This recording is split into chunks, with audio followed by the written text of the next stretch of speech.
suspension of Abdul Ningi, senator representing Bauchi Central, after he alleged that the 2024 budget was padded by 3 trillion naira. The upper legislative chamber, during the debate leading up to Ningi's suspension, descended into chaos when senator representing Cross River North, Abaribe, claimed that some senior senators received 500 million naira in the budget for constituency projects.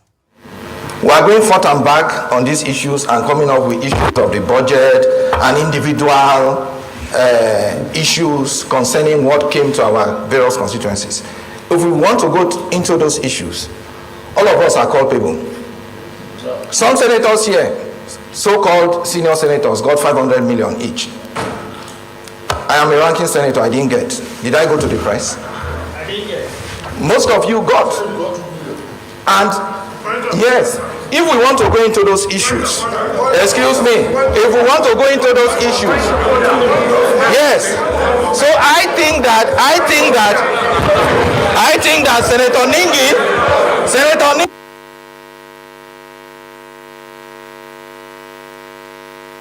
That's the famous moment, the off your mic moment that has been trending on social media, Dr. Abati. Well, let me take this WhatsApp comment. This person wrote, definition of irony. The patriotic politician who was infamously told off your mic for being willing to divulge information exposing corruption in government is now the Senate president under whose hammer the Senate approved a current minister who was the chair of the committee he was indicting. I mean, I know we all know who that minister is, Rufai Abidong. I mean, that really is the comment. Now he's now the one chairing the off your mic segment in the Senate. Well, in the meantime, the majority leader of the Senate, Okpeyemi Bamidele, during Tuesday's plenary claimed that some senators are planning to impeach Senate President Godswill Akpabio before the 13th of June 2024, and that the allegation made by Ningi was tantamount to a civilian coup against Akpabio. Bamidele also admitted that 500 million naira was given to certain senators and urged Nigerians to be patient with the senators to see if they don't use the money for their constituency projects. I stand with due respect to say that what my big brother, distinguished Senator Abdul Ningi, who I respect so well, planned to do or set out to do was tantamount to a civilian coup, which has failed. And in doing this, he wanted to use the platform of Northern Senators Forum. Mr. President, sitting as chair, make no mistake about it. A few people who fear they will not give you more than 1 year to spend in this chair want to do everything possible before the 13th of June to remove you. It is about Akpabio. It is about the South. You can now understand why Senator Ningi will want to use the name of Northern Senators Forum, even when most of them did not agree to this. We must do the right thing today. We did not start this fight. Senator Ningi took this to the public domain, standing up to apologize here, even after he repeated that some people got 100 billion from this budget, some people got 60 billion. Haba, what apology are you expecting? Let us do the right thing, and I am saying it as part of the leadership of this Senate. I am not bothered. I was going through online, just as this is going on, it's trending now, that every senator got 500 million. My appeal to Nigerians is not about what was said there today, because I'm not going to deny that. But we have 12 months to implement 2024 budget. Let every Nigerian wait to see whether there is any of these senators who will not bring enough boreholes, enough solar street lights, enough road construction, and other projects, training and empowerment that will be up to 500 million naira. That is it. Well, all right. Those constituency projects, Dr. Abati, Rufai, Ayo, let me take some tweets. This is from Mahdi Shehu, who wrote, 18 billion naira for Akpabio's constituency for agriculture. This amount is more than the amount allocated for 11 states. Where were the senators when the budget was being deliberated or approved? In hotel rooms, at guest houses, abroad, attending birthday parties? Another tweet he pulled. 2.5 billion naira approved for Akpabio to buy deep freezers for his constituency. Wonders shall never end. Anyway, with Akpabio, anything and everything is possible, considering his past records, how he emerged as Senate president without being a candidate in an election. I mean, we have seen that appropriation bill circulating, and also if you go on the budget website, you would see that Akpabio's, constituency. Good morning, good afternoon, good evening to every one of you, my wonderful people right there. It's good to be back here again. How are you guys doing today? Thank you very much for your time with us. I just wanted to quickly come in. Akpabio is the number 3 man in Nigeria.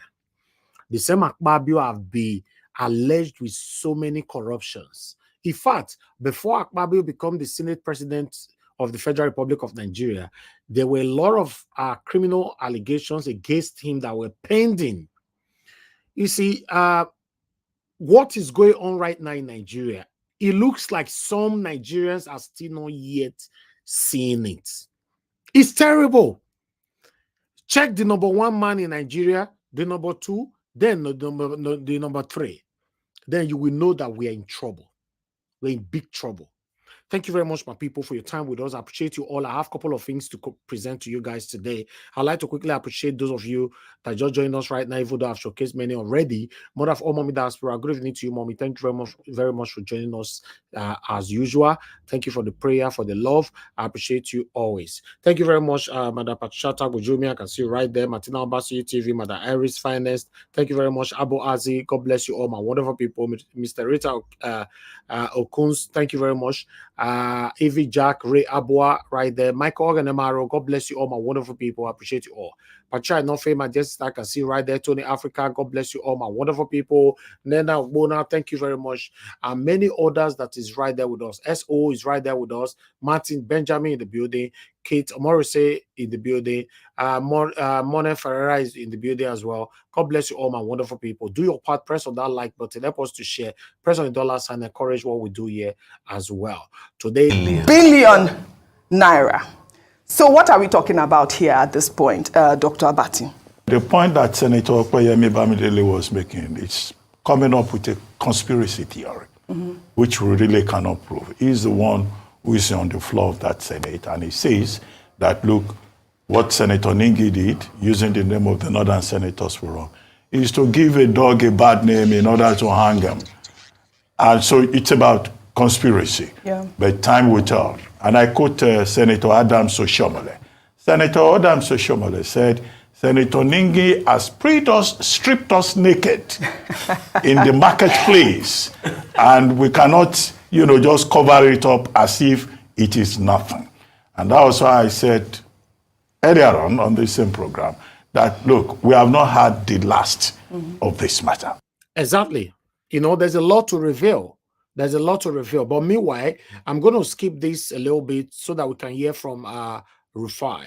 Then we'll take it from here. Please understand with us. In case you want to read more, just go or you want to watch more, go to Arise. There you can watch more, because I have a couple of things to present to this. I don't want to spend time. Be allowed to attend the plenary and will be for a legislative sitting, maybe for a day, not to say you have suspended indefinitely. So these are the options that are available there. Okay. But the Nigerian people will continue to watch this Senate closely, because, as Oshiomhole said, they have stripped themselves in the marketplace. They have stripped themselves in the marketplace. And we are seeing the nakedness, and more questions will be raised. Right. Not about what you think. Not about what I think.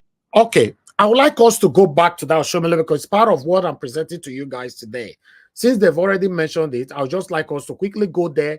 Our comrade Adams Oshiomhole, the current senator representing somewhere in Edo State there, is part of them though. But he came out not saying that, yes, we have been stripped naked. We can't continue like this. I'd like us to quickly listen to this. It was a very, very deep conversation.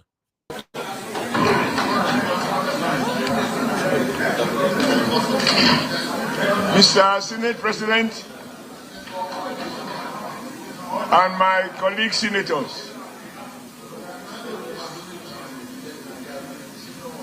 I have listened attentively.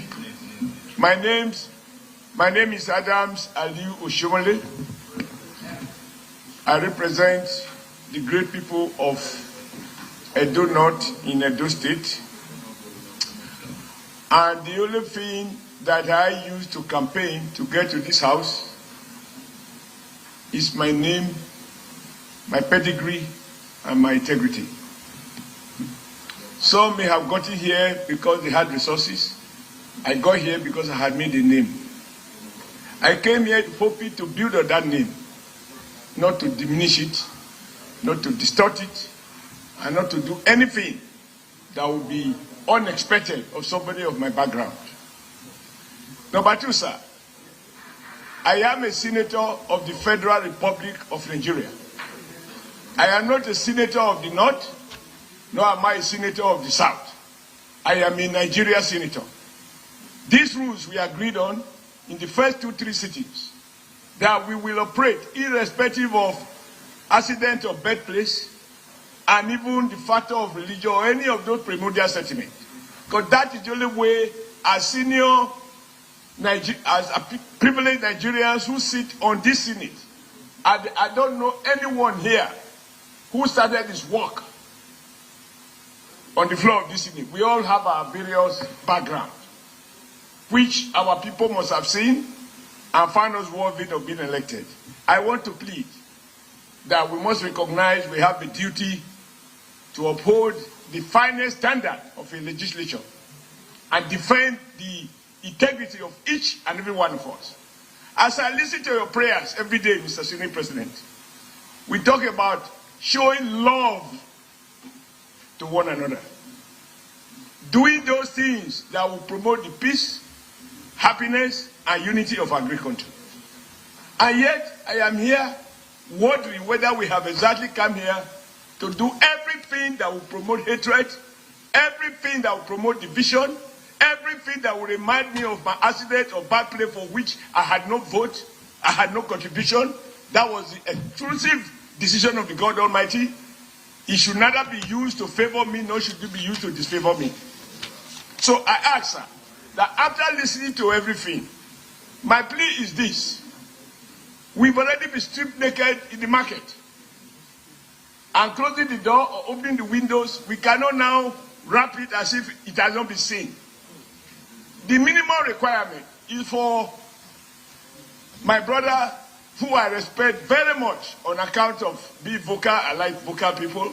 He has energy. I don't have enough energy. But I have seen him make very valuable contributions in the past on the floor of the Senate.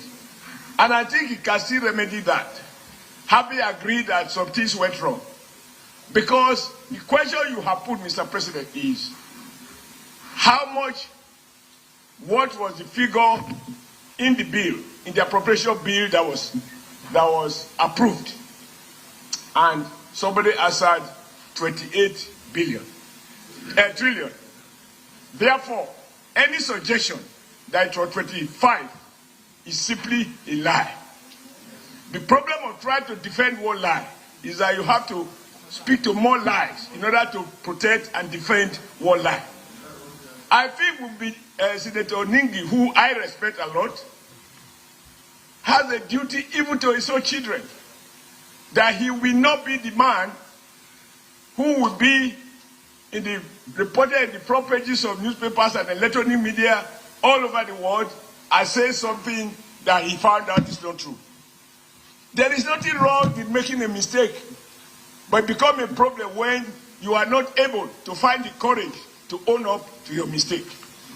Particularly when in terms of balance of interest, you rather clean up what is dirty than to pretend that it is clean. So I want to plead to each and every one of us that let's allow Ningi, having now read everything, and even my comrade, Senator Kau, who posted something, he said it was for northern governors, even northern senators.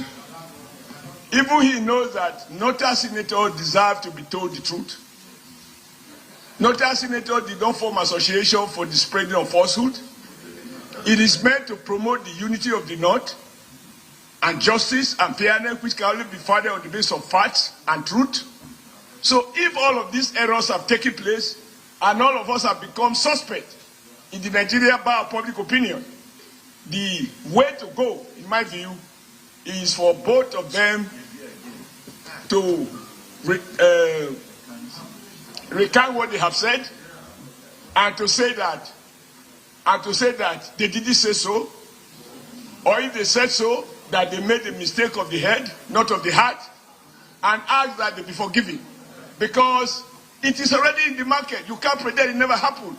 I associated myself completely with the very, very valuable and articulate presentation of Senator Sani, I believe, of Niger State, and several other very valuable contributions. But let us remember, each time we try to destroy any one of us, we are destroying all of us.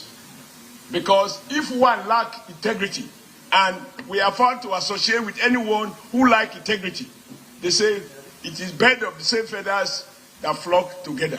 May that not be our portion. Mr. Senate President, this matter needs to be treated in a manner that will restore the confidence of the Nigerian people in the institution of the National Assembly. Thank you, Mr. President. Unfortunately, we can never trust none of you anymore. Forever. We can never. The only way Nigerians can have confidence in our Senate now, every single one of you should be stripped naked, as you said, because you all have already been stripped naked. All of you should be sacked. But unfortunately, who is going to sack them? Who? Because if you check it, like I normally say on this platform, if things are going on, like this kind of things going on right now in Nigeria, who do we cry to? That is the biggest point of our problem in Nigeria, because we don't have anybody to cry to. The only person you can sincerely cry to is your parents. Unfortunately, your parents can't do anything. Normally, in a country that works, you should be able to cry to the judiciary, the police, the DSS, the president, the vice, and all that for the satanic Senate president to be removed with immediate velocity. But unfortunately, who are we going to cry to? It looks like anybody can do whatever you like, as long as you have the power, you have the money, then you can get away with it. Although I don't normally agree with Oshiomhole, but on this particular video, I agree with him. He just agreed and that, yes, we have been stripped naked. Instead of we trying to defend ourselves here and there with lies and all that, let's just confess that it happened. Please forgive us. Or rather, it was a mistake. Now you talk just now. The confession is still ongoing.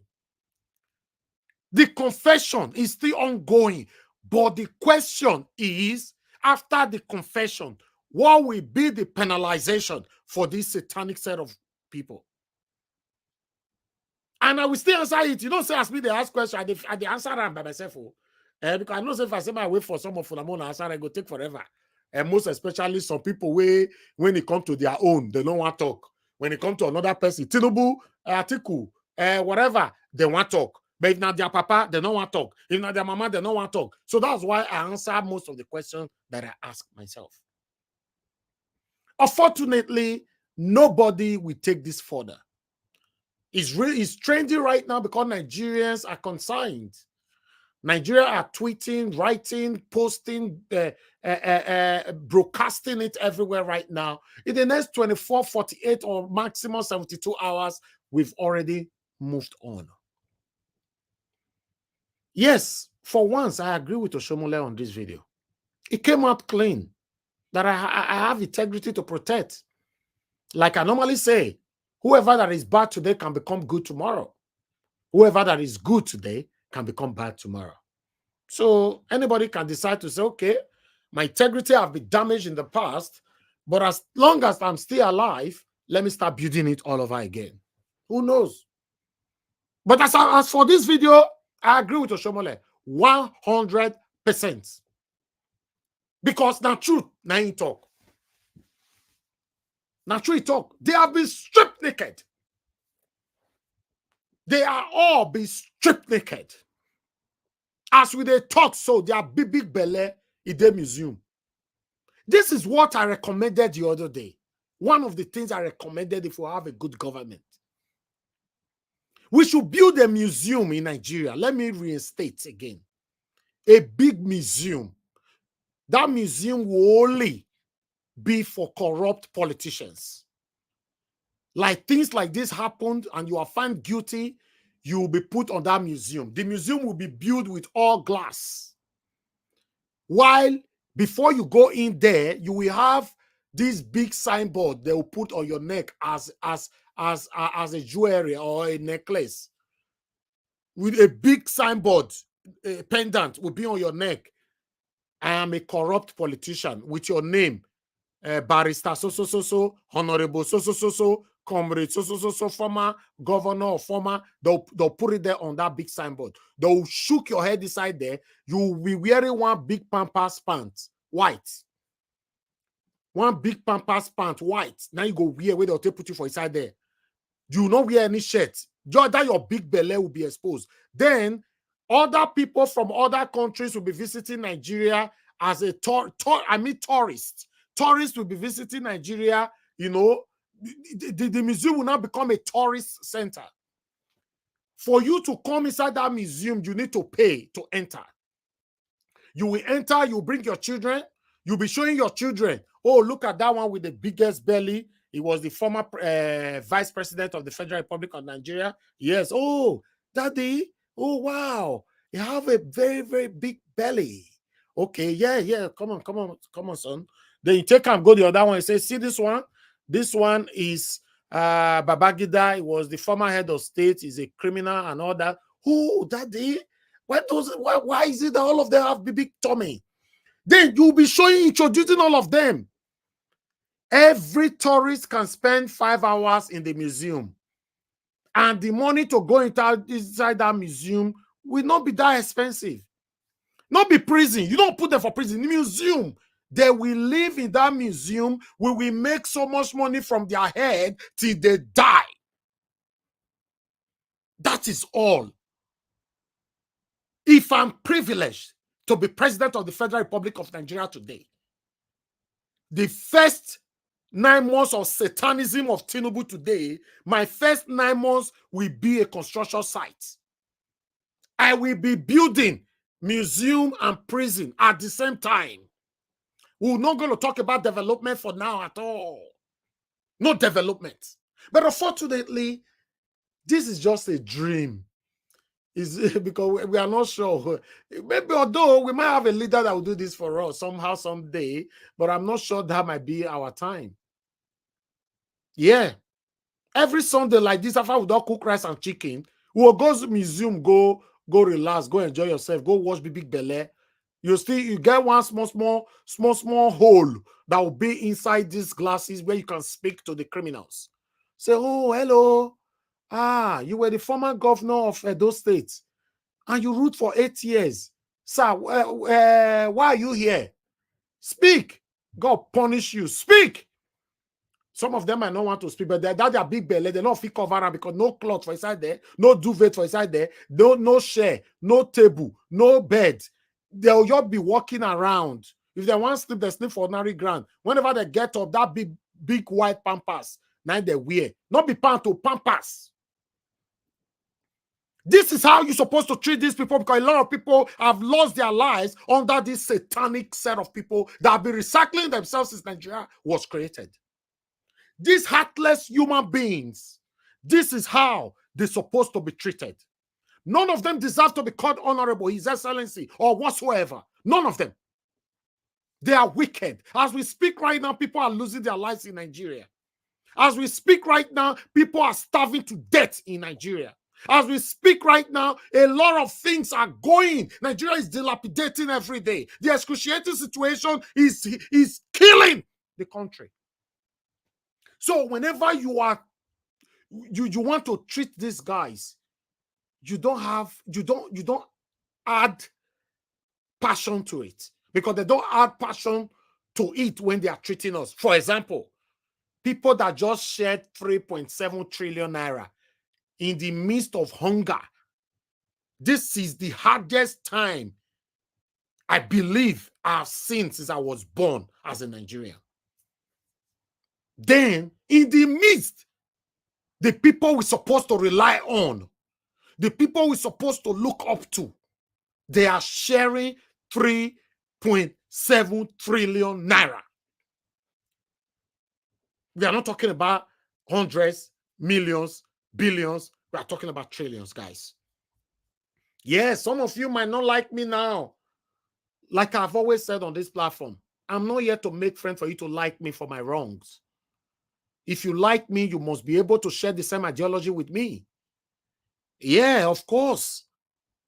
I prefer to stand alone by saying the truth.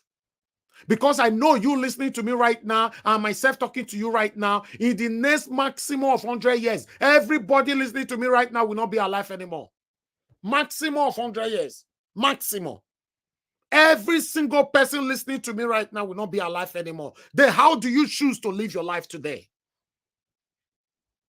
Yes, how do you choose? I can use my platform to do better things where I'll make more money. Don't you know that? Or you think they make money from using your platform to talk about politics? You don't.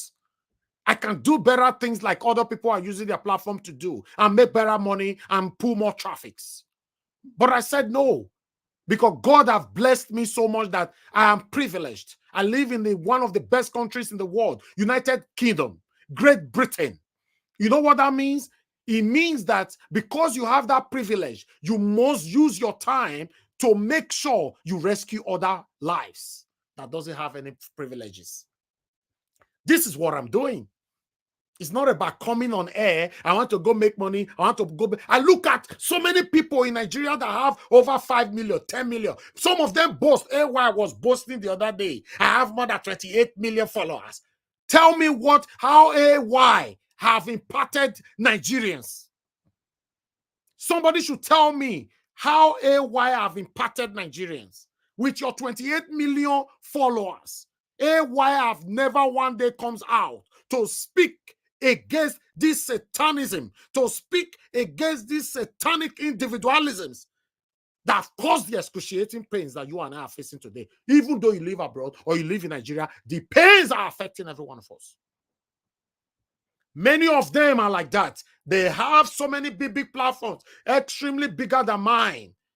They are using it for their self-benefits because they know if they speak, they will lose food. They know if they speak, they will lose connections. Oh, we don't need connection, right? We don't need. Listen, guys, both the people you are relying on as your associate, or rather, the people as a connection, every single person will die somehow, someday. Nobody's going to live forever. If you are still hearing my voice today, you have the opportunity right now to choose to live a good life. You don't need to be perfect. Me, myself speaking right now, I'm not perfect. I don't need to be perfect, but live a good life. Stand for what is right. Speak boldly on air and anywhere that nobody, absolutely nobody have anything against you. Do you know what that means? Look what we all are facing because of the practices of nepotism, favoritism that we all are practicing everywhere. Just because on this platform the other day, we were talking about one or two things. Oh, don't bring Labour Party inside. This is the satanism we talk about. If you can discuss Tinubu on this platform, you must be able to discuss anything that is coming out of Labour Party. Because all of them, with everything that you and I are facing right now in Nigeria right this moment, how many Labour senators, House of Reps that is speaking with us? How many? Guess what, guys? These satanic people are listening to you right now. They are dead. None of them want to speak. You know why? Because they don't want to lose their money.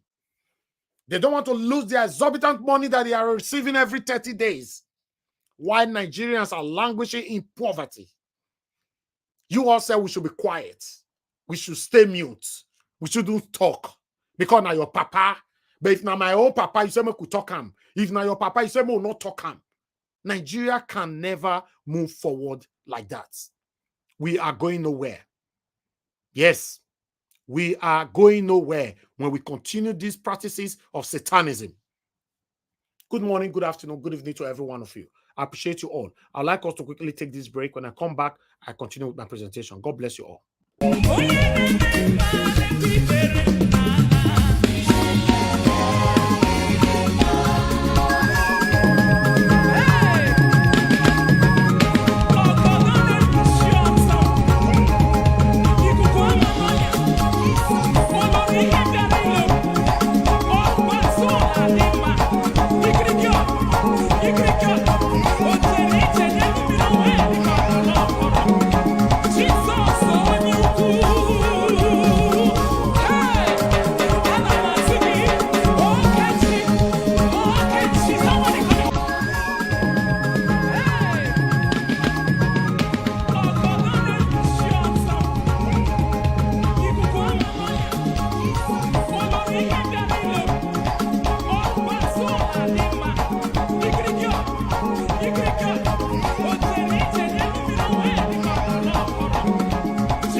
The Senate has suspended Senator Abdul-Ningi over his remarks about the 2024 budget. However, the upper legislative chamber was thrown into chaos, exposing cans of worms. They should have let Lingi talk. They should have, I mean, what else was he going to say? No, but I would like to insist on that, Senator. I would like to insist on that. You see, Senator, you know, I like your... Well, hang on a minute. I like your philosophical Igbo adages, and I was ready for you as regards those Igbo adages this morning. That there's an Igbo adage that says that if the snake does not show its venom, little children will use it to tie firewood. And that's the truth of what is happening between the government and the people. So that's why we are just here to be able to settle all of this. Number one, I deliberately was playing devil advocate to ask that, why should even Ningi be made to apologize in the first place? Because he brought out something that it was your fact against mine. Yes, Senator Olamilekon talked about the overriding issue, which we had all talked about here, that there was that the budget was 28, there was no 2 budget cycles and all of that. But there were other substantive matters Ningi was talking about, as regards the skewed nature of the budget to some constituent over the other. Also, the fact that, I mean, padding, duplication, I mean, we've been able to highlight some. Padding also means when frivolous things are added to be able to make something more rounded. Take, for instance, the money I mark for traditional rulers and all of that, you know, other duplication and things like that, which are the substantive matter in the budget, which we felt we should have looked at that Ningi's document to be able to scrutinize. Hence that first question. Second question now, you've been able to clarify. And why was Abaribe shut down when he talked about the 500 million? We know it went to constituency projects. All right. Why were some giving over the others? Because this is the same Senate that the same Senate president was saying that was caught on microphone that we're going to send prayers to your accounts. I don't know if you received those prayers too. Maybe you can tell us about those prayers too. So it is these discrepancies a lot of people ask. I don't know if you want to unbundle all of this for us and give some. Can somebody tell me why Abaribe is laughing? We are discussing a very, very important, excruciating situation. This man is laughing to deceive the gullible audience. Tell me why he's laughing. Is it funny? Is this situation right now funny? Clarity. Yes, let me attempt to give some clarity. And what you say, we start from first base. People do not like, and people already have a resentment against both the Senate and the government. And that is understandable because things are difficult. And some of us have been screaming and shouting and saying, can we deal with the substantive issue? And I have also tried to clarify, to say that all fingers are not equal, and that by privilege of office, certain people will get, and normally do get.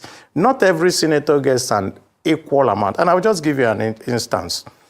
Every zone, there are 6 zones in the country, every zone gets, for each zonal intervention, 10 billion. Now, if you're from the Northwest zone, because you have 7 states, necessarily a senator will get less than me, who come from 5-state zone. Now, because it's 10 billion for each person equally, I get, my state, Abia, gets 2 billion. And if we now break it up into both the Senate and the House, the Senate getting 40% and the House getting 60%, I get about 266 million as a constituency, zonal intervention. The person in Northwest had that 7 states necessarily gets less, about 100 and something. So you will see that ab initio, things are not equal. So it doesn't make sense for us when we want to make analysis to say every constituency must get an equal amount. So when you are a Senate president, when you're a deputy Senate president, when you're a Senate leader, and when you're and all that, necessarily, because of your office, you get a little more than your colleagues. But this is not what you complain about. What you're talking about is that you look at this in the budget, you see duplications. And what we say is that we have mechanisms to correct these things. If the mechanisms are there, you should use those mechanisms, not to go and incite the public against the Senate on that basis. That is just what we're saying. Everybody. Okay, ladies and gentlemen, I have to stop that video right there. As long as I'm concerned, I already know where Abaribe is going. He's here to defend the Senate, not to speak for you and I. This is one of the things I talk about. Unfortunately, this is what I talk about every day on this platform. He's here to defend themselves, not about you and I. So, I'd like us to move on. Thank you very much, my people. I would like us to quickly move out of Nigeria straight and move to America. Let's talk about Donald Trump and Biden. You know, let's listen to this. Then we're going to be part of the things we're going to be discussing later on. President Joe Biden and former President Donald Trump both secured enough delegates to become their party's presumptive nominees for president, setting up a rematch in November. The nominations will be made official at party conventions this summer. The 81-year-old president said on Tuesday evening that he was honored voters had backed his re-election bid in a moment when the threat Trump poses is greater than ever. Incumbency gave Mr. Biden a natural advantage and he faced no serious challengers for the Democratic nomination. Meanwhile, Mr. Trump remains very popular with the Republican voter base, which has propelled him to victory in primary after primary over well-funded rivals. His campaign for a second term in the White House has zeroed in on stricter immigration laws, including a pledge to seal the border and implement record-setting deportations. All right, Rufai, rewind 2020. We're seeing a rematch between these two, 8 years ago. That was 20, my maths is failing me now. But 2022. Oh, you're correct. I was correct. Oh, 2020. So rematch, yes, 2020. And we're back here again. It looks exciting. I'd mentioned that if these two emerge, November will be a month to certainly remember in America and the world. So, I mean, November has always been a month to remember in American history. I mean, depending on the candidates. Even when it was 2016, when it was Trump versus Hillary, that was a very heated race. Hillary won the popular vote. So Trump is about the American president in recent times that has not won the popular vote, you know, but the electoral college vote, obviously we know the way American politics work, that you have electoral college votes and popular vote. So Hillary didn't win the popular vote, but she didn't win the electoral college vote, and obviously you've lost us if you don't win the electoral college vote. We knew they were going to pass it. I mean, I knew the race was, like I predicted, the race was going to be over by Super Tuesday, and after Super Tuesday, Nikki Haley had to just stop. I mean, because she couldn't go further. So, and that was why I was asking that day. I mean, why was she still saying she was in the race? Because it was a total shellacking. I mean, this is one of the worst margins ever. It's not even, it's a no contest as far as I'm concerned. Also, the Democratic Party, Trump, Joe Biden had that. But even before now, they knew they were already presumptive nominees. The truth is, it will be ratified at the convention where they have convention media. But they have started the onslaught. In recent times, Joe Biden saw he was lacking in the polls. So what did he do? He started bolstering. The State of Union address gave him a lot of oomph, you know, prepped up his campaign. I think they're neck and neck in some polls now as we speak. Formerly, Trump was already bolting away in the polls. Secondly, he's launched a war arsenal because there are some key swing states that are going to be a fight to finish. Penn is going to be there and a couple of other states. And also, definitely, if you look at the voting pattern of America, most of the southern states would definitely vote Republican. You know, the Southern Carolina of this world and most of the states in the South. But in the more urban, cosmopolitan states, definitely they'll tilt towards a Democratic candidate in New York, for instance. So, and that's why in 2016 election, Trump lost in New York, despite the, I mean, anyway, both of them were from New York anyway. Hillary Clinton was a Chappaqua senator in New York, and Trump too stayed in New York for a bit. But they tilted, you know, towards Hillary Clinton then. So, but the battleground state will be states with, you know, heavy electoral college votes, states like Penn and the likes. Joe Biden has been able to bring out a 30 million war chest for adverts. for adverts online, television, radio, and the likes, to be able to feed to voters. And he's been playing on this age thing. I mean, he had an ad recently where he was saying, yes, I'll get the job done. It doesn't, I know I'm not a young man, accepting the fact that the age thing. But Trump is also downplaying the age thing because Joe Biden is just 4 years older than Trump. So Trump is an old man by American standards. I mean, the last oldest president we had in America was Ronald Reagan. And Reagan then was in his 60s and he was deemed as quite too old then. So this is the oldest ever. So both of them, and the key, points Trump normally campaigns on: build a wall, hard borders, and the likes. And you saw that play out in the State of the Union address.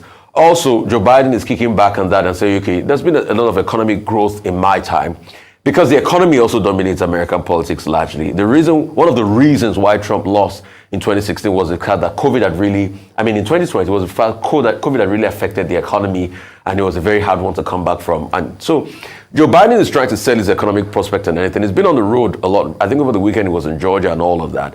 But I think the fireworks will also continue. The super PACs too will also make a very big dent, because those folks have a lot of money to buy, adverts and the likes to be able to tilt the race and all of that. Then definitely the Koch Foundation, the Koch brothers are bigger spenders in American politics. They will also, so it's also going to be a play of money and who can raise more money. And Joe Biden is doing well as regards raising money. The Trump campaign is not raising as much, but let's see how the race pans out. But for my analysis, I'm still tilting towards a Trump victory, but I might be wrong. Whether they like it or not, in terms of... Okay, I'll stop that right there. In case you want to watch more, just go to Arise and watch more. I appreciate every one of you. Thank you very much for your time with us. I understand that our American people, now they listen to us right now. These two my way this screen. So who you want as your next president? A opinion poll have a poll out there.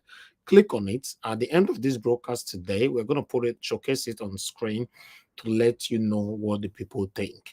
And for some of you that were saying that, the people voting, they don't live in America and all that, in case you're not aware, I personally, which I don't want to reveal here, every YouTuber know this.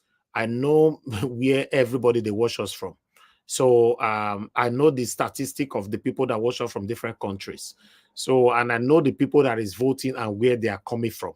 So always have that in mind as well. We know these things. So we have all these numbers with us here, all these analytics here with us. So yes, opinion polls is very, very important for people to express their freedom of association. Okay, I would like us to move on right now. Thank you very much, my people. I appreciate you. I'd like to present my articles. I posted out a link. For those of you that want to talk here today, you can come in and let's talk about it as affecting us. All the videos have been projected, so please click on the link and join us here. And apart from that, click on the like as well and click on the $sign, support what we are doing here. Amazing Grace USA, thank you very much earlier on for the support, and thanks for the wonderful, encouraging, sorry guys, encouraging text right there. I really do appreciate you, and I say a big amen to that. Dr. Alexander Gomez, thank you very much, sir. Can see you right there. Thanks for all you do, and thanks for your encouragement as well. I appreciate you all, my wonderful people. I'd like us to start with this article right here. Bear with me, guys. Let me start with this. Okay, we have the first one there. Northerners always finding ways to remove any Southern Senate president. Senator Bamidele, I talk this one, due to what happened, he believes, anyway, let me quickly just take this one. Senate leader Okpeyemi Bamidele has alleged that Northern senators always attempt to abruptly unseat a Senate president from Southern Nigeria. And speaking as a Southerner for the first time, the attempt to take the election of the leadership of the Senate beyond June 13th, 2023 must stop. Mr. Bamidele, representing Ekiti Central, said during Tuesday's plenary. So I'll leave that one right there. I don't know where it's not true, if not be true. I know the comment for waiting, I not to know like that. But nevertheless, I'd like us to move on. Let me put another one on your screen quickly. Tinubu talk, say he not go give shishi for the children where they kidnap. He not go give shishi at all. Say at the end of the day, what's happening? Only one person don't join me today. What's happening today? Everybody is not available. Only one person they video, Prince Akwashi, that day with me today. Okay, nevertheless, Tinubu say, they give Chishi for, you remember, say, kidnappers, daughter say they need how many trillions, according to Tinubu, in the talk and I say, no them will be paid as a ransom to rescue abducted children. Yes, talk, they pay anything. Because you know why? You know why I go support them for this one? My people, I pity for the people where they kidnap, but in never in other ways, if we have to really look at it holistically, a lot of people are making money from this thing.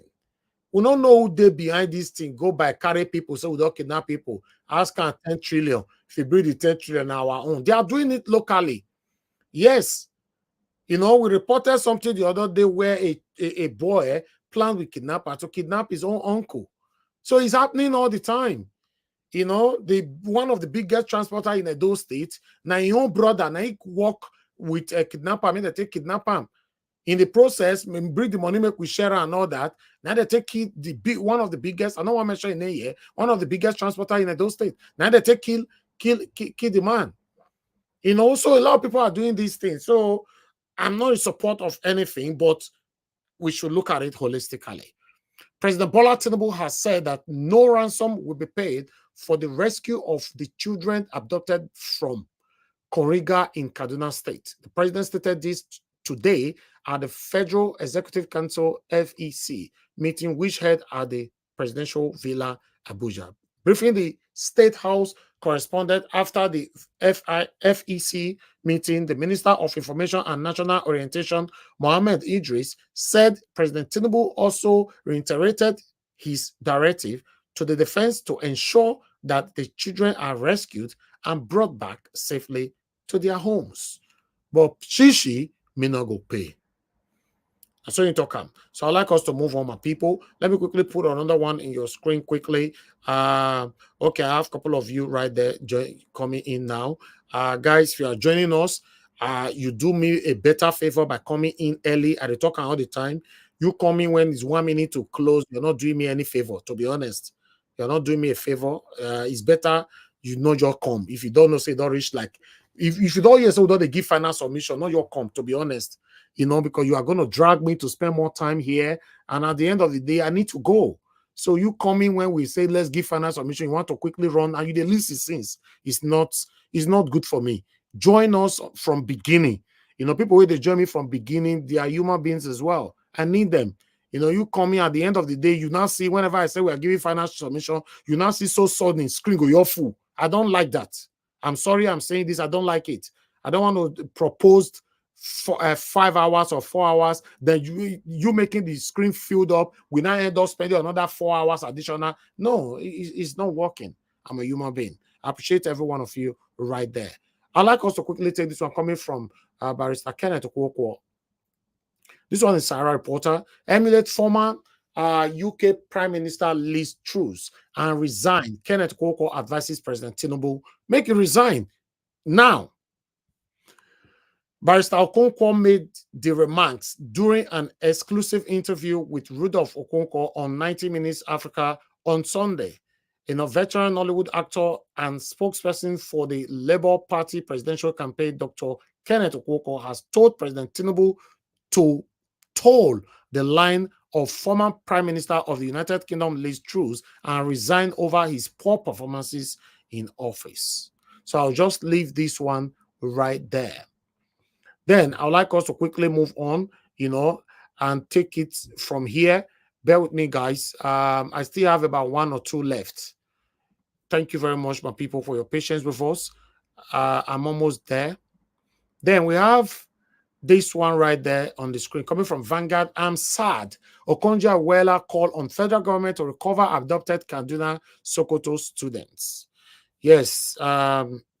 Director General of the World Trade Organization, Ngozi Okonjo-Iweala, has called on the federal government to rescue the release of the student abducted by the bandits in Sokoto, Kaduna State. So I'll leave that one right there in case you want to read more. Just go to all my sources. You can read more right from there. Then let me put this on your screen as well. I think I'm ready now. I think this one might be the last or second to the last. But let's quickly take this, because I can see a couple of people calling in already. Okay, People's Gazette. This one is saying reps tell Tinubu to hasten investigation on better edu fraud scandal. Because me don't understand the thing on this silent too. We're not going to hear from her or anybody again. So I'm happy now say reps that they call out Tinubu now to do something. The House of Representatives has urged the federal government to hasten the investigation into the alleged misappropriation of public funds against Betta Edu, the suspended Minister of Humanitarian Affairs and Poverty Alleviation. Mr. Edu was alleged to have misappropriated funds from the National Social Investment Program, NSIP, and was subsequently suspended by President Bola Tinubu. But as we talk, everywhere they'll go silent concerning this particular matter. And remember, say, I talked the other day as well for here. But meanwhile, I believe we have just one more left to go. Let's take this one quickly, guys, so that we can start talking. You know, do your part. I'm doing my part here as well. Okay, no, we've taken this already. So that means I think we are done. I think we are already done. Bear with me. Let me quickly see if we still have anyone here. That's it. Thank you very much, my people. Good morning, good afternoon, good evening to every one of you. That is all I have for you guys today. Please press on the like button and share. So I'm going to receive the first call in 10 seconds, or I move straight to the panelists to start talking. In 10 seconds, I'm expecting a call to come in. Thank you very much, my people. I appreciate every one of you right there. Press on the $sign, guys. Encourage what we do here. Okay, nobody's calling in right now. I'm not going to return any call. I can't start returning call from beginning. It doesn't make sense. We only return call, you know, at the end of, or, you know, when we are rounding up, not from beginning. It doesn't make any sense to me. Okay, we have the first caller here. Mr. Shimize, thanks for calling in, sir. Please talk to us. Good evening to you, sir. Good evening. Thank you. Thank you, sir. Talk to us. I greet everyone on the panel. Yeah, Niger Watch, you know one thing about this issue of Senate president and all Senate over there. Yeah, I think no smoke without fire on this issue. Because you might wondering, maybe, am I surprised by next tomorrow or 3 days to come, this Guinea might come back and say, oh, it's a slip of tongue. It might happen. So they will do anything, they will do everything to suppress this truth. I know the game politicians play. They have so dirty people, they're going to play game so that they will suppress this matter and they will die off. And nobody will find out again. As this guy said, Oshiomhole said they stripped the naked. Yes, they already stripped the naked, but they want that they will cover it. You see that the suspension they give him is for them to go and meet them in the secret way. So they will discuss and he will come up and say, oh, see, this is Nigeria for you, Elvis. You know that. You know that. It's going to happen. Then, Abaribe, Abaribe is my favorite Senate, but the way he was talking today, I don't get it. He didn't speak the way he normally speak when he come to national TV or come to matters arising or that's, you know, he didn't speak very well. I don't like the way he just laugh, you know, as if he know what is going on, but he don't want to go there. All of them are, you know, they are putting in one basket. All those senates, even so your so-called your own senate too, your labor, whatever. You see, are they speaking out? No, they're not speaking out. They just keep quiet. And embezzling Nigerian money, even the so-called people, masses, youth, everybody, it can't do nothing. Let me go my own business. Doesn't concern me. But things are going wrong. And Nigeria will never wake up. Things are still going the way it's going. And people will never come out and say, oh, enough for this. Let's go to the streets and shake this. Okay. Thank you, sir. So Thank you. I want to say something. Your 3 minutes is off. Quickly. Please. Always try to work with time, sir. Go ahead. Okay, go ahead now. Okay. Yeah, I disagree with. Okay, let me say what Rufai Hussein say. It won't happen again in this US.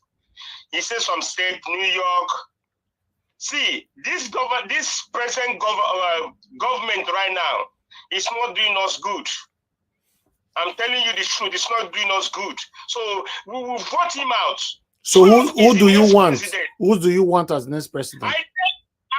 I stand with Trump. I vote him for the first time. I vote him a second time. I will vote him again, and he will be the next president of America. Okay. Bet me and trust me, it's gonna happen. So I that's one. All those things, all those black area, they're going to vote for Trump. Thank you. So no way, no doubt about it. Thank you. Congratulations to all Arsenal fans. Thank you, sir. Yes, congratulations, sir. Thank you very much. Thank you. All right. Let me pick another call. Madam Origin, thank you very much, ma, for calling in. Good evening to you. Please talk to us. Madam Origin, are you there? Yes, I am. Thank you very much, ma'am. Good evening to you once again. Please talk to us. Thank you very much. Hello, everyone. Hello, my co-workers in the matter of Nigeria. Thank you, Mr. Niger Watch. Thank you. We are here again doing our civil duty. Everyone, for the youth that I come out here for, I know I have a few minutes to say something, so I'd rather utilize my time well. Thank you, Mama Diaspora, for giving us this, your wonderful son. For the youths of Nigeria, please pay attention. There are 3 things I have said that these elders, please, nobody should be calling them elites anymore. They are criminals. They have refused to change the trajectory they are following, and they are not ready. They use reverse psychology, they use badgeware, they chancing, however they can deceive us, they utilize it. Now, today, your senator, what is his name again? Adam Oshiomhole. Today he used what I call reverse psychology plus word salad. You know those mixed salad I keep saying here? They will bring cabbage. You will think that because cabbage is there, then it is salad. But inside you will see garbage, you will see baggage. The only thing that is cabbage in what he said is when he said that we've been stripped naked. And you will think, oh yes. But when you now see, you see the main thing he is talking about. He was pleading with the senators to see how they can call Mr. Ningi. In other way, he is using reverse psychology on us to make us think that he is feeling sorry for themselves. No, they are looking for how to call Mr. Ningi to come in and, per his word, say what he didn't say. Ask to be forgiven. To be forgiven of what? To be forgiven of the man that have said that you guys took 500 million naira that you people have put in with this, which is what you guys have been doing. You want to cover up as usual. And I like what he said when he said, talking about pretending that it is clean rather than getting up to address the dirt. Mr. Oshiomhole, please call your people, call all these your gang to face the truth. Face the truth that apart from all the 550 million you're collecting every month, and you are having 500 million naira added, plus all the other things. And meanwhile, the people in Nigeria are suffering. There is hunger in the land. There is no money to buy things. People are paid 30,000 naira a month. Are you not ashamed? Why do you want to cover this up again? Pressuring Mr. Ningi to come and say sorry for what? What did he say that he needs to reverse? Anyway, let me go to the next one. You see, for Mr. Eke Tinubu, he went to see Babangida and Abdul Salam. Maybe they have figured out how they are going to bring those children back, bring everyone, because Nigerians know the root cause of insecurity in Nigeria. When they do the right things, Nigerians will be at peace. And then he should, while he is doing all this, he should not ask the Southerners to bring their land, or to go and take Nigerian money to buy land for people for what do you call them, terrorists, to buy land for them inside the southern area. There is enough land in the north for them to settle. I rest it there. Thank you, Mr. Niger Watch. Thank you, man. Thank you very much for your time with us. God bless you. All right. Thank you very much, Mr. Ben. Thanks for calling in. Good evening to you. Please talk to us. I greet you. Thank you, my brother. Sir. Good afternoon to every members of the panel. Mr. Jonathan, I greet you. Mr. Alex, I greet you. Black Panther, my brother. I greet you too. I just want to say this right now about Trump and Biden. See, whether people like it or not, Trump is going to be the next president of the United States, because a lot of people are tired of the Joe Biden administration. Compared to when Trump was there, things are more expensive now. The mortgage is high. Gas is so high. Rent is so high. Even food is so high right now compared to when Trump was there. When Trump was there, Trump is a businessman president. It's all about making things easier for people. He gave a lot of freebies to majority of Americans during that pandemic period. You get what I'm saying? So Americans are actually missing that. So they would rather have a Donald Trump than have the Joe Biden. They've tested the Democrat ticket, and they see that it's not favoring them. So they are all gearing towards a Republican president in the next election. And to our senators, our crazy senators and House of Rep members, see, those people, they don't give a damn about the Nigerian people. They don't. They're just there to siphon money, to steal, and to pilfer, to do everything possible to amass all type of wealth. That's why when that man was talking about all that money that they were padding, the budget padding, look at what they did to him. They suspended him. What does that tell you? That these people, they don't mean well for the Nigerian people. We just have to wake up and smell the coffee. They don't give a damn about the Nigerian people. Nigerians have to take their destiny into their own hands by eating the streets. We all have to come together and speak with one language. You see, all these our political elite or our political class, they don't care about us at all. And that's why they did everything possible to make sure a Tinubu presidency was what came into power. Because if Peter Obi was the president right now, all of these things, all the shenanigans where they happen right now will not be happening. Everybody knows that, and that's why they did not allow Peter Obi to be the president. I got to punish all these political people. Thank you very much, Hawaii. Thank you. Thank you very much, my brother. Thank you. Okay, one more call. I think I'm done with you guys. Lady Deborah, you were calling in. Someone is not talking right now. If you want to call in now. Some people don't follow us live. I cannot be waiting for your call, Thank you very much, sir, for calling in. Good evening to you. Please talk to us. You have 3 minutes. Thank you, sir. Good Go evening, ahead. Mommy Diaspora. Mommy, I salute you. Good evening to everybody, and good evening to panelists and also the callers. Please, Nigerians, anywhere you see senators, don't ever call them single senators again. Call them criminal senators. They are criminal. These people, they have nothing to offer Nigerians. I am begging Nigerians, please, I'm calling Nigerians. Don't sit down in your room. Please come out. Anywhere you see people, stop them. Stop them. Stop these people. They are criminals. They don't have any regard for them. None Nigeria should have regard for them. They are useless people. They are criminals. They are armed robbers. Look, Nigeria should come out and defend their country. If you people would keep quiet in your room, I don't care. Me, I will live my life. But at least we should agree with you to that and come out together. Dan Ariwa Dalla na kira ku kufta waje. Kufta waje Dalla. Kufutao dem nuna shege senators na. Kene muna sene bana wana suke. Shege na suke. Wallahi to lie. Mudu kesu. Dan baza na suke. Please, let me tell Nigerians, you better will do this. If we started to sit down in our room, or like cannot fetch us anything, we have to face these people at once. We have to face anywhere we see them, we have to continue to stone their cars.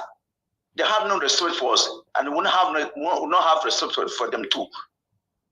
We should deal with them. And I'm calling Chonubu, please, for you to release money for National Assembly to share, please resign.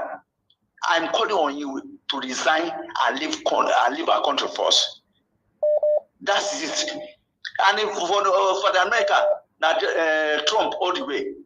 Nobody. Trump all the way. Because I need radical presence in Nigeria. Trump is a radical presence. Exactly. Radical presence. I need a person like a Trump in Nigeria. Someone who can be radical. You don't care whatever you can look at and tell you who you are. That's why Trump all the way. Thank you, Mr. Najao. Thank you very much, sir. God bless you. Thank you. All right. Good evening to you. Your name and where you calling us from. Turn down your system, please. Hello? Turn down your system. Hello? Go ahead, sir. Where you calling from? Okay. My name is Wale. I'm calling from New York, sir. Okay, Mr. Wale, go ahead, sir. Talk to us. Okay, Mr. Evans, I just want to look at something. Yes, sir. You always say something about. Are you sure about this generation will have better Nigeria this generation? I think you are right somewhere. Do you listen? Do you watch this state Arise when they talk about Accountant General of Nigeria going to abroad for a workshop with Commissioner of Finance in Nigeria, from all the statistics Commissioner in Nigeria, going to do workshop in Nigeria, in London. To me, I don't think it's only this senator and this president. I think it's the generalists of Nigerians. I don't think, like you said, that Nigeria we want, not generation, maybe another generation. Like you just said, that you always said. I don't think so. Thank you, sir. Thank you, Mr. Bamidele. Yes, God bless you, sir. Thank you very much. Yes, sir. Yes, sir. Now, wow. All right, let me take more calls. Because of God, now I'm going to return this call because you kept calling in the wrong time. Let me return your call. You know, Madam Deborah, I'm returning your call. When people are not talking, we are not the call. When people they talk, we are the call. That means you are not watching us live. Okay, Madam Deborah, you are not picking. Okay, Madam Deborah, are you there? Okay. Thank you, madam. Good evening to you. Okay, go ahead. You have 3 minutes. Just a quick contribution. Good evening to everyone listening. Regarding the Senate, the only thing I have to say about the whole thing happening in the Senate, it's not new. I don't think this is a new thing. It's something that has been going on. All the Senate, I think a lot of them, this kind of corruption has been going on. In as much as I don't support the current Senate President, Abaribe, I still see a bit of hypocrisy from the northern senators coming out now to pretend as if they are good. But where were they during the 8 years of Buhari? There was still corruption in the country, but I didn't see any of them coming out to speak. So I still see that bit of hypocrisy. A lot of them are coming out now to complain, but where were they when Buhari was in power for 8 years? The same problem that we're facing now, in as much as it's worse, but Buhari was the architect of all this problem. I agree with you. I saw in the 8 years, they all kept quiet. Yes. Even when they come out to talk, they talk from one side of their mouth. Nepotism. But we also how they went after Goodluck. So whenever something does not favor them, that's when they come out. And exactly. in my own opinion, that's hypocrisy because they themselves are not in any way. They've not helped Nigeria in any way. So that is that. I'm not interested in anything any of them is coming out to say because they are all the same. So I want to quickly say something about the American election.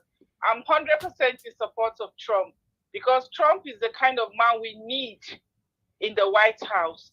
anybody who is trying to say, oh, Trump is this, just go back to the 4 years of Trump in the White House and take a look at what was going on around the world. A lot of these terrorists and all these people creating problems, they were all quiet because they know that the person in the White House is not going to put up with any nonsense. So let us not be sentimental about all these things. It matters who is in the White House. If you take a look at the 4 years of Trump, even when he moved the capital of Israel to Jerusalem, none of these people came out to protest because they know the person who is there.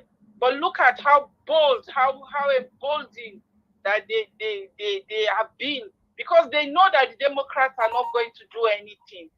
So people should look at the last 4 years of Trump in office and compare it to what is going on now. Thank you. And they will agree that Trump is the man. Thank you. And we hope that he will be in the White House this time around. Thank you, madam. Thank you so much, Mr. Elvis. God bless you, ma. Thank you very much. Thank you.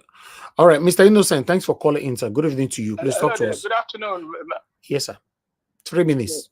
How are you doing today? Good afternoon to all the panels and all the people that are there. Please, yes. The reason I'm calling is just I'm calling on regarding this, American, election and all that. I mean, I don't know why, we people here, we want to compare a Nigerian election with, America or Britain. Now, Nigerian and Britain elections in Britain, and they have different, voters. They have different, politicians. Their voting pattern is completely different from Nigeria.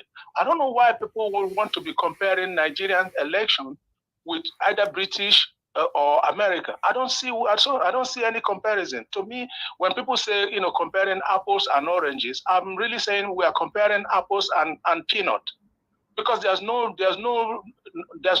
linkage. Okay. What drives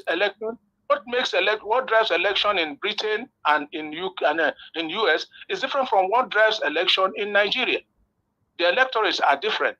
The settings are completely different. So I don't know why we go there and say Nigeria, compare Britain and this America. We shouldn't be doing that. It's a waste of time for me. I just want to know why they do that. That's their There's opinion. No parallel. That's I understand. Opinion, there's really no parallel.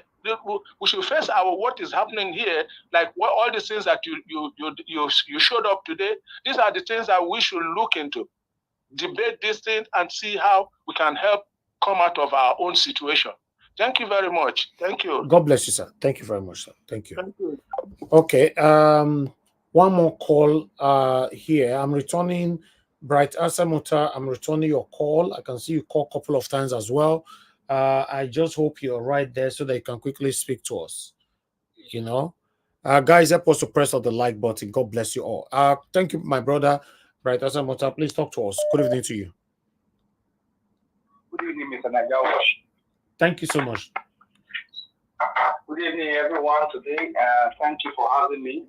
I just wanted to comment on the issue of this abduction that is taking place every time in Nigeria. Mr. Nigerian, for more indication, it has shown that Nigeria is a failed state. There's no doubt about that. Because there is no country that will allow almost 400 people to be taken in less than 2 weeks. And everybody is still moving on. Nothing is going on. Instead, in our parliament, people are arguing about money. That is their interest. And the issue of the senator coming out to say these northerners want to topple on the Senate president to take him out of office is just a way to sway the people's voice, to get the people we did their tribal way of doing this, to get people on their side. This is now a northern state against the southwest. Because these people, whenever they see that there is something going on among themselves, they will not bring these tribal settlements around it. Then the people will forget the issue on ground. How can you give people 500 million And these people will come out and say they are using it for their constituency, la. Which of these senators in their constituency can anybody walk into their office when you have a problem, Mr. Nigeria Watch? Tell me any of them. That if you have a problem in your constituency, you can walk into the office in your constituency and say, oh, this man is representing us in Abuja. Let us go and air our view. Let us go and lament and tell him the situation on ground. How many of these people can you even pass their case? If they even have an office in their constituency, how many of them? And somebody can easily say, the 500 million that was given to me, if you go to my constituency, Boeho, we are already putting up Boeho. Sometimes I don't just understand what is happening in Nigeria. At this time, people are talking about putting Boeho in their local government. Boeho, when the world has moved on, people are thinking of how to take people from Earth to Mars to go and be living in Mars. We are still thinking of Boeho.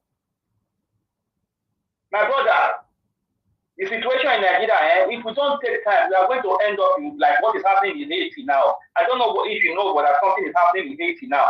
Go and look at how the country has become. Very soon, we are already heading to that direction.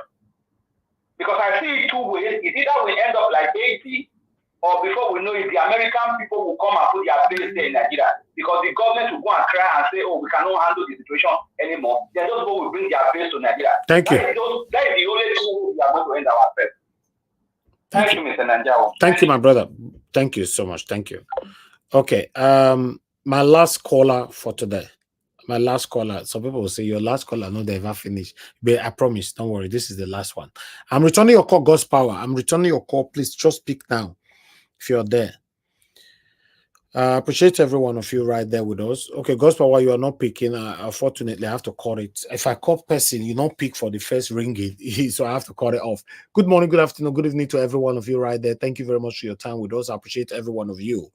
For those of you that want to talk about Donald Trump and all that, I see somebody commenting on the comment section earlier on, saying that why are we discussing American politics and all that, we should focus on Nigeria politics. No. Please, we don't focus on Nigeria politics alone. In fact, I dedicated this platform to be talking about this doesn't mean, normally in the past, not be so it be. We're supposed to be able to discuss everything. American politics is very, very important to the world as well. So, yeah, please understand with us. And another thing that you can do as well, the day we are, maybe we are showcasing something that you don't like, don't worry, don't bother yourself. Allow the people that have interest on it to talk about it. I appreciate you as well. But meanwhile, I would like us to quickly recapitulate back again to Donald Trump here. I know, say I played this video the other day. I better have 2 videos for you guys right now. Short videos. Then we'll start talking. Listen to this. That the U.S. is doing far better than any other country when it comes to testing. Yes. Why does that matter? Why is this a global competition to you if every day Americans are still losing their lives and we're still seeing more cases every day? Well, they're losing their lives everywhere in the world. And maybe that's a question you should ask China. Don't ask me, ask China that question, okay? When you ask them that question, you may get a very unusual answer. Yes, behind you, please. What, sir, why are you saying that to me specifically? I'm telling you, I'm not saying it specifically to anybody. I'm saying it to anybody that would ask a nasty question like that. That's not a nasty question. Please go ahead. I have 2 questions. No, it's okay. But you pointed to me. I did, and you didn't respond, and now I'm calling on Sorry, I just the young lady in the back, please. I just wanted to let my colleague finish, Okay. but can I ask you Ladies and gentlemen, thank you very much. Appreciate it. Thank you very much. When I go see, God, wait till I go see for this fight. Guy, all right, we will listen to this one as well. Watch this. Some tough questions? You're going to be fair. I'm going to be fair. Just be fair. But you're okay with some tough questions? No, I'm not. I mean, You're not okay with tough questions? I want him to be fair. You don't ask Biden tough questions. I didn't want to have this kind of angry. Of course you did. No, I didn't. Of course you did. No, I didn't. Well, then you brought up a lot of subjects that Well, I said I'm going to ask you brought tough up. questions. They were inappropriately brought up right from the beginning. No, your first question was, this is going to be tough questions. Why? You don't ask Joe Biden. I saw your interview with Joe, 60 Minutes. I see Joe Biden giving softball after softball. I've seen all of his interviews. He's never been asked a question that's hard. Okay, but forget him for a minute. No, but you You're start president, with me. You're president. And Excuse me, Leslie, you started with me. Your first statement was, are you ready for tough questions? Are you? That's no way to talk. It's no way to talk. I think we have enough of an interview here, Hope. Okay, that's enough. Let's go. Thanks.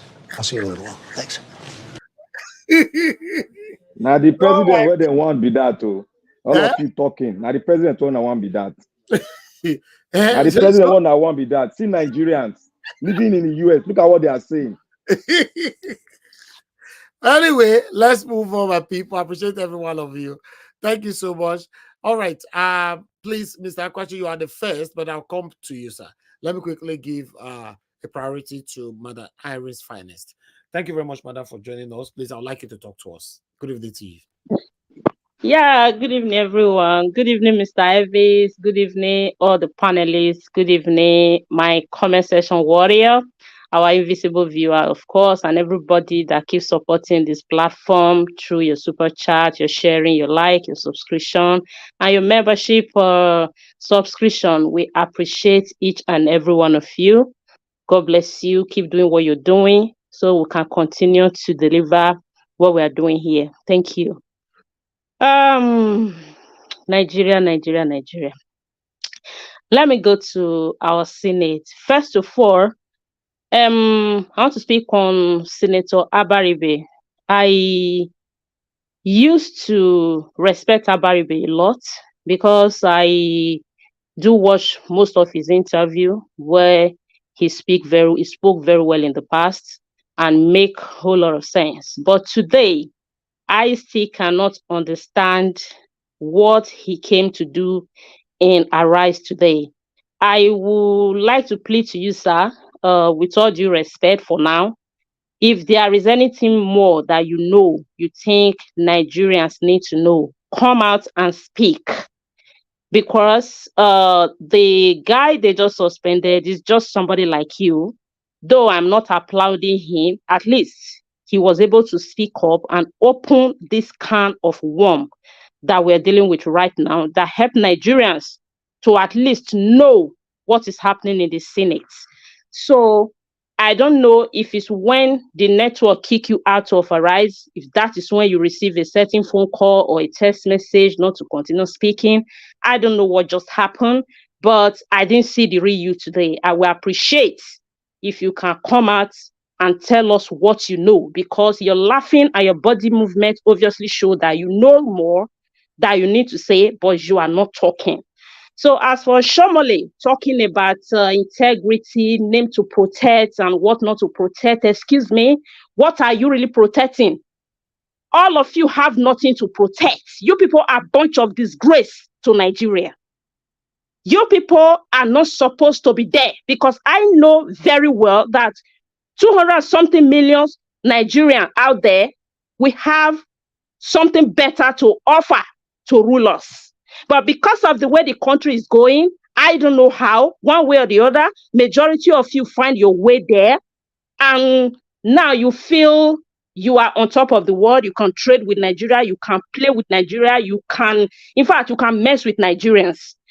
See, nothing lasts forever. Nothing lasts forever. At least what is happening right now, before, things like this don't normally happen, but I don't know what is happening, but something is happening. If you guys know what is good for you, as Mr. Evie said earlier on, there are people, they must have done a lot of bad in the past. They have opportunity to change as far as you still have air that you're breathing. I think you people are heading to a stage where you can tell yourself, I don't think I am on the right track. I think I just need to get it right before the air we off. Because look at, for example, the other day, the funeral where your Senate president went to make fool of himself the other time. That is a man that have all it takes, that controls a lot of things while alive. But here we are, 3 members of the family, a sad one at that. Now, people have moved on. This clock did not stop ticking. So, why am I making that reference? It doesn't make sense for you people to steal just for stealing. Because I don't know why you people keep stealing. Majority of you in that Senate have been governors, have held a different kind of position in the country which you people have made money from. I don't know the meaning of this because I see this as people that just choose to steal just to steal. For stealing's sake, it's like it's an addition to you people. It's a pity. It's just so sad. And I will come back to Nigerians. As I always say, our mindsets, we as a people, I will come back to you people. I don't 100% blame these people. If we Nigerians cannot rise up, this mess is not going to stop. If we are not doing anything about this, Mr. Ives keeps saying it every time that when we finish talking, we air the news as headline for like 2-3 days, everybody move on. If we keep moving on,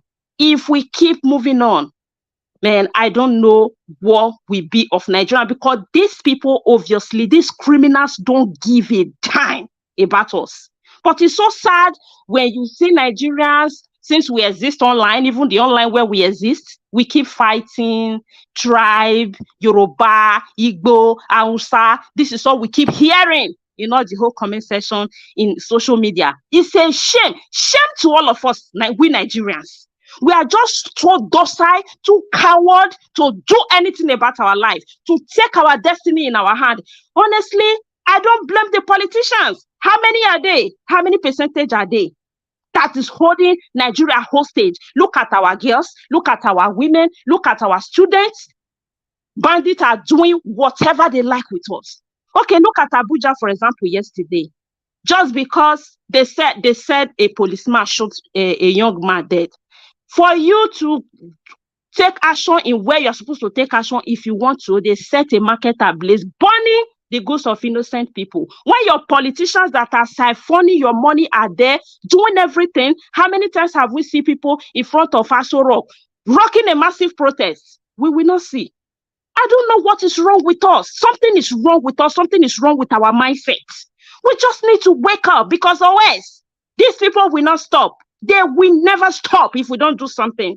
It's so sad that we keep fighting ourselves, tribalism. We keep killing ourselves. They will just throw us with religion, with tribalism. They will say by the time they finish with that, we must have finished with what we are doing to the country. It's so sad. I'm calling on Nigerians. We need to wake up and smell the coffin.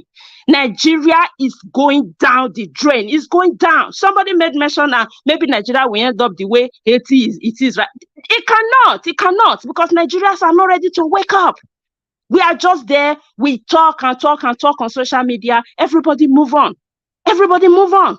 Talk is good, but something else needs to be done. Something just needs to be done for these shameless people all recycling themselves to see if we can be able to rescue anything out of Nigeria from them. So it's so sad. It's so sad. I think every constituency right now, some of them that agree that they have received the 500 million or whatever, every constituency should wake up or to open your eyes, hold your senators responsible, hold them responsible, hold your governors responsible. All these people, they are into this game together, not just the presidency and the Labour Party senators. Shame on you guys. Shame on you people. Shame on you people. You people are together in the whole of this mess. All of you are keeping quiet, scared of suspension or whatever you're scared of. I don't know, but shame on you people. Shame. Thank you, Mr. Ives. Wow. Madam Iris Finance, God bless you. Thank you very much, because it's not much people that many more people that will have the guts to call out Labour Party people, because many of them are hypocrites. Many of them are practicing the same nepotism that we are accusing Tinubu of. Yes, thank you very much, madam, for saying it how it is, regardless of whoever that is involved. I appreciate you. Thank you, my people, for joining us. Trump, Mr. Trump, it's good to hear from you. Thanks for joining us. Delaja Ogumbi, Ray Abua, Jaja, and many others right there. Tracy, Jacobin, and God bless every one of you. Press on that like button. Encourage what we do here. Monday, we can see you right there. Thank you very much for just coming in. Oriomi Abdul, thank you. God bless you all. Help us to press on the like button. Help us to share. Let me go to the first person on the panel, which is Prince Akwashi. It's good to have you on the show today, sir. Good evening to you. It's been a while. I would like you to talk to us for 8 minutes. Yes, so Mr. Najawat. Yes, sir. Good evening, and for us it's just we're just getting to noon. Good afternoon, and those that are already in the morning, I could equally say good morning. I greet every other person who is in the panel. One thing that surprises me. Let me start from Trump and Joe Biden. The good thing about it is, I think the second to the last, no, the third person that has spoken, which is second to the last caller, spoke the truth. And the truth is this: in as much as anybody is supporting who you're supporting, it's your own opinion, it's your own vote. The good thing about America is, if you are to vote, it's one person say your vote, it's one person, one vote. You're not gonna vote 20. You're not gonna vote 100. You don't know my mind. And people who keep saying Trump, Trump, Trump, Trump, Trump. Let me ask them a question. When you say Trump, and then you look at Tinubu, Trump is poor Tinubu. He is poor. The only thing Trump didn't do is the white powder thing. That one. I don't know if he does it, personally, I don't know. But that one I know he didn't do. But if you come into, if you talk about being crooked, that person is a crooked person. And I don't know people who keep saying, who keep comparing the economy now and the economy when Trump was there. I don't know the job they do. I don't know. And I'm not gonna blame them. Whatever job they do, that's their job. For me, I love the economy. The economy is good for me. I love it so much. Things are going well with me. The thing is this: Nigeria, we keep. I've said this time and time again. What is it? Some will tell you, "Oh, Trump is an evangelical." Are you serious? Are you serious? The same person who went to a church and turned the Bible upside down. Sometimes I look at Nigerians, I say, you know what? Are we hypocrites? I don't know who they talk to. I don't know who they talk to. As for me, most people who I talk to are not gonna go anywhere Trump. In as much as I wish Joe Biden was younger, but nobody's God. He's older than he's old. And that would not stop me. I didn't want to vote before, but because of Trump, I'm going to vote Biden, whether they like it or not. And so also people that I know. So also most of the people that I know. When you look at that, you look at how things are done. The way we elect our people here is different from the way they do it in Nigeria. Biden already got California. He already got New York. He already got, and when you go to swing states like Pennsylvania and Michigan, and the only one I'm not sure of is Wisconsin. But Michigan and Pennsylvania is already in Joe Biden's pot. So what are people talking about? I will not stress about this. I will only say, let us wait until the time comes. The same way when Obama was going to run against Mitt Romney, people were already saying, oh, Mitt Romney already got it. They're going to win. Nothing is going to stop them. But what happened at last? So people, I will applaud everyone. Please, I'm appealing for everyone to be patient. Let's wait till November 5th. The good thing is that we always know the result on same day. It's not like Nigeria that they will take their, and then they announce 12 midnight. They will announce it. No, we always know when things are going on that same day. Coming to Abaribe, do I have anything to say about Abaribe? I don't have anything to say about Abaribe. The whole thing is this. All these senators are just there for their selfish interest. Look at even Oshiomhole saying they're stripping them. Oh wow. Now he knows that they strip them naked. I'm sorry. You know? And the same is it Bamidele that is bringing in he wanted to bring in a tribal thing to make it look as if it's all about Akpabio. No, it's not all about Akpabio. As a matter of fact, Akpabio has done things worse than Ningi have done. In as much as I don't support any tribal, whatever it is, but the man is saying the truth. If they know the money is not missing, can they account for the 3.5 trillion that they just mentioned and doesn't have a line, a line content? The same Fabio is gonna get 2.5 billion from Women Affairs Ministry, and then from agriculture about 18 billion. One person is gonna get about 20 billion. And talk about his constituents. You see, this is how they do things.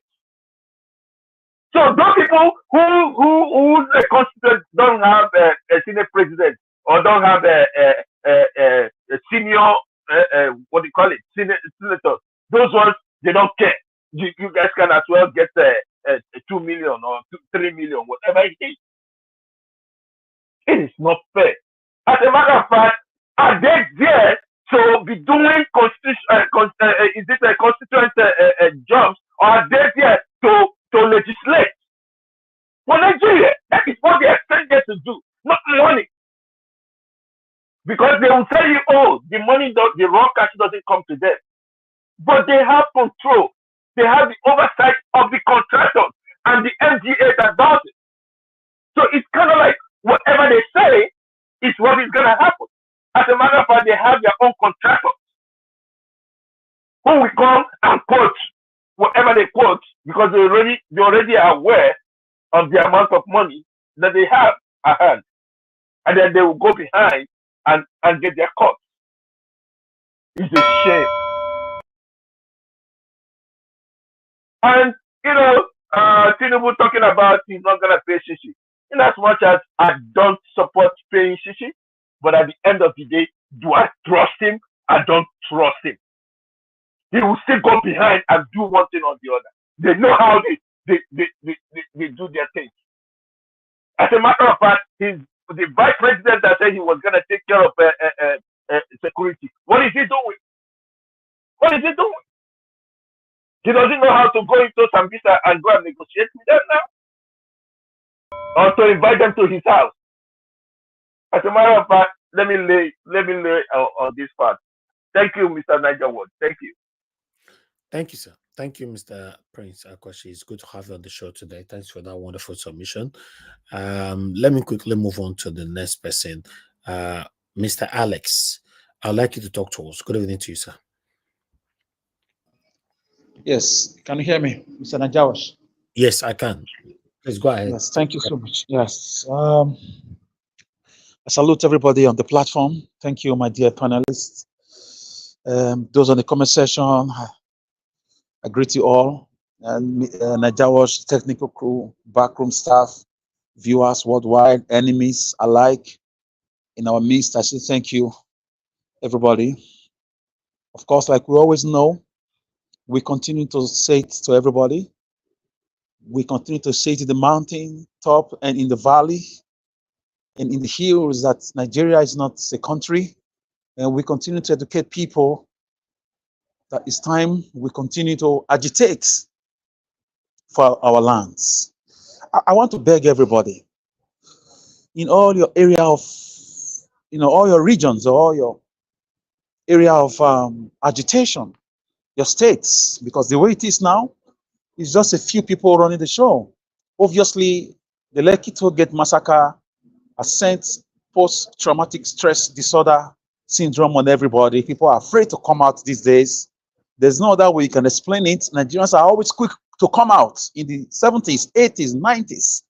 So after that Lekki Tollgate massacre, the killings that took place, Nigerians don't want to talk about protests anymore. Even ordinary protests, rally, people don't want to do it, apart from Mr. Obi, 1 million man march and stuff. So we need to move on from that. People gave their lives for you to be in that country where you are now. People gave their lives for Europe to be Europe. People gave their lives for America to be America. Black people gave their lives for you to be where you are today in America. So I know it's not easy, but we must discuss it. Right now, it's high time we discuss this country. There is no country. It's high time we see what the Biafrans are seeing. It's not, no, don't go there. Don't think about, no, it's just the truth. It's high time we see what Sunday Igboho is saying. Oduduwa Republic.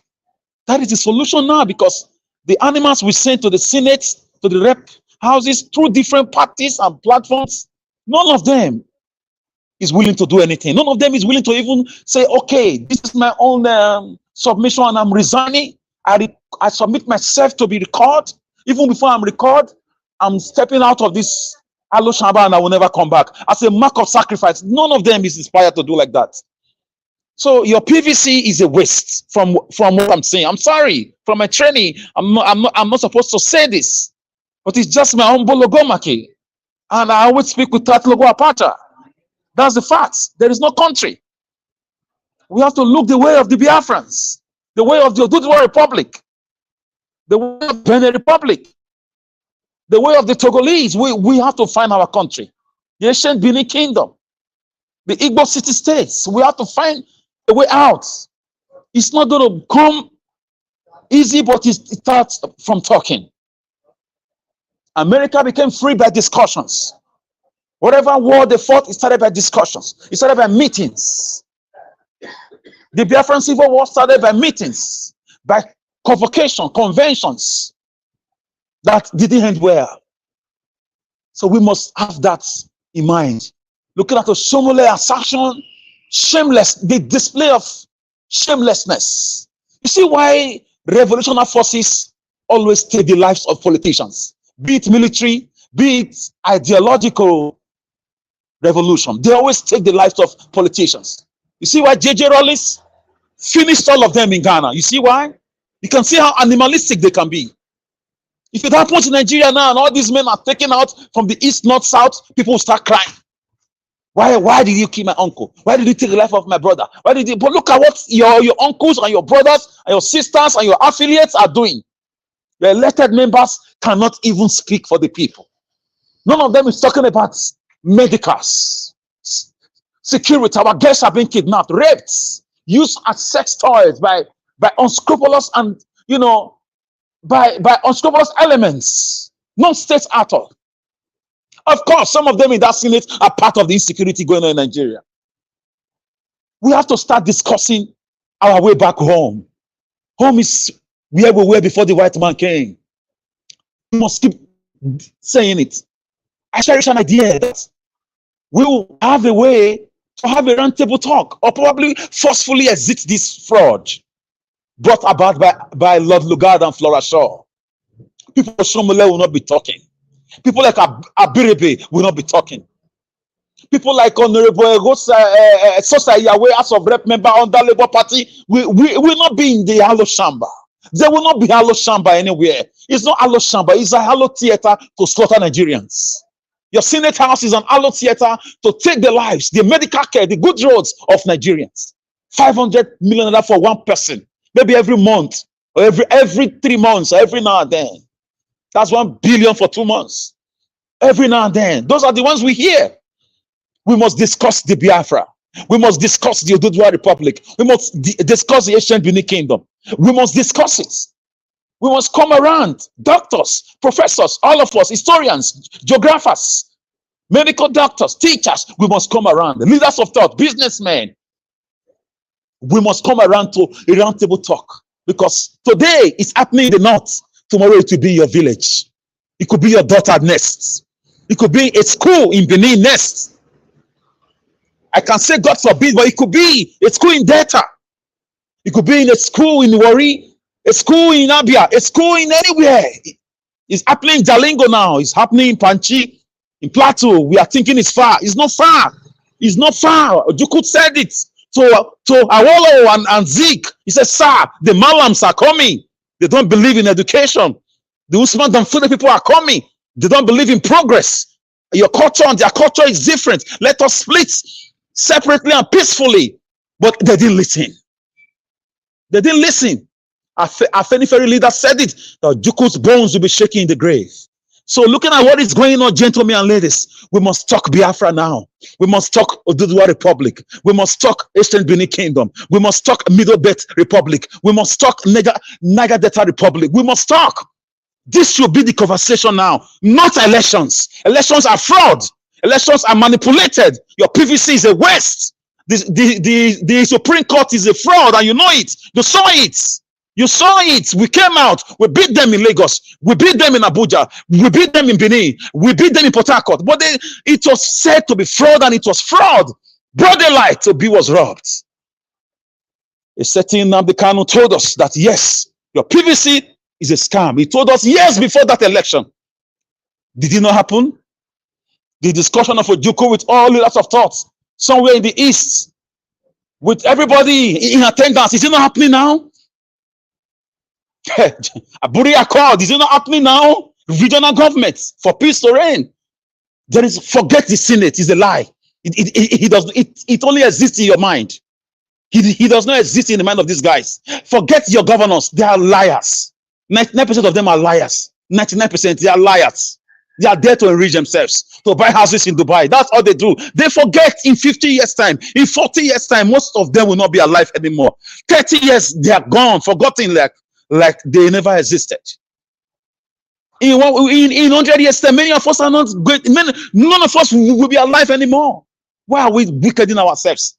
Since they will not listen to reasoning, let us discuss Biafra, Oduduwa Republic, like separation of the country is what I mean. There is no way out.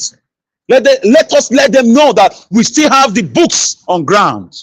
Nnamdi Kanu published a book that was online about Flora Shaw and the Nigeria amalgamation in 1914. That was why they went after him, sponsored allegedly by the Buckingham Palace. What are we asking for? Let us live and let's live. I'm scared. Yes, I can leave Nigeria anytime I want. Yes, I'm privileged. Yes, my community is the safest amongst those in Nigeria. But who knows what they are coming with next? They keep advancing. They have people in government allegedly sponsoring them. There is no insecurity. It's a bunch of people, former and serving senators and governors who are playing this game. Bunch of cabal. Across the country, not only in the north, it's everywhere. They are working with stooges in the south, working with people in the southeast, in the south, in the southwest. Many of them are benefiting. Look at the audacity to ask Nigerian government to give 40 trillion naira, 2 years budget. That's where we have reduced ourselves to. Did you know what Ojukwu was saying? That the Malams are coming, Mr. Awolowo. The Malams are coming. Are the Malams not here now? They recruit some miserable people among the south to do this evil. So when you talk, they say shut up. In the east, they say shut up. Or the use of Kalu will say shut up. Okorocha will say shut up. In the south, in Benin, some people will say shut up. Former governors will say shut up. Who are you? In the west, governors will say shut up. Because those in the north, they've made deals with them. This is the only truth. I'm talking to you as an expert. We must talk about Biafra. You cannot run away from your shadow. The shadow of Nigerian, of us right now is the Biafra agitation. We must hold that line so that we can have our own country.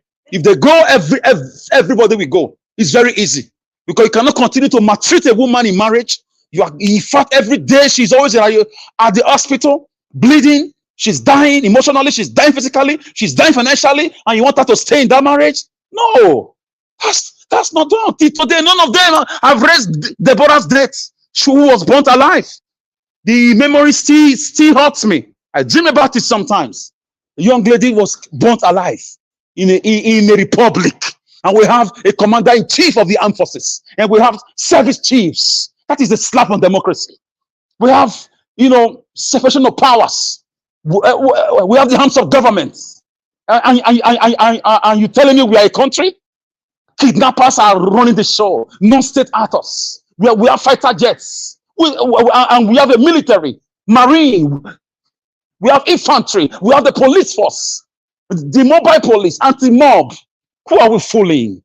You are just not when people like us who are schooled in this art of governance, who are specialists in governance, are still alive. We say capital to register to that. You must discuss Biafra. You can't run away from it. It's for your own good. I'm not an Igbo man. This is the way to go. You must discuss Oduduwa Republic. You must discuss ancient Benin Kingdom. Let the Malams go with their problems. Let them go with their margeries. Let them go with their Quran. God be with them. Let them govern themselves. If they want to eat themselves, let them do it.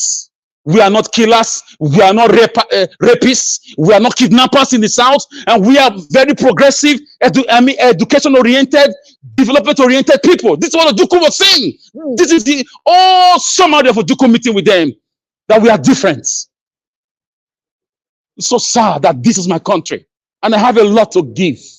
No way. They block everything with courtism, bloodletting, vandalism, and everything. Nigeria, I'm very sad. Looking at what people are telling us, that our government must bring 40 trillion. Who are you to stand before a government? The largest military on the continent. The largest infantry. Go and verify. On the continent. When Zaire was having crisis, they sent Zogu to go and come in over Patrice Emery Lumumba's death. Some dirty, unscrupulous people will tell me, as a president, that I have to bring 40 trillion when I have the bodies of the states or the nations, military apparatus or apparatchik. Really? We don't have a government. We must discuss the Biafra. If I find way in government in any way, Biafra will be among the struggle. Not because I want the Biafra to go. Of course, they have to go, but that is the way to go because there's no country. It's a fraud, a big fraud. Oshiomhole should call himself back. He's not worthy to be a senator. Abaribe should resign. They should call themselves back. There is no system. There's nothing is working. As to say that it will never happen. It will not happen. So the only thing these guys will listen to now is for all of us in our regions to start discussing how we were before the white man came. And I'm willing to champion those state courts. I'm willing to do it. By the grace of God, we'll get like mind, because these guys will finish from the north, enter the middle belt, then they will enter the south, like they were doing under Buhari. They will come. Tinubu is calm now because he's a bit calm now because he has not gotten his second tenure. Second tenure, you are going to see fire. You will see shege if you don't discuss it now. How we were before the white man came. Our constitution is lopsided. It's evil. It does not care about human life. It's all about budget, borrowing, budget, allocation. That's all they care about. Nothing about child care, nothing about education, nothing about security, database system. So on Aburi Accord, I'm going to stand. Aburi Accord was a meeting that every region should govern themselves. A confederation government with a strong region and a weak center. The federal government in Abuja is a scam. Aso Rock is a fraud. Thank you, Mr. Najawash. I'll leave it here.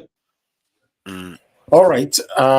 Thank you very much, Mr. Alex. I appreciate you. God bless you, my brother. Thank you so much. Please stay mute. Sorry, did I meet my turn? No. It's not your turn yet, sir. Thank you very much, Mr. Alex, for that wonderful submission. God bless you. Thank you. Mr. Jonathan, are you there with us, sir? Oh, Mr. Jonathan, the same story. The same story again. We are not hearing you every day. I don't know. I think if you come in, you should. I've escaped from that, Najawash. I've escaped. They cannot attack me again. No, Mr. Jonathan is not attack. It's just if you come into the show, try to test your mic first. Not when we call you to speak, then we face this all the time. We can't hear you at all. Let me move on to Black Panther. Black Panther, are you there with us, sir? I'm here with you, live and direct from Dallas, Texas. Please talk to us. Thank you very much. Yeah, thank you, Niger Wash. I always say this prayer for you. May God continue to bless you and make you shine above principalities and the evil men plan against you. You will shine above them in Jesus' mighty name. Amen. I want to thank Mama Diaspora. God bless you, and God will continue to bless you for giving us a child that is a blessing to Africa. God bless you, ma. Because all what we are doing here today, we are doing it for Africa. I want to thank everyone that has spoken. You people gladdens my heart to see patriots gathered here today to speak truth. Truth and nothing but the truth. Anything contrary to the truth, that person is a disgrace to humanity, and it's an aberration to his own race. I want to thank everyone out there, the people on the comment section. May God bless you guys. Continuously press on it, like the channel, so that they can take us, our voices can be heard above everything, inside interlands of the earth. Our voice will be heard. Nigerians there will hear it and know that Nigerians are speaking. I want to thank the speaker before Alex. May God bless you, sir. May God bless you.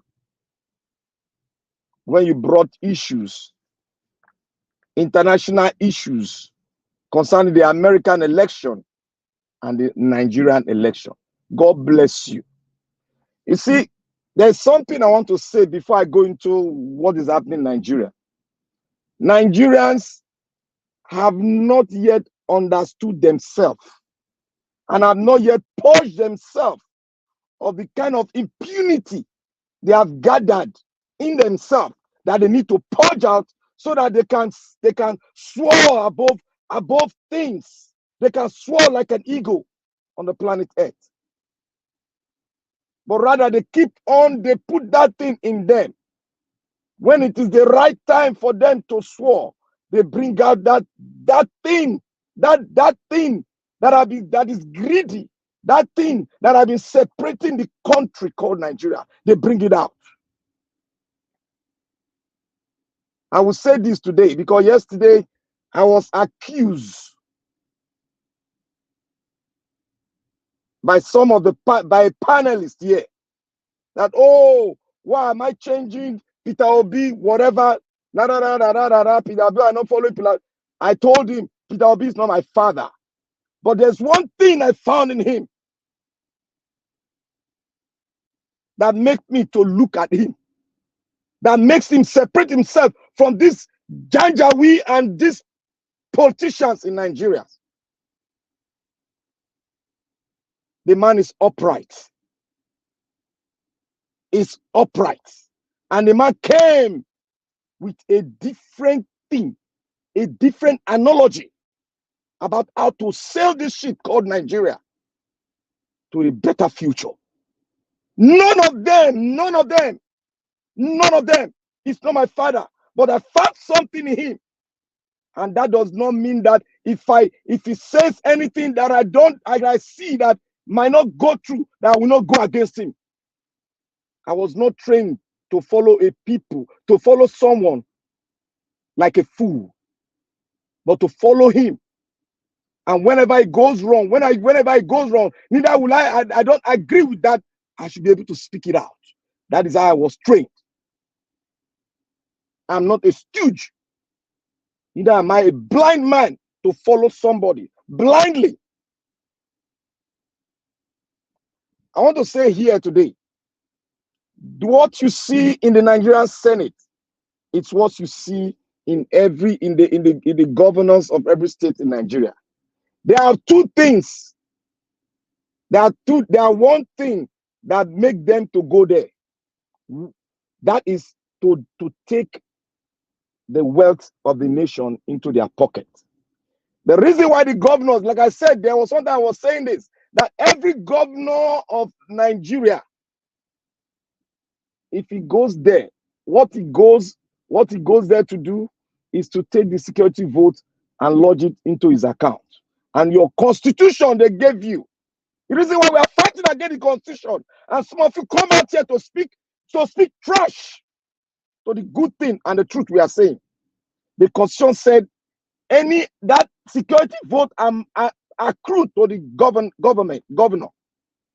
You, as the owner, the people that hold the sovereignty of the, you don't have rights. Your right was taken away from you. You don't have right, neither with your judiciary have right to question how they take that money and how they spend that money. That is the aberration we are talking about. And people come here, they don't know anything about Nigeria. They come here to speak about slavery. Go, you need a medical checkup. You are in the 21st century. You are still scared of the world. You don't want to fight the inner thing that is going on in your country and solve it and come out as strong as ever and face the world. But rather you blame everybody. Oh, your master, your this. You start talking history. History is meant for us to be corrected. The reason why we bring history in is to know where we are coming from and where we are going now. My brothers and sisters, the senators are there. Every year they collect the constituency allowance. And we've been complaining about this. Nobody wants to hear us out. Thank God it has been proven. And now it's out there. 500 million, according to your constituency, 500 million, 200 million, they are giving to them. They do nada. I challenge anybody in Nigeria, your constitution, come out and tell me that this is what your senator has done. And mind you, what is the role of a senator? What is the role of the people that make, are they not the people that makes law? Should they handle money of a state or money accrued that was supposed to be accrued to the state government to work in their state? And they will now handle and say they have a constituent project. If you take that constituency money, what right have you as a senator to question your president or question the corrupt people that know that you don't use that money, but that money goes into your pocket? Because every senator in Nigeria, what they do, because the politics in Nigeria have been monetized, what they do when they get to the Senate, the first thing they do is to accrue their money they spend back and the loan they've taken to come into to this position. Nigeria, this is the Nigeria we are seeing now. That is why we say every day, what do we have any pathway out? The pathway out here that would threaten the so-called intruders coming from different areas, perpetrated by the government. This terrorism you see there is the government is involved. And if the government is involved, what else can the citizen do? Let me tell you what the citizen can do. Rise up and fight for your land. South Africa fought against what came to them. Many lives were brought down, but they fought continuously until the international world heard them. And what happened? They came out and they took their country back. Every one of us will go one day. We might not see the promised land, but our children will see the promised land.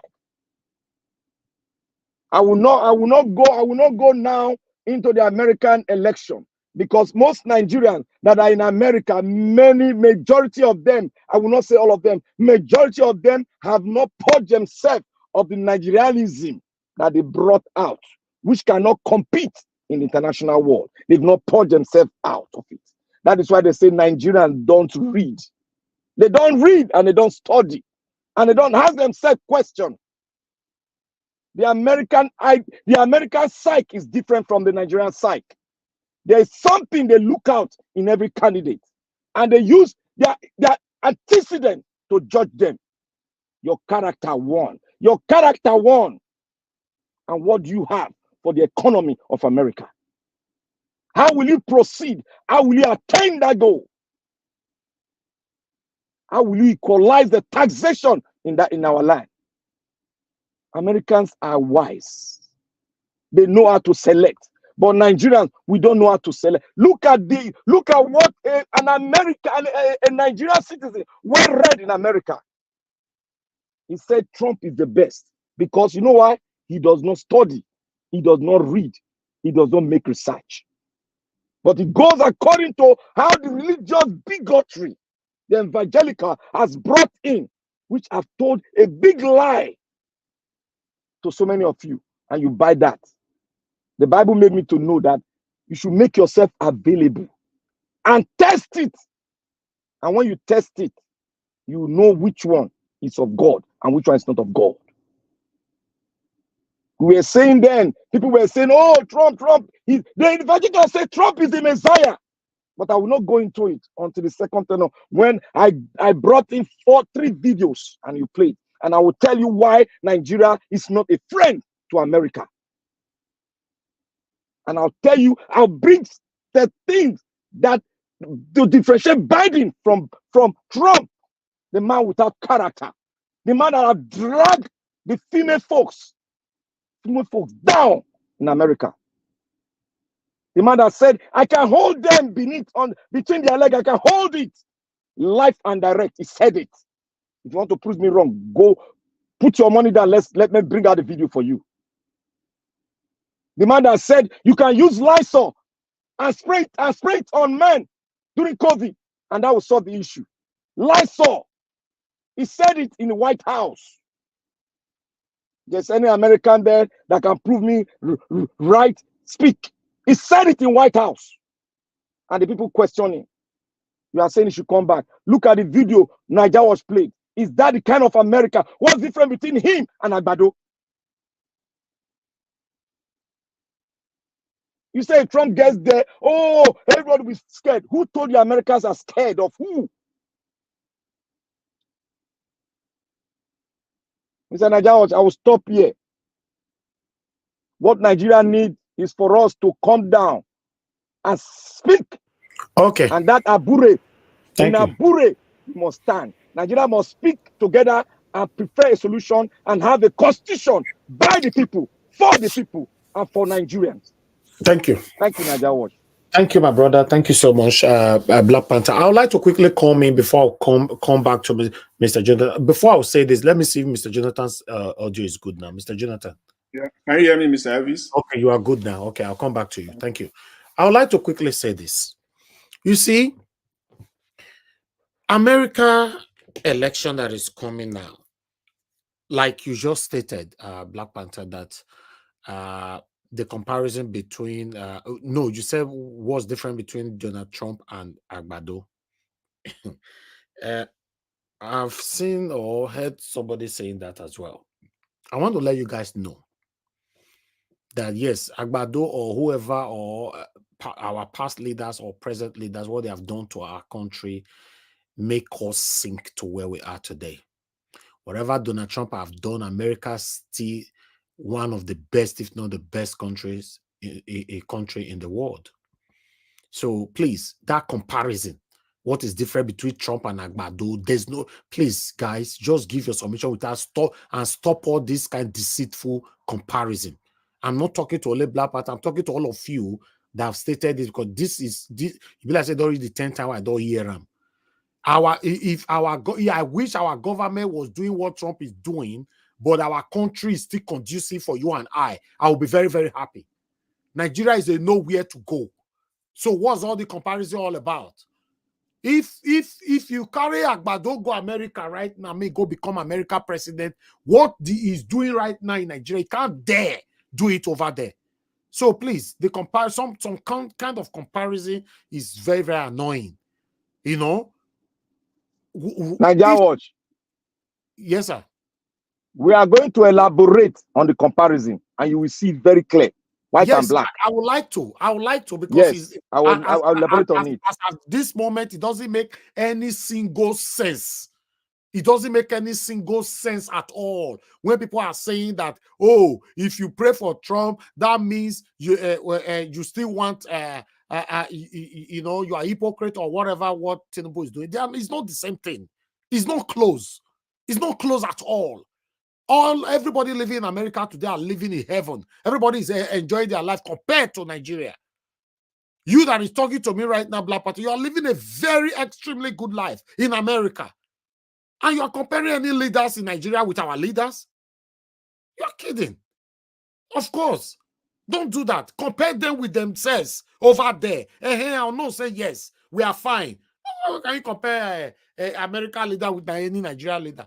The worst ever American leader is better than the best in, almost the best in Nigeria. What are we talking about? We go tell you why they are the same. You go see them now. You go hear I them. would like to hear it on your next submission. I'm here to learn. But as at this moment, that comparison doesn't make any single sense to me. It doesn't. See what our leaders did you get are doing my to videos? us. Did you get my videos? Yeah, go everything you said. Yes. Let me say this. How many people in the history of America have they ever kidnapped the 280 people in America and the history of America? Then they'll be asking for a ransom. In the history of America, do people broad daylight slaughter people or stone people to death like they did to Deborah? In the history of America, what are we talking about? Even they say you guys have a gun crime and all that. The people when they do the gun crime, they arrest them, they prison. But in Nigeria, they go buy you, you go die for free. You know who killed you, they're not go find them.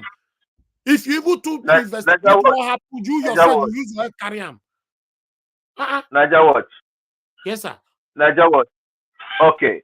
When we compare them, we are not comparing the country. We are comparing the character. No. We're comparing the character. That's what we're comparing the character. That's what I'm saying, okay. Sir. Hold on, sir. I know what I'm saying. If you are comparing the character, you said the criminal is ruling you in America, and America is still very conducive for everybody to stay. Why the same criminal is ruling Nigeria, everybody is dying? The comparison doesn't make no sense. Because it's not Trump that is on seat right now. It doesn't make sense. Let's say it is. Do your comparison with your politicians over there. Leave Nigeria. Please say panic politicians out of it. Niger watch. Now because the people are aware and they understand the environment and they are right. They know they are right. Nigeria, do they know they are right? No. Listen, my brother. Listen. Do they know they are right? No, look at them speaking in America, saying they should put on Trump without character. Hold on now, please. You know that we all are learned people here. When we are arguing, we are here to we argue to learn. Nobody's arguing here to win. I come here every day to learn from you all. But one thing you must understand when you're talking about the right of Nigerians, every single, if not everybody, except the one they have naturally weaponized illiteracy on in Nigeria that doesn't know their right. Almost everybody, the learned people in Nigeria, know their right. But your right doesn't work in Nigeria. Our law is selective in Nigeria, in the in American states. You know, where you live, you know your right or you don't know your right. Somebody, your neighbor, if you don't know your right and anybody do something to you, you'll see your neighbor go tap you for back, say, this is your right. I go help people show him. And he go walk. Nigeria, you don't go walk. So let's say it how it is. That comparison doesn't make no sense. It doesn't. You are telling me criminals are ruling us and suffocating us. They are causing all the pains that we are facing. You can't talk. In a country where they said everybody is entitled to freedom of expression and freedom of speech, after you don't talk, you're not guaranteed of your freedom anymore. What are you talking about? In America, can you speak the way you were talking just now, Black Panther, shouting and everything? In America, somebody will come arrest you. Who will do that? But in Nigeria, you are telling me that people that they are arrested all the time don't know their right? Or more or less, already doesn't know his right for the almost 5 years they detained him. It's on the who don't know his right. Now the Kanu don't know his right. Many people that is in prison today, innocent people in the prison, they don't know their right. Come on, guys. When we are jumping out of the truth sometimes, just because we want the topic to favor us, I don't like it. Do your comparison with your people and leave satanic politicians out of this in totality. Thank you very much. I would like Mr. Jonathan to talk to us, sir. Thank you. Good evening to you, sir. Yeah, Mr. Elvis, thank you very much. I really appreciate it. I greet everyone, all the panelists, those that are listening. Welcome. Let me start from where you just stopped now, where Black Panther stopped. And thanks to your submission, Black Panther, and the other guy earlier on, they spoke on the character, which is also part of politics. Actually, I will still, talk on the Nigerian issue, but let me just take some few minutes to talk on this American thing. Yes, character is part of politics, and they've talked about that. I will talk on the policies. When the real thing when it comes to policies, an average American voter compared to a Nigerian voter, in some senses, they think the same way. That's why you see people when you see people talking about Trump, it's just their thought process. Because if we are talking of real thing, policies, compare the number of jobs that were created under Trump and under Biden. The same thing you are fighting for in Nigeria, that you are saying the government is bad, that the politicians are bad. Please apply the same thing now to America, where you are living, or the Western world where you reside. Compare the job numbers under Biden and under Trump. I leave the answer to your own judgment. Compare the unemployment rate in America under Biden and under Trump. I leave the judgment to you. Compare the rate of crime in America under Biden and under Trump. The Fox people and the GOP narrative, political spinners and analysts, right now they are mad. They don't like the numbers at all when it comes to crime, because that is their selling point. That is their selling point. The numbers are not in their favor at all. It's not on their side. Where do you want to start from? According to them, themselves, Fox News and their jobbers, they are telling themselves in a conference call that this is not good for us. Violent crime under Biden has dropped by 8%. The inner city crime has come down by 15%. Murder in America under Biden has dropped by 15.6%. Robbery is down by 10%. Burglary down by 12%. In fact, motor vehicle theft is down by is the only area that is slightly up. And they said this is not a good number for us.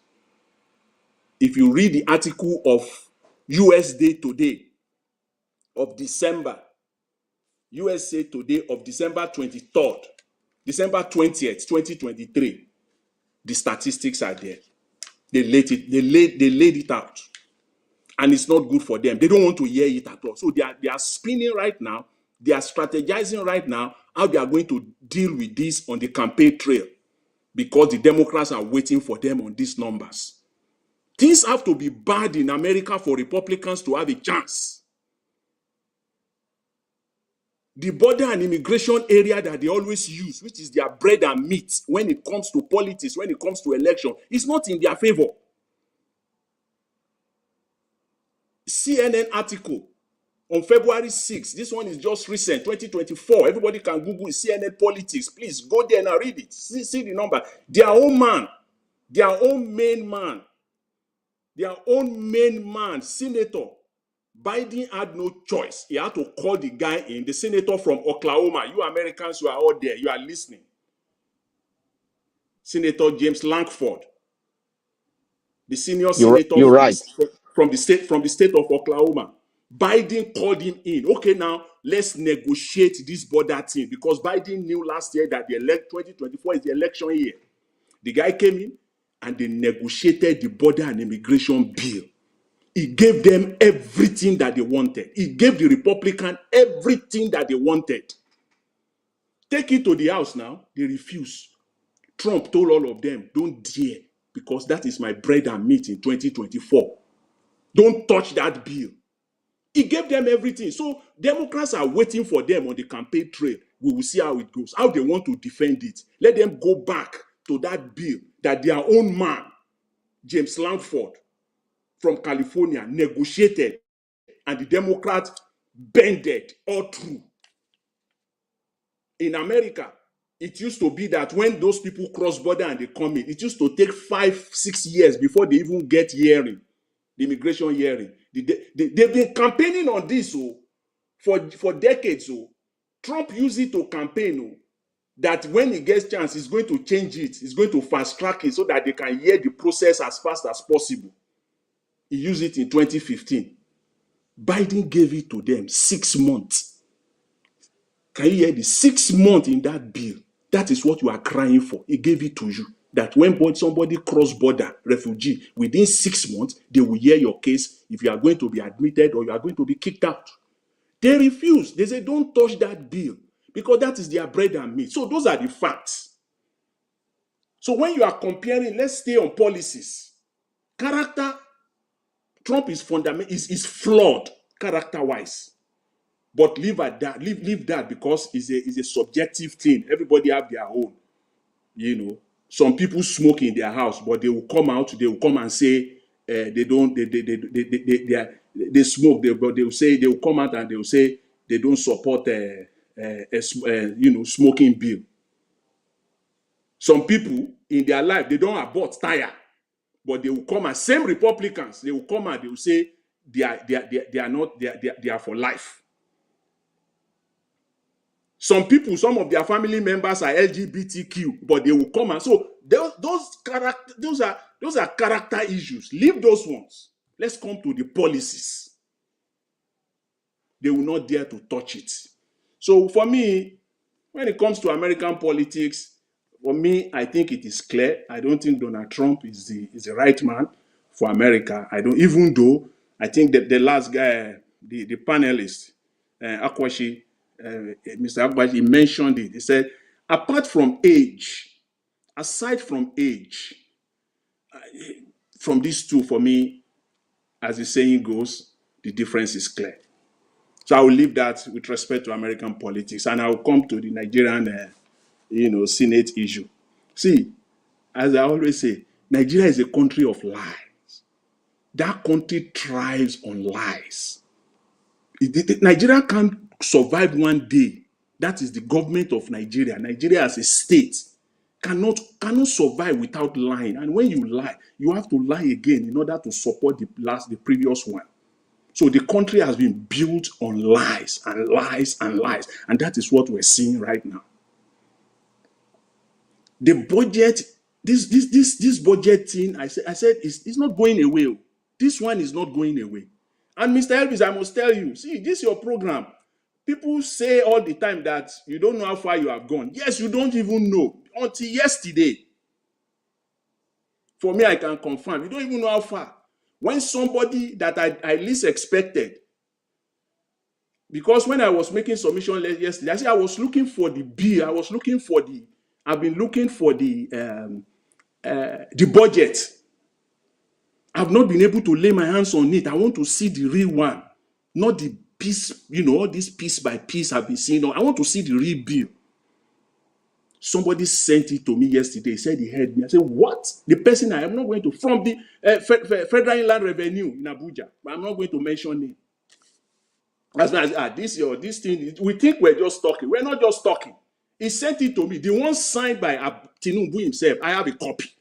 And I will send it to you, Mr. Elvis, if or unless you already have it. The one signed, I sent it to by Mr. Tinubu. I have a copy of it. And I can tell you all the breakdowns, everything in that budget. See, Nigeria is a country of lie. Let the senators be fighting their fight. Don't let us join them. I think it's Dele Farutimi that always put it right. Don't let us engage in their. See, they are defending themselves. it is the oppressors that will be fighting for them, that will be defending them. Now they strip themselves naked, but they are defending themselves, trying to cover up. Because the Pandora box has been opened. They've been stripped naked. Yes, I agree with that. I agree with that. They've been stripped naked. If you see the budget of Nigeria, you will mourn for Nigeria. This 500 million they are talking about is not even 500 million. The money distributed among the senators is 100 billion. Quote me. It's there in the budget. It's 100 billion naira. Are you kidding me? They believe that Nigerians don't go through this thing. It's 1,962 pages. 1,962 page document. So ordinarily, it might look on the surface is tedious. It's hard for you to penetrate, but it's doable. If you really want to, when you want to see them, look the budget. You will see where they hide all these things. That budget, the actual money needed is half of that money. I can tell you that for free. It's half of that money. The rest of it is all padded. I can tell you. And I will give you few examples because, as I said, it's humongous. And they know that. Who will go through 1,000? Who is going to go through over 1,952 page documents? Like on the surface, if you really, really want to do it. Who is tedious, is humongous. But I will just mention some few things to let Nigerians know that Nigeria is a country of lie. It's a budget of lie. These people are the one milking Nigeria. And as I said, this is the beginning of their end. If they are wise, this is the beginning. Because this one, we will open it for them. Senator Ningi, I said yesterday, said something profound. He talked about the money, the project, and the location. Please, everybody, Mr. Elvis, maybe you will tell us in Edo State, in your state, in Edo, okay, where they have now installed solar panel. In Edo State, in Esako Federal Constituency, 74 million naira. Please, maybe you will send somebody to Esako local government where they have installed solar panel. Please, we will need to know. Maybe somebody will tell us in Kwara South, 250 million for the construction of road.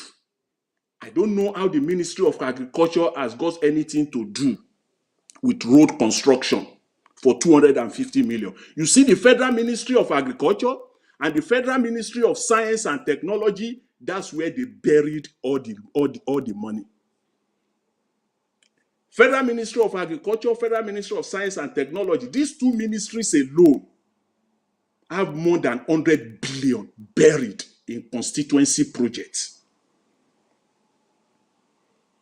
Hear this one Nigerian media are saying. I believe that even they pay the Nigerian media, the Nigerian Press Council, have their own 200 million embedded to them.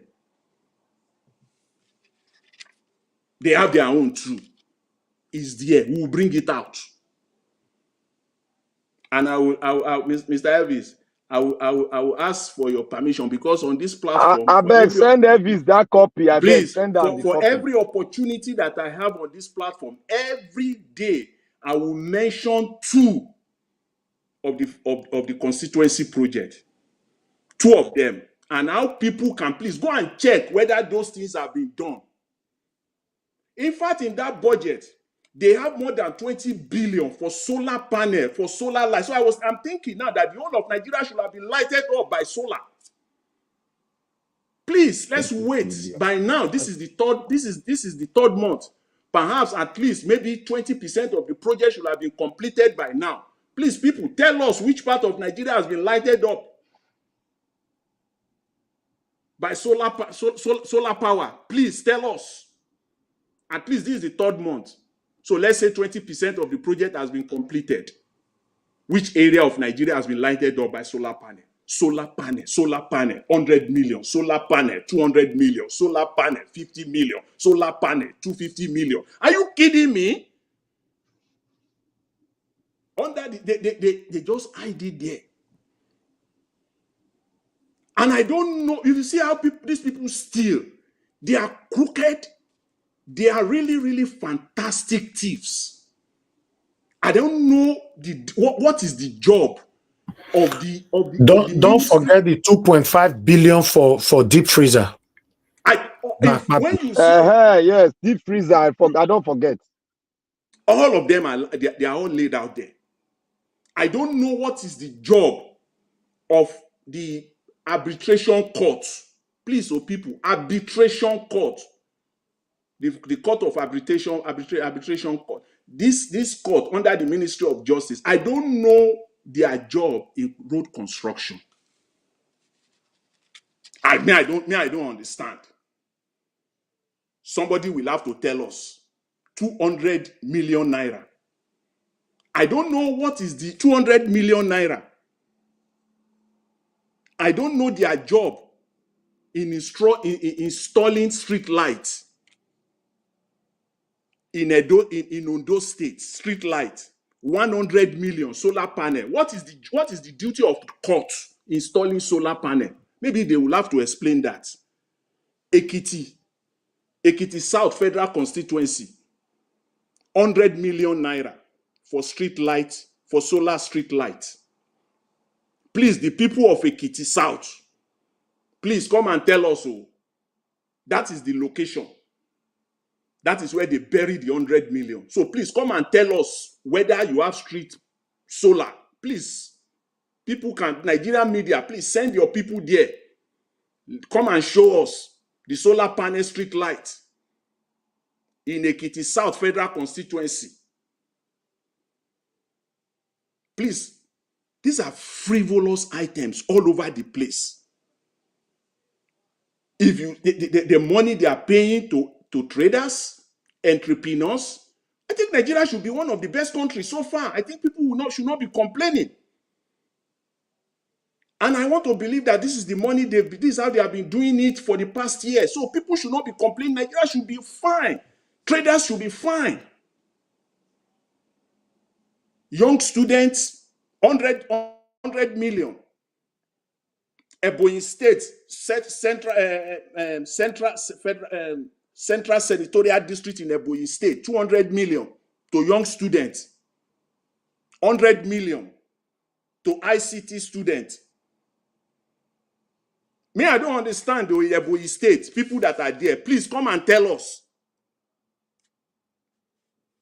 This is how you checkmate these people so that they will stop this stealing. This is pure. This is pure. This kind of stealing. They are so emboldened. They are so emboldened. If you look at it, you will see the amount of money these people are stealing. That's why. Mr. Jonathan. Yeah, yes. Is that money not accrued to Ministry of Education, the one for science and technology there? In fact, you will be surprised. It's the Ministry of Science and Technology.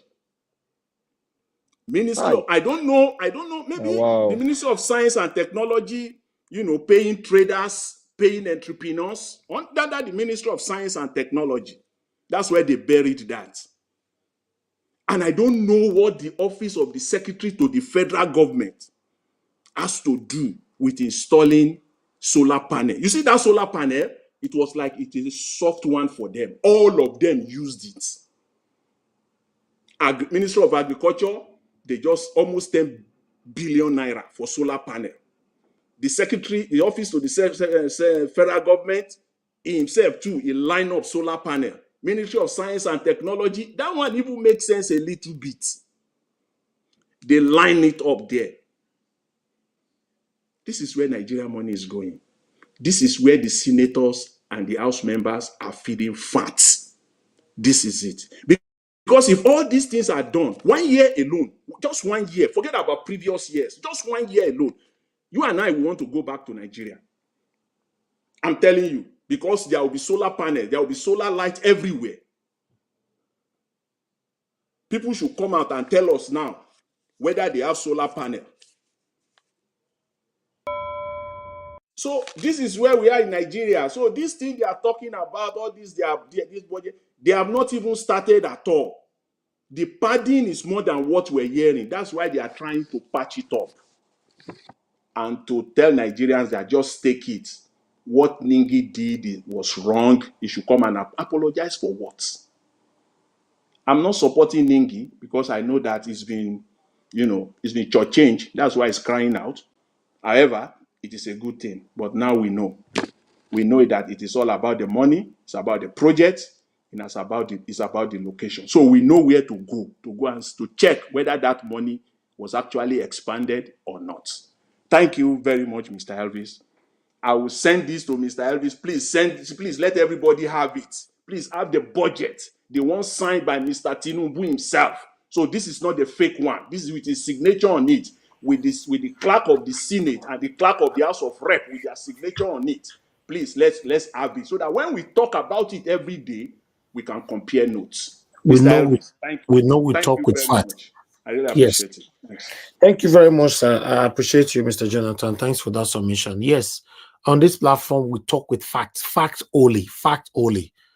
Anything less than that, we're not part of it. I appreciate every one of you. God bless you all for your time with us. Help us to press on the like button. The next person is 2 Nigeria. But before that, I'd like to quickly check the likes that we have here. Because sometimes when you don't monitor these likes, some people are just there listening to us, and we have only 246 likes. It's not encouraging. Can we take that far? Currently, we have 720 people watching us. Nigeria Watch have about 500 there. And please press the like button. Take it out of that 246. Let's take it further. At least we should be staggering on at least a minimum of 300. If you are hearing my voice, I know many of you, the issue that we have here is that a lot of you are watching from telly, and you don't know how to do your lights from the television and all that. It's very easy. If not, if you know it's a bit educating, then use your phone, go to Nigeria Watch, go to the same video, click on the like, and continue to watch from your TV. We need your like so that our voices can go far. I appreciate you all, my wonderful people. Thank you very much. I'd like to quickly call on, before that, let me appreciate you, Didi Anthony. Thank you for your super chat earlier on. And thank you very much, Jaja, and many others right there that supported us. God bless you all. Tunaja, please talk to us. Mr. Elvis. Yes, sir. Please, I've sent you the copy of the 2024 appropriation bill as signed by Mr. Tinubu himself. As I said, it's about 1,952-page document or 62-page document. Please, I've sent it now out. WhatsApp, you put them. Yeah, for Yes. WhatsApp. Yeah, for WhatsApp. Okay. Please, you can send it to everybody so that we can all have a copy of it. Thank you very much. Yeah, very interesting. I beg you. Once again. You want me to showcase it on screen or what? Yeah, you can showcase it on screen, Mr. Elvis, and then you go to the bottom of it, the last bottom, like the last 20 pages. Let's just go to the last 20 pages. Then you will see their criminality there. The last 20 pages of that document. Then you will see it there. Yeah, please, you can showcase it for people to see if it is possible. Thank you very much. All right. Okay, let me put this on screen before I come back to Tunaja so that we can quickly see this and take it from here. Let's see if we can get this. 1 minute, my people. I'm just trying to put this on screen. What? Oh, what name is it? Are you sure you sent me the right one? Let me see. Okay. No, are you sure you said? Okay, yes. Okay, I just got it now. Okay, because I was looking at something else here. Thank you very much, Mr. Jonathan. Let me do this on the screen. My people, help us to press on the like button as we do this together. Let me put this on screen. In the next few seconds, it should be on the screen for you. Okay, 3, 2. Let's see how we can do this quickly. I'm not seeing it. I don't know what's happening here. You know, say when we want to do this thing like this now, it will become wahala. What was it called again? What's the headline? Or should I just Nigeria 2024 budget? Yes, that's what it's called. Bear with me, my people, please. Just bear with me. I'm trying to do this right here. I really need to show this to you guys. But unfortunately, it's not coming up. I don't know why. Okay, let Tunaja speak. Maybe when Tunaja is done, I would see how I can put it on the screen. It's not allowing me to put it on the screen for a reason. I don't know. You know. Okay, let me go on this quick break. As I come back, then we do this together. Guys, I appreciate you all because I really need to showcase this to everybody. Thank God, and God bless you.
Okay, it's not allowing me to put on the screen for a reason I don't know, because I wanted to showcase this as a slide, so I'm going to do it the other way around. But I'll allow Tunaja to start speaking, then I'll sort that out.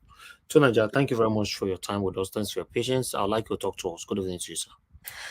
Yeah, thank you for having me, Ninja Watch, and thank you. Good evening, and greetings to everyone on the panel, to the chat, and to the viewers.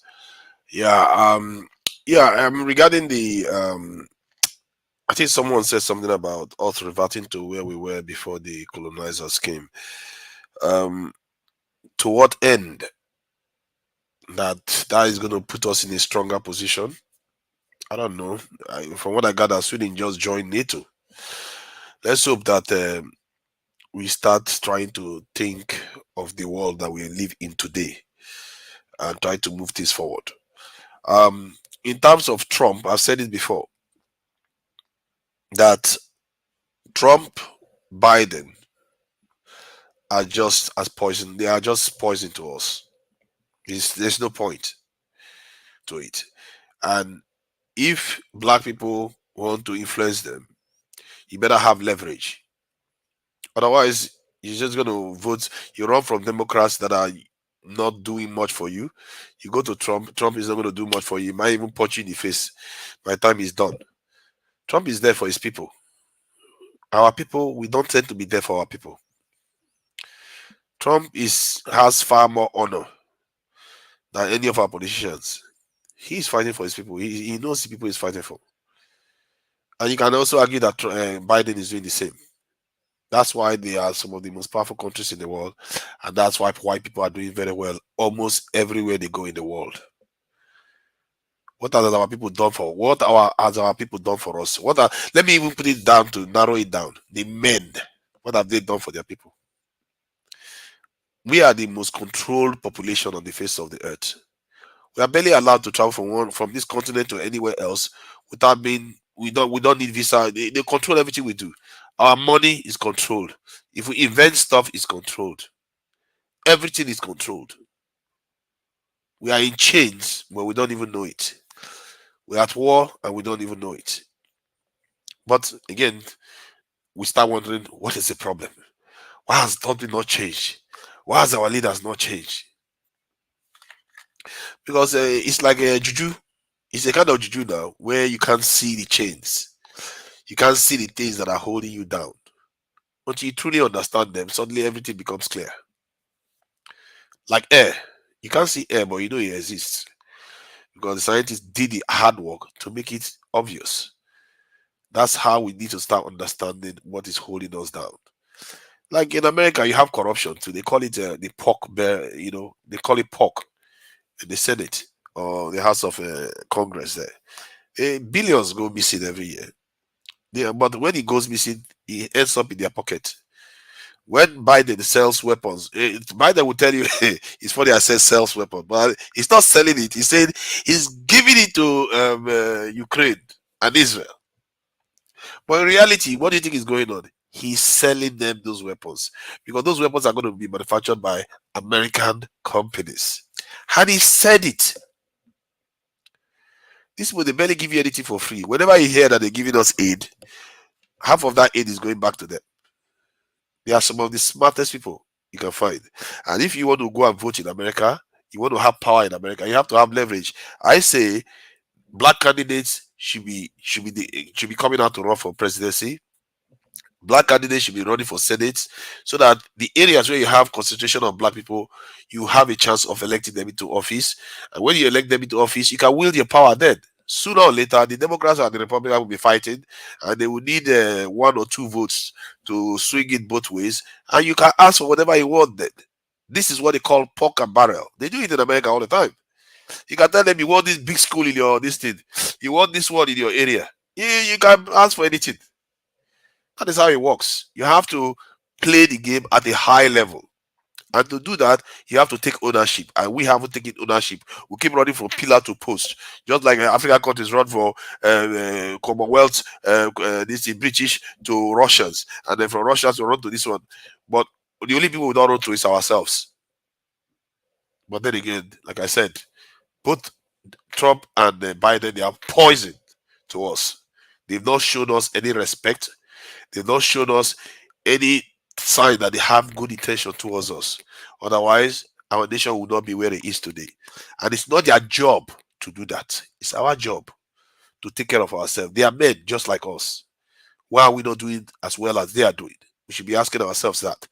And I saw the issue with the House of Assembly and the disgrace that they all represent.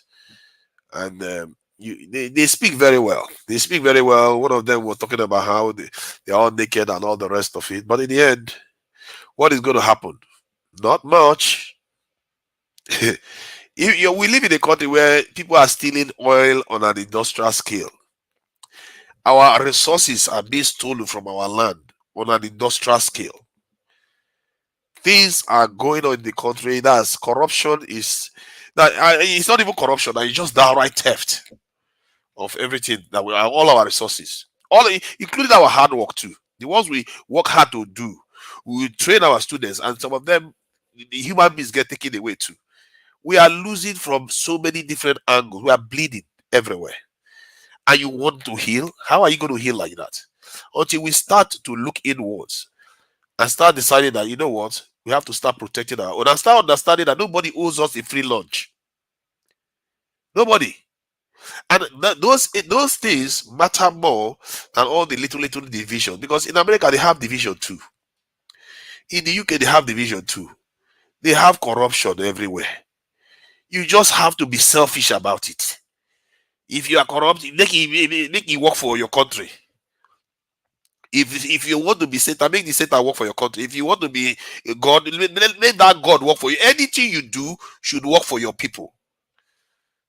I see the picture Nigeria was put there about our girls and our women.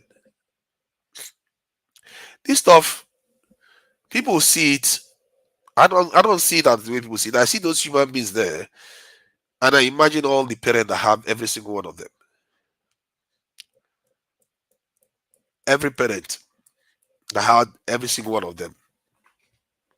The pain they're all going through. This happens repeatedly, and nobody cares. We say we do, but when we say put what needs to be done to solve that problem, some people hedge their bet. You should be asked, you should be doing, tell me whatever he needs. Whatever you need, get it done to stop it. Shouldn't that be the attitude?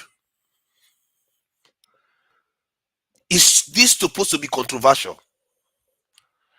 When COVID-19 happened in the UK, you know what they said?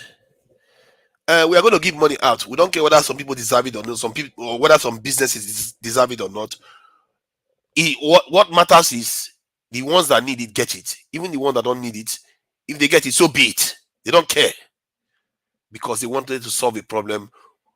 Will be damned the corrupt ones. People should be asking: are these people's lives and our own lives too? Because it's affecting us too. That worthless that we are not willing to throw anything at it. When people say technology, I say go put technology. When people say synergy, do synergy. Why are people reluctant to recruit? There are young people out there in Nigeria that don't have jobs, but they don't want to give them jobs. They will find every excuse. How these girls will be out there suffering. Some of them will be having children. I can't even bear thinking about what the parents are thinking about, what they are going through. I can't even bear it. And we say we care, but it keeps repeating itself. Look at this thing. What is going on with all this thing, kidnappings. When they take these people, some of them, they even come, they don't just kidnap, they kill too. They kill and they violate our women, the girls, and even the land. Our ancestral lands has been desecrated by the blood and tears of our own people. And one would think that our enemies should be the one draining on our soil. No, it's always our people. Isn't that how it should be? Your enemies fall on your soil, or maybe ideally on their soil, not your own people constantly. But we see these things and we don't react. Our governments promised us, we don't demand that they fulfill it. We don't even insist. I don't know. I really don't understand it. Maybe I'm terrible at communicating what I see, but what I see is a people that don't want to act. Men that don't want to say whatever it takes, protect our women and children. And I tell you this, other people don't joke around with it. When they tell you about the white woman's tears, there's a reason why they tell you that. When they say white woman's tears, it means when that thing comes out, the white man's eye go red. Whether you are guilty or not, they are looking for blood. And when Elvis said some things, Elvis, when you were saying something about history of America, whether sentences has happened, whether people have been kidnapped, and lynching, people getting killed, I was like, are you actually picturing the true history of America, or you are just saying it? Because every single thing you said in that statement, all of them happened in America and far worse. No. What happened in America? Have they ever kidnapped 280 people in America? Is that what you're saying? They have kidnapped thousands. That's what I'm saying. You are talking about history of the old. Yeah, because he used the term when the blacks were being sold. No, not even only. About. We are talking about now. We are talking about now. I'm not interested when before I was born. Yeah, the reason why I'm saying it, because I know you are talking about now, but when you kept using the term history, hold on. When you use the term history, that's why I'm just trying to let you understand. When you're using in their history, somebody that is listening to you, don't need to argue these kind of things. At the end of the day, talk about now. I'm just highlighting it so you understand. For the past 40 years, or 50 years. Has anything like that happened in America? Lynching has happened. Kidnapping hasn't happened at that. I don't know about, depending on whether you consider take us to Davis 300 Koresh years. kidnapping. That's not what we are saying, please. We are talking about the people that is killing your people in Nigeria right now. Let's be but you are using the term history. That's why I was trying to highlight that point. When you use India history, that's why I'm trying to say if you had thought about it, you wouldn't be using that term history aspect part of it. So that I would just try to highlight that because America is drenched in blood from that point of view. Sorry, Tunaja, sorry. The only part that which you are right, kidnapping still happens in America, but it is being curtailed. And a lot of killings too. I must say, 43,000 just last year from gun violence. America is an aberration in the West. Canada doesn't have anything like that. I remember European countries don't have anything like that. Violence as well. To Nigeria, anybody who use any kind of weapon in America, then they catch them, yes or no? To Nigeria. They do catch them. That's true actually. That's what I'm saying. But in Nigeria, then they catch them. You know how many people they kidnapped just this week? They barely catch them, yeah. They kidnap 66. We not get police. No, me and you are on the same page on that one now. Me and you are on the same page on that. That's what I've been talking about all this while now. Me on this, I'm just referring to the historical term that you're using when you're saying that. Yes. You're talking about gun violence. Gun violence is being supported by the Republicans who support NRA. They don't want to take that. Yeah, but the Democrats care so much about life now. They just the same people who are supporting NRA to make guns, and they'll tell you, oh, that guns they use it for fun. Meanwhile, their children they buy guns as birthday gift for their children, and their children will go into Walmart and schools and shoot people up. Yes, I agree with you. Republicans are supporting a less control of gun violence, but Democrats too are not fighting that much against it. And remember, Biden Democrats are fighting against it tooth and nail. Biden is supervising the slaughter of Palestinians. So let's not pretend that these people don't care. They really don't. They are brutal people. The idea is that the way they care about things is different from the way we see it, and they put their people first. If you bring any other people next to their people, you'll find out very quickly that they care about their own people first. And so from that point of view, but that's how it's supposed to be. Yes, and I agree with that. That is how it's supposed to be. It makes them better than us. You see what I mean? Because they care about their own people first, but we don't. We have to clean our house. It's not about Biden supporting the whatever that is happening, right? Is the prime minister of UK? Is he not supporting the same thing?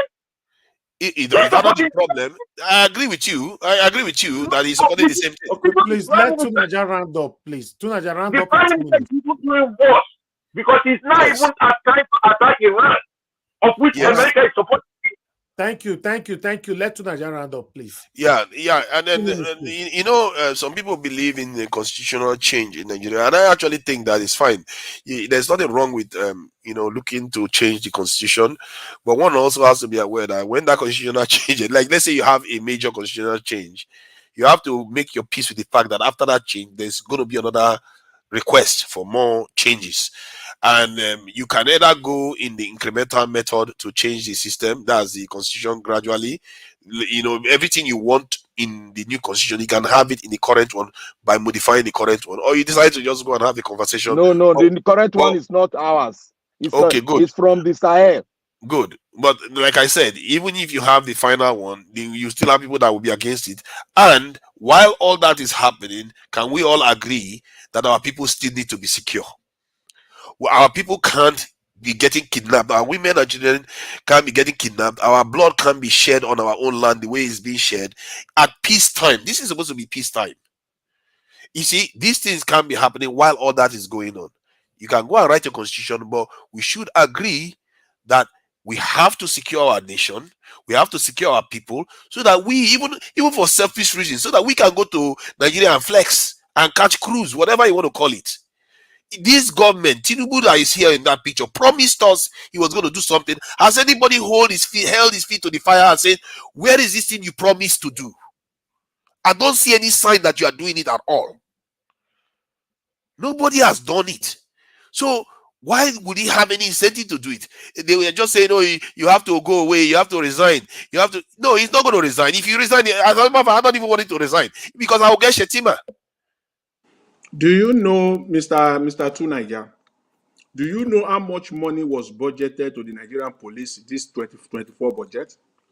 Before you start talking about recruitment, you have an idea? No. So that's it. If you have an No, idea, but that is different from go the and do point your I'm work very making. well. Go and do It's your not. work It's very not. well. So You see, you will know that the police, they have the resources to do what they need to do. They have it in terms of money. They have it. you So see. don't. Let me explain something to you. If that was true, it It's not means that all was true. the. It is If that was true. true, let me It just is say true my. now. Let me say what I want to say now. If that was But it true, is it true. means It is the true. whole Not world, police are conning all their people of a lot of money. That our Nigerian human beings are superhuman. You know, like how many people like to believe that one soldier should be able to defend 1,000 people. That is like the whole world soldiers in the world. They are so cowardly that each of them cannot defend 1,000 people. So they needed more people. Like Nigerian men are special. We are the only special ones that can defend 1,000 people. See, let's be fair to ourselves. We're just talking about how we need to run back to ourselves. We have to be fair to ourselves. You can't expect us to do things that other people cannot do. It's like when sometimes you go to the UK here, you go to some office, you meet a Nigerian there. That Nigerian will be more hostile to you as a Nigerian than other people. It's like, what kind of attitude is this? You want to destroy your own. This is your position of Watch. position of one person defending 1,000. It's like I Watch. don't know how. All right. I don't know how you want It's to worse get than it. that. It's 150,000. This is soldiers versus 200 and something million people. I don't know how you want to get it. Thank That you is not now. the issue. All right, then. Thank you, everybody. Black Panther, what? Yeah, I wanted to say something. Naija Watch. If you have any program that you can fix on security, we have people that can discuss security here. Let us tell them how security is being arranged. And we will bring out the security policy of Nigeria and just oppose it with another country. Black Panther, you are one of the most unreliable panelists that I have when it comes to fixing dates. You've told me so many times. Yes, now you told me so many times. You are in charge now. You've told me so many times to fix a date for something. I will do it. You will know where to be found. So please, yeah. Which one be that? You know, I don't want to go back to history. You've done it more than twice. I've not done it. I said you fix a date. I'm not in control now. Okay, we'll find a date. We'll find when, maybe I don't know. Let's think of when we'll do so that. Anytime there's a security issue in Nigeria, let's just base it on it so that it will just be one-way traffic. All right, then. No problem. Thank you very much, everybody. Let me call on the next person, which is Ogasim. Ogasim, I don't know if you're there with us. Ogasim is not available right now. I'll move on to the next person. Okay, Naija Watch, I'm here. Sorry. Okay. I've almost left. Okay, thank you. Okay, thank you. Are you sure you can thank you. Give the submission now? Yeah. Okay. Actually, I was away then later I came in. Thank you. Good evening, everybody. Please, all protocols duly observed. I think yesterday, I think, or 2 days ago, I said this house of fraud called House of Senate, that the news is just a developing news. With each person, they will be getting more revelation or news upon the headline, and it's coming out now. You see, when Gani Fahimi said that Nigerians are a special breed, special not because of their wonderfully made, but because they tend to do not obey the laws of nature. By that, he was saying that normally they say when you push your people to the wall, Because when you have your back to the wall, the next thing is that you bounce back. It's like you play table tennis. I mean, table tennis, you play the ball to the wall, it will bounce back to you. You say, but in Nigeria's own case, even if it's what is it called, the Great Wall of China, you push them to the wall, they will find a way to break the wall and run away. So that is the situation Nigeria is. This is a country. You now understand why the terrorists are asking for 40 trillion, 40. Why the budget of the Federal Republic of Nigeria has passed, like they say, is 28.7 billion. So, which means even if the terrorists will decide not to do anything, we say take our budget for the year, it's still not enough. I want people to be doing the deduction. I don't want to go into individual padding of budget or this or that. I think I've given my submission that Abdul Ningi should be the most sought after news item now.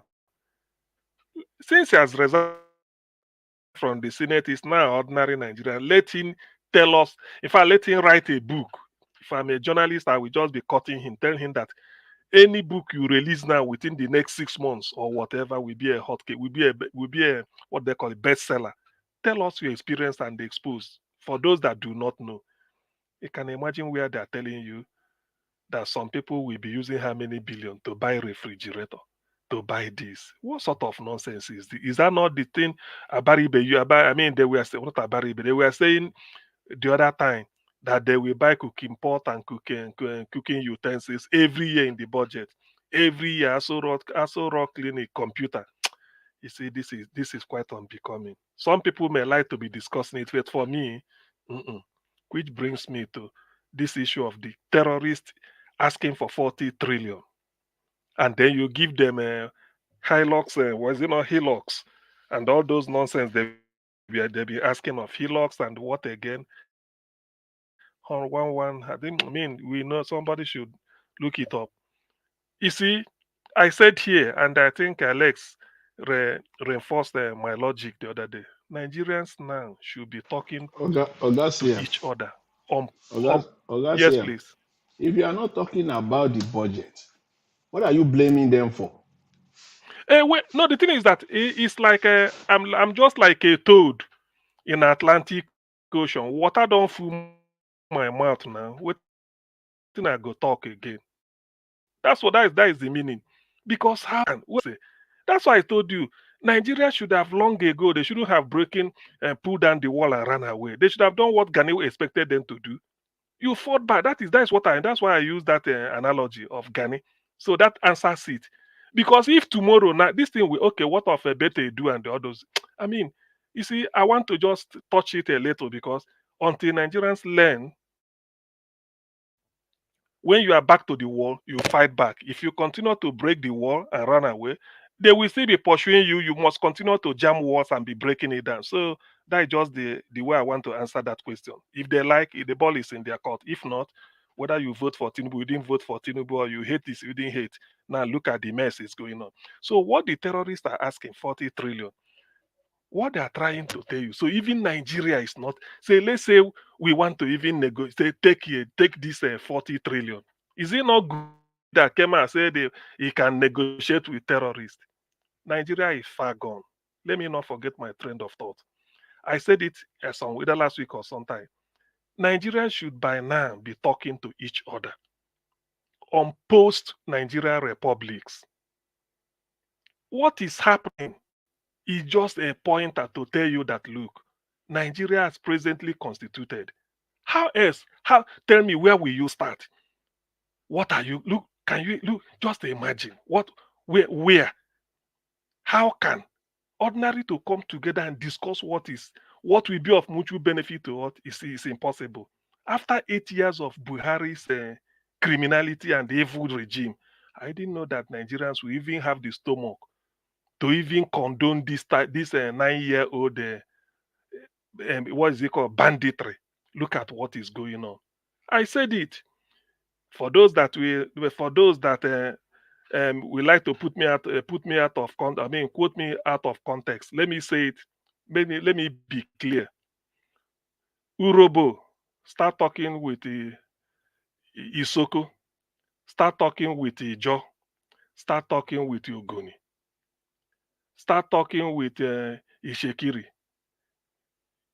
TV anywhere. Start talking with the nearest destination to you, because although we demean ourselves by thinking that what Flora show this man created, it hasn't worked. What haven't we tried?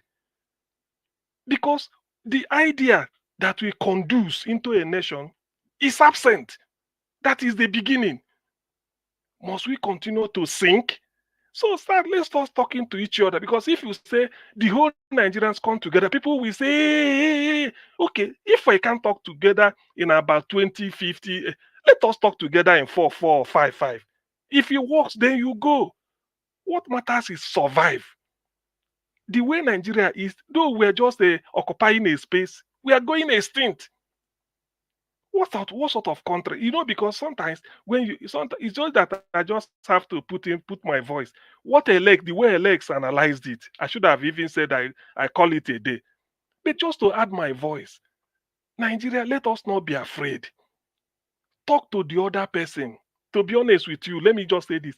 If the Southwest Yorubas are a country of their own, an average Yoruba person can never suffer the way an average Yoruba person is suffering now. Forget about Tinubu, Yoruba man is in charge, army is in the hand of Yoruba Lagbaja, then is it a Kemode for police, internal affairs Yoruba, custom, forget about all those. If the Yorubas are a country of their own, Southwest, they can never suffer the way they are suffering now. I can bet my life on it. I put my life. They can never, because the likes of Tinubu and Gbajabiamila cannot lead the Yorubas. Let me use them as these people can never smell. If you like, take the Yorubas now, go into your a closed door meeting. Give us somebody you feel that can handle you people, can lead you people. Tinubu cannot be 1 to 10. Never. But because we are in Nigeria, so all you need is just if you can get one Agbero from one side, then you just belong to one gang and then you rule. The same thing applies to maybe my area, Ndibu. That's why sometimes when people want to talk, say, even if you get your Biafra, Shebina Rocha, Sokorocha, Ojuzok, all these people, I look at them and laugh.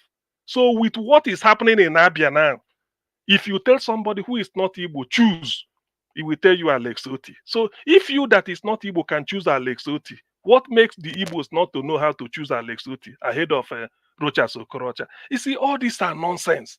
Let us stop belittling ourselves.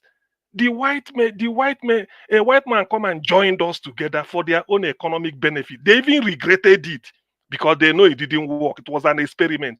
Now we even help them to realize the ambition that it won't work. What else? It has happened. Nigeria is the only country created by Britain that is still like the way they left it.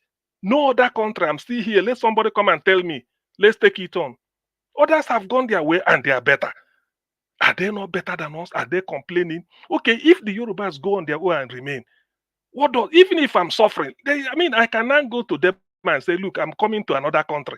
Nigerians liberated Liberia, but they can go there and feel a little bit happy. They go to Sierra Leone, despite the fact that they contributed to liberating that country. So this idea of being big and all this nonsense, all this unfounded logic that we do this, you see, it pains me when I hear people say it, because you are suffering. So people want to be charitable. They say Nigeria is a giant with a foot of clay. Giant and a foot of clay. I think I'm still saying it. There are so many things I'm reversing, so many things I used to believe. Number one, about Nigeria, that if Nigeria didn't rise, the black man won't rise, Africa won't. Egypt is rising. Rwanda, look, are they waiting for us?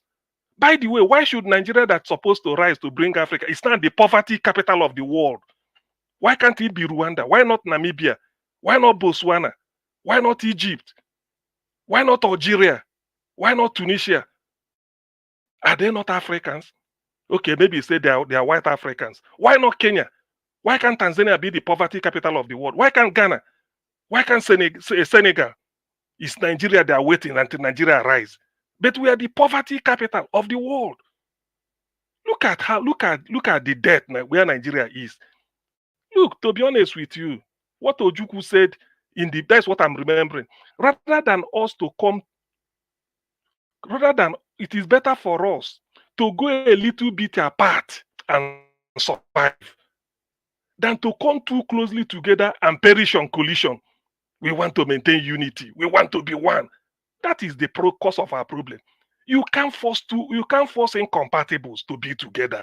Forget about whether some people may be 100,000 as a population. Leave them. God created them. Let them find their way. Then all this logic, if Ogoni becomes a country, tomorrow they invade them and take. Who is taking who?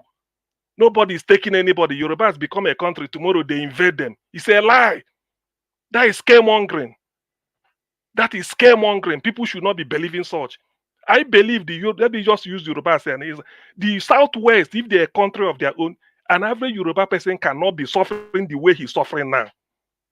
That is one I'm sure. Nobody can move from Oyo to drive cattle from Oyo, then to Ekiti, and they try to fight. It can never happen.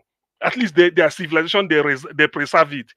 Why must we just be doing as if we don't know, we haven't got sense? We can't solve our problem. Every day we are hearing the same thing.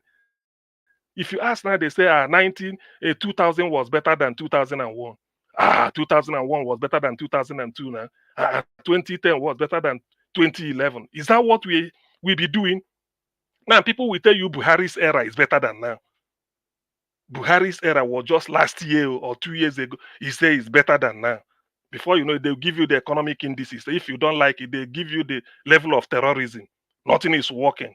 Some will even tell you, look at the light, save the light. We don't forget light. Why should we be deceiving ourselves? Countries that Nigeria helped used to give manpower. Tanzania, Nigeria used to lend them attorney generals to go there and practice. Former Chief Justice of Botswana, Akiola Agoda, was former Chief Justice of Botswana. Ududomo was former Chief Justice of Uganda. We look at where they are. Look at where Rwanda is. I don't want to talk about maybe Malaysia that came to take palm nuts from Nigeria, from Nifo near Benin. Nigeria is for oil palm research. So why? See, let me say, I'm not Frank Fanon, but I can't quote him exactly. Every generation has to confront the challenge of their time. The challenge of our time is not the challenge our forebearers faced in the 60s and 70s and 80s. Now we are in 21st century. Technology everywhere. People have forgotten that the father of internet is an Igbo man, Philip Emeagwali. Bill Clinton said it in August 2000 when he came to Nigeria. He said, after all, you people have the brains. Why are we the way we are? Because we want to be together. Now look at terrorists are now asking us to bring 40 trillion in Nigeria. And yet we have defense budget, intelligence. We don't know what to do because some people invited them and they are using them just to subdue Nigeria. No. Before all of us will submerge, let us start talking to each other. By the time you are talking to each other, then you will reach a compromise. If it's 3 or 4 or 5 ethnic groups that can come together and let them go, it is better to go a little bit apart and survive than to come too closely together and perish in collision. Nigeria is overheated, is perishing in collision. That is the sign of all these things. Naija Watch, let me leave it here. I come back later. Thank you. Thank you, Ogasim. God bless you, sir. Thank you very much. Oga Consign, it's good to hear from you. It's been a while. Good evening to you, sir. Where have you been? Good day, my brother. Yes, sir. Dr. Barrister Elvis. Thank you, sir. But It's good to have you on the show. I'm surprised. He never asked of me. That's the problem. Come on, the barrister. Now, yesterday, they use your name. They shout for years. Say, we'll never hear from you again. Everybody can testify to that. So, Oga Consign. I listen to all this conversation every day. I listen, but you know why? I don't see the reason for me to come and talk. You know, honestly, I didn't see the reason because you see, who they call me the NLS or Napara? All right, go ahead, sir. You have 8 minutes. Talk to us. Thank you. No problem. You see, today I have a reason to come and talk. That reason is the less that made me, pushed me now to come and talk today. Why I'm talking today is this. we should not. We should listen to what this guy says. This guy from River State. Even though I don't like what he says, I never followed him. But what he said yesterday, my brother, everybody should listen to that man and know what to do. If we are talking about how Nigeria can be good, everybody wants Nigeria to be good. But the this thing is this: is Nigeria going to be good? If Nigeria is going to be good, all the politicians in Nigeria, how many? If Nigerian politicians are 100, 95% of them are criminals. 95% are criminals. Police are criminals. Military are criminals. Traditional rulers are criminals. Almost everything in Nigeria, even a kid today born in Nigeria, even a kid of 10 years is almost a criminal today in Nigeria. So a thing that will be good, you can say if the politicians in Nigeria are 60% or 70% good and 30% are not good, then yes, we say yes, we have a country. But this is that no, almost everybody is not good. And I want to ask, like people are talking about for how many trillion, 1 trillion or what? That money is not for the 300 something people kidnapped. No, it's for 16 people.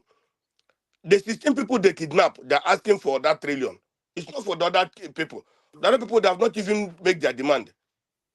Understand? Only for 16 people. That's where they are demanding 3 trillion. So if, for example, if today we have a Arewa country, do you think that the Fulanis can kidnap anybody there? If today there's Arewa nation, you think those Fulanis can kidnap their people? They can't kidnap their people. You see, that's the problem. If today we have Oduduwa country, do you think Oduduwa nation, do you think that Tinubu can be the president of Oduduwa nation? It can never be. It can never be. If we have East today, Biafra today, you think that somebody like Osodinjo will be in that country? It can never be. He can't. You see, one day I listened to somebody say, if we have a country now, what of those that are going to rule us? They are going to still be the same people. It's not going to be. All of us here talking here. All of us here talking here. If we have our own country, we are ascribed for to be the other secretary and bring out our best to make our country good. But at this point, we can't. When you go to the way they make an appointment in Nigeria or employment in Nigeria, all those things are one-sided. One-sided. Mr. Fish, your quality, you cannot bring it to Nigeria because they don't want you. They cannot accept you to be there. Because they know that if you are there, you make a change. They can't. Black Panther, the same thing. LS, the same thing. They can't see them, the same thing. When you go there to them to look for employment in Nigeria, they cannot employ you. They will employ the info people who bring millions of pounds, or their brother or father will sign, say employ that person. So how are you going to get the best? Our best are leaving us today. You see, so that's the problem. If what is happening today in the north, it will still come to the south. It will still come to the east. That is basic.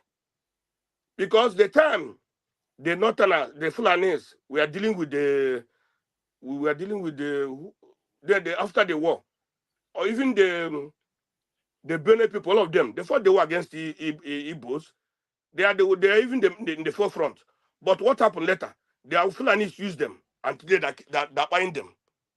So who tell you now that you go with Yoruba people, tomorrow they're not going to go to them? So that's the problem. That's what we'll be looking at. These people are for conquest. And the more we try to bring ourselves together and know what to do, it's better for us. Nigeria is difficult to be better again. Nigeria is very, very difficult. We have evil people, more evil people than good people in Nigeria now. A country will be good when you have good people, but not when you have evil people. 2 days ago, I was listening to the social media was talking about, what is this man? Festus Kekayamo, a whole lawyer. He was talking on nonsense during the campaign and all the rest. But you look at he want to campaign for other people for their airline. That one lady, American lady, I think British lady, was saying that he making nuisance of Nigeria and himself. Can you imagine? A home minister of Nigeria. You see? The other day, Tinubu's kids were in front of the other ministers. That is not protocol. That means the other ministers are now become a slave. Niger State governor kneeling down, bound to Tinubu. You know, all these things, when you look at all this, when people even, for example, any of you can go to any place and say, I'm from Nigeria, people laugh at you. Because what is happening in Nigeria is not happening in other places. Today, people are comparing Nigeria with America. How can you compare Nigeria with America? You compare Nigeria with other African countries, which African countries are better than them. Those, I mean, the leaders are not mean Nigeria. Those leaders, no leader in the South, in the South, or Northern Africa, South Africa, or even East Africa. None of their leaders that we can compare with Nigerian leaders. Nigerian leaders are the worst. Senators getting 500 million. It's the work of a senator to come and to go and build, starting making infrastructure or to make law. The work of a senator is to make law. That is their work. These ones that are taking 260 million, 520 million is to eat the money. They'll be eating. What are they using the money for? To buy houses for their girlfriends, to buy houses for their concubines. That's what they're using the money for. Because these people are very, very wicked. Very, very, very wicked. You see, so when we are talking about Nigeria be good, Nigeria be good, my brother, I don't see anything in that direction. And the day I look at Nigeria as a country that has already gone was the day Tinubu become president of Nigeria.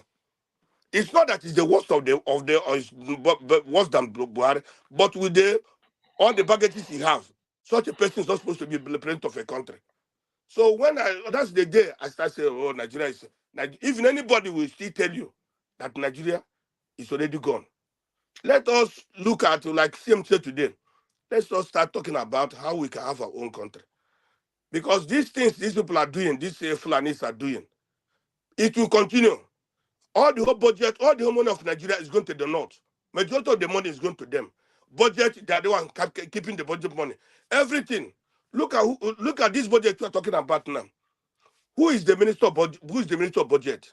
It's Bagudu. Who is Bagudu? Bagudu was the man who siphoned money for Abacha.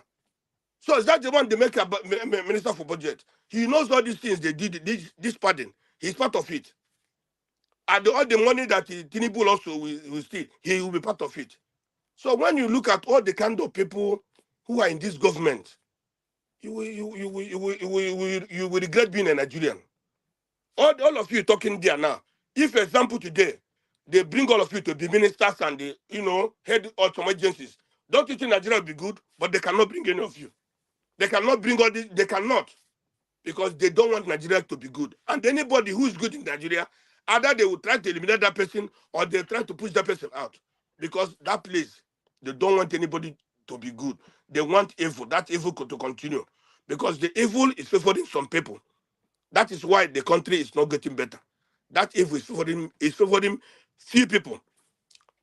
Understand? How can me and you, we are suffering abroad, suffering, but other people in the country are eating the resources of me and you. Somebody can have, these people are getting 500 billion.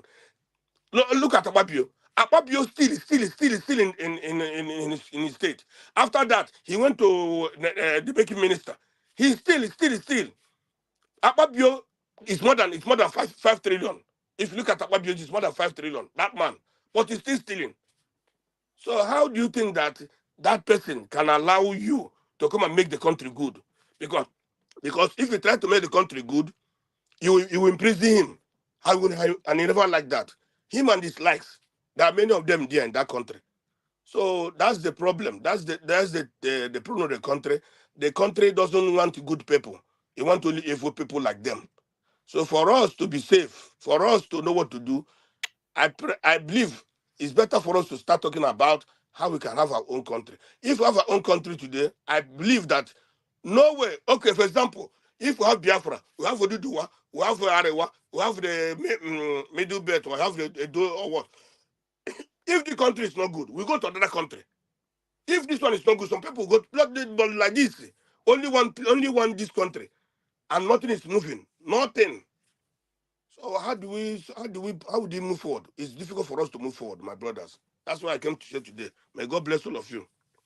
And I didn't say Mama Diaspora. May God bless you, continue to bless you and give you a long life. Elvis, everybody, Alex, all of you there. May God continue to bless all of you, please. Okay, Concern, thank you very much, sir. It's good to have you on the show today. It's good to hear from you. God bless you. Thank you very much. Okay, the last person on the panel is okay, I think the last person on the panel left. Okay, wonderful. Okay, we're gonna have our final submission right now. Thank you very much, my wonderful people. We've come to the end of our first submission. Let's have our final submission so we can round up for 4 minutes. So I'm gonna come to the first person, Prince Akwashi. Sir, if you're there, give us your final submission, 4 minutes, sir. Okay, Prince Akwashi is not available. I don't waste time waiting.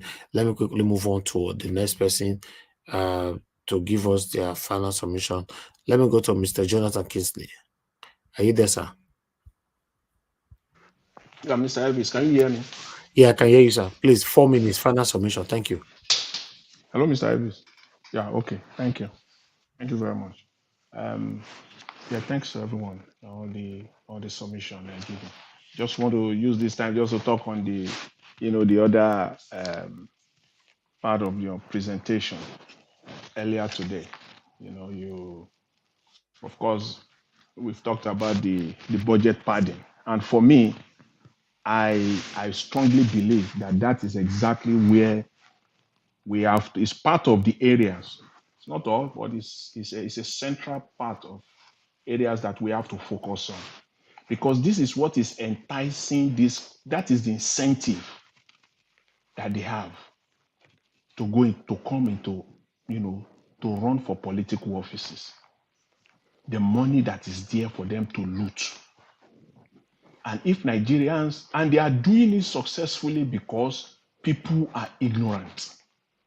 Nigerians, majority of us, both learned, unlearned, women, men, young and old, we are all collectively ignorant. And they love it. They love that. And that is the incentive that they have. But even if we cannot, Nigerians cannot actually, stop them, maybe through change or through legislation or whatever means, we can stop them or minimize it considerably through knowledge and through awareness. The fact that a senator knows that if budget is padded for him, people know exactly where the money is. That will is part of it. This padding, this corruption, we will have succeeded in reducing it drastically. They are thriving because people are ignorant.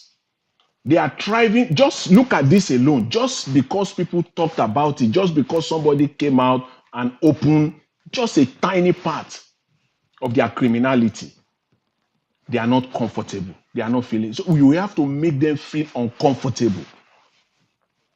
And that is why you win in life, making your opponent uncomfortable to operate. Because these are opponents. These are not proponents of Nigeria. They don't want Nigeria to grow. They don't want Nigeria to succeed. They are not working for the generations, the present and the future generations of Nigerians. They are working for themselves. So they are opponents of Nigeria. So what you do in a game or in a battle is to make your opponent uncomfortable. Right now, they are so comfortable in this criminality. They are so emboldened. They do it so frivolously. They don't care.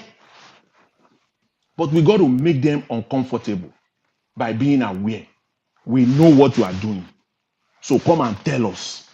Because right now they believe Nigerians don't know. Right now they believe Nigeria don't know. And I can tell you for free right now, an average senator in Nigeria in this budget will walk on with about 5 billion naira each. Yes. I'm not alleging. It's a fact.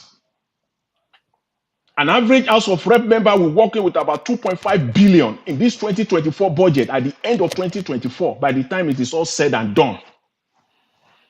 And they are so comfortable. The 200 million, 500 million we are talking about is just still a change of what each and every one of them will get away with at the end of 2024. So we got to make them so uncomfortable every day. And we got to play our role as Nigerians to call them out, because now the facts are there. We know how the court of arbitration, will be responsible for street lights installation in one village in Ondo State. I want to know. I want to know whether that 200 million to the who does that? The Minister of Labor. He has to eat too. Every ministry. Now I can see the 3 billion they are talking about Beta Edu. She took it fast. She didn't even wait at all. So the budget is very clear now. The 3 billion that she took, she ran away with. So we can see it there. So this is what. So what I just want to say here, emphasize here, is that please let's make these people uncomfortable. Nigeria has so much. See, if they implement this budget alone, this 2024 budget alone, let's give them the past years. This 2024 budget alone, you and I will say we want to be going back to Nigeria. I tell you, I can tell you that. But they will not do it. The country get worse, All right, thank you. worse off for it. Thank you, Mr. Elvis. Thanks to everyone. I really appreciate it. Thank you, Mr. Jonathan. I really do appreciate you, sir. Thank you for that wonderful final submission. Okay, we have Madam Origin on the phone. Madam Origin, good evening to you once again. Please, you only have 1 minute. 1 minute. Thank you. Can ask for more. Straight to the point. All protocols observed. I greet everyone. Mr. Jonathan, you know, you are I'm your fan. I love what you bring to the table. Your last submission, I was slightly beg to differ. You know, the people that we are dealing with, in fact, I go 100% with Mr. Alex and Dr. CM. The problem has, you know, the one they said it don't pass Gary. You know, when you're making a banana, the water has swallowed up the Gary. That's where we are. Oh, it's not also because Nigerians are ignorant.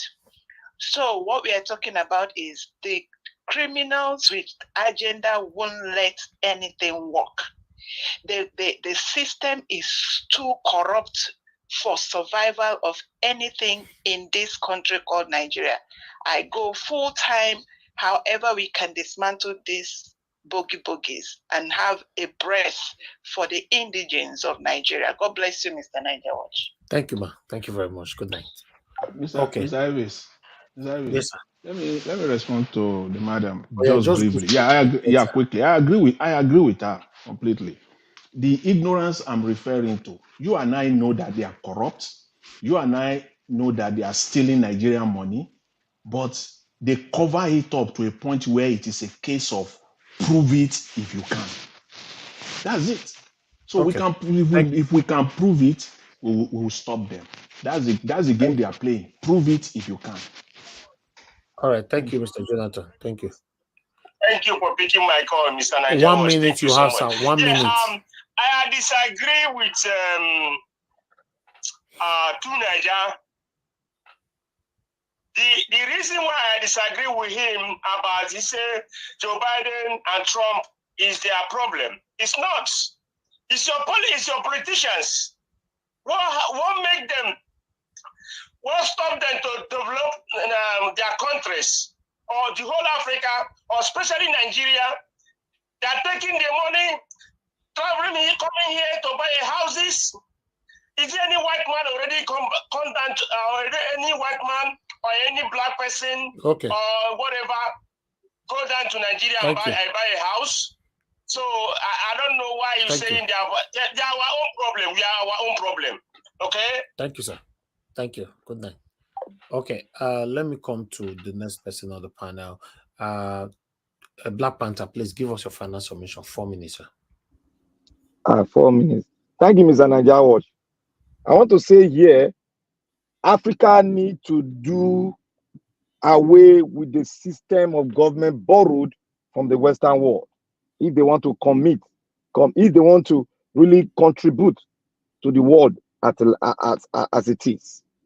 If we continue to borrow ideas from the West, we will not see the beauty of Africa.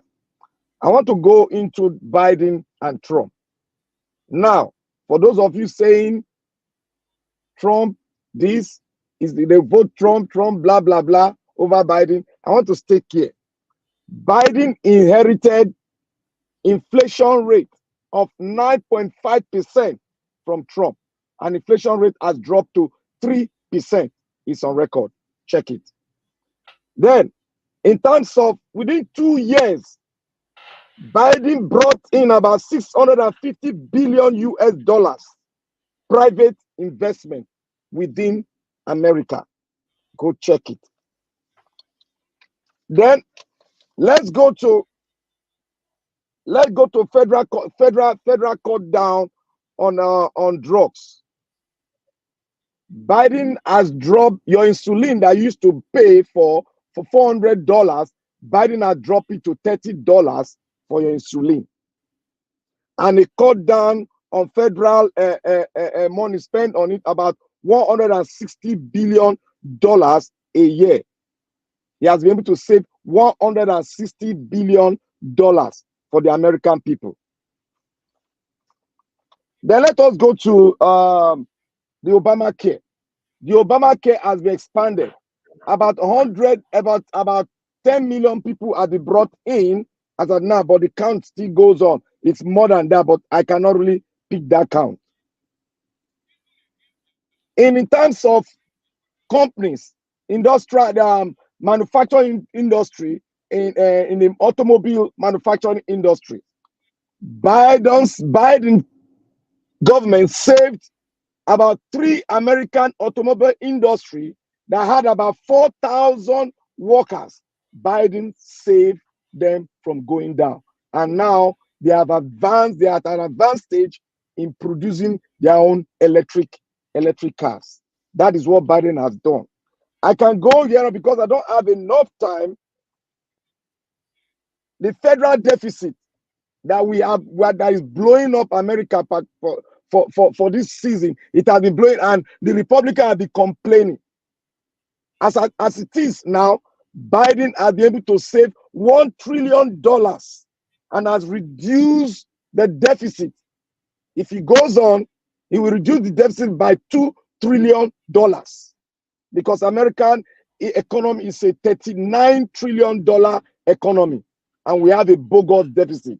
Biden has been able to reduce it by $2 trillion. And for your gun control, what Biden said is not taking away your First and Second Amendment right. Biden said the military caliber rifle, the rifle for the military that is all over America, he wants to take that out. All the assault rifle, he wants to take that out and control the rate, the ammunition rate. Even if they want to have it, he's going to control the ammunition rate. And he wants to bring back the due process in order for you to acquire your license to own a gun. That means if you are mentally derailed, you will never own a gun, or you have a crime that is on a very high level, you can never own a gun. By that, it will reduce the high rate of crime and shooting. Already, the rate of crime in America has gone down. That is why the Democrat cannot speak. And your so-called president that you said, he's coming, you wanted to come in. Presently, he was found guilty of tax evasion and is going to refund $350 million to just a state. Just New York is returning $350 million US to New York. His children, if the children they are among too, they lost their own case because they invaded tax. So these are the kind of personality you are clapping your hand for because you refuse to read, you refuse to take records and bring it to the table. All you want, all the evangelical, what you people wanted was for him to take Jerusalem as the capital of Israel. He did it. And what is the outcome now? You said in your own, the evangelical said, oh, Trump was the chosen one from God. That is absolute lie. Because he took your Bible and turned it upside down and swore with it. You all saw it. So that was a lie. Now, where is the evangelical? They have run back. They can't speak anymore. But some few elements are coming out without record, without fact. They are clapping for him because they refuse to dump the Nigerian syndrome which they have in them. They need to dump it into the Atlantic Ocean. Thank you, Mr. Nigeria Watch. We have a lot to speak. And by next week, they are going to start rolling in the campaign season. We all see the record and we see the fact rolling out. Thank you, Mr. Nigeria Watch. Thank you, my brother. I appreciate you. We're gonna do and well. I'm not saying on the stay for America for that side. So we're gonna fight for the right person to be your president. Anyway, they know the right person. They know. No, you know. Don't say they know. They all know. Somebody that is found guilty of invading tax, one of the highest crimes in America. Black always speak for yourself. This is the only area I have issue with you. Don't be saying no, Mr. Nigeria Watch. Speak for yourself. Express your Mr. opinion. Nigeria Watch, hold on. You are in Britain. Americans know this that I'm saying. That they all know. If a man invade tax, that is one of the highest crime in America. What I'm saying. That's you. Your opinion is what you are expressing now. Stick with it. It's not my opinion, it's the fact that I'm telling them. Okay, that's what I'm saying. Opinion. They don't be saying they know. They know now. It's the media. They don't know. They are not interested. Mr. Nigeria Watch. They know. They know. Okay. Not be my idea. They know. Okay, Black Panther, they say they are not interested. Stick to yours. Okay, Mr. Nigeria Watch. Wait. What happened in Nigeria? Did they not know? You know, Black Panther, one thing you must understand is this. Joke apart. Don't belittle other people's submission. That's no, not belittle. I said they know. That was my fact. You said they don't know. Hold on. Don't belittle people's submission and opinion. 2, don't insult people directly or indirectly just because they say something that is not aligning with yours. You can't say that people who gave their submission in the past, you know, they are not well read. That's insult. I didn't say they are not well read. Play the tape back. You said what? I didn't say they are not well read. I said they should go and read more. They go and read so more. That they will know. That's an insult. It's not an insult. You know, listen, Oga Black Panther, one thing you must understand, you know, when people correct people, you don't take it, you have a lot of problems. No, Mr. Nigeria Watch, I can never agree with what you have just said now. That I say you should go and read more. Is it an insult? No. It's not the way you put it. The way you are putting it now, it sounds well, but that was not how you put it on then. I can't insult people with reading now. Yeah, no. Play back your video later on, your voice. You see, you were very, very authoritative in your submission, and you know, direct attacking, and it's not nice. You know, let people express themselves. You are saying they all like the reason why I came in now. They all know. They don't know. Speak for yourself. Must you force me to know? Mr. Nigeria Watch, when I say they know, it's the reason why I say that because it's in the public. It's not hidden. It's in the public. Okay, see, now Madam Henry is saying that you said because they don't read. You see, they said they should go and read more. You said because they don't read. It's an insult now. Just telling adults that gave their smooth that submission. they don't read is an insult. Yes, they don't read. That yes, is a lie. Let's bring a lawyer here. No, you can't say they don't read. How do you know they don't read? Because they are in a public when something is brought into the public forum, you said it's a lie. That means you did not read. Black Panther, one thing I want you to just do is that your submission, I respect it. I will not allow anybody to attack your opinionism. don't attack other people's own as well. Thank you. You know, there's no need for the arguments. Just give your own, give your submission, you know, and then let others give their submission without any fear of anything. Let me call on the next person to give their final submission. Hello, sir. Hello. Good evening, sir. I know you do not know me. This one you're on mute yourself. The good evening, sir. You did not know me. Anyway, Tudaja, give us a final submission. 4 minutes. Thank you for having me. Yeah, sometimes it happens.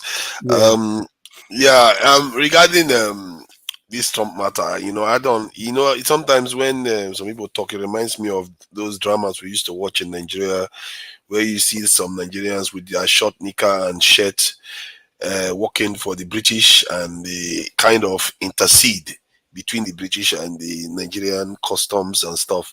You know, you see the court cases and sometimes the way they behave.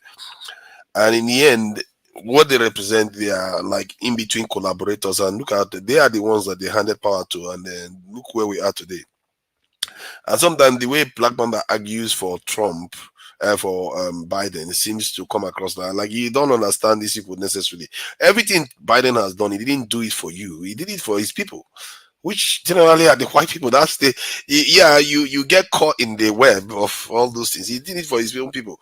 You have to recognize it for what it truly is and say, okay, what is it he actually did for our own community? Zero. He didn't specifically target our community with anything. He even went and passed a law to favor the Asians. You know, when George Floyd died, the whole world moved. Biden didn't move one policy in America. One, he didn't. And he promised to do that. Black people made him president.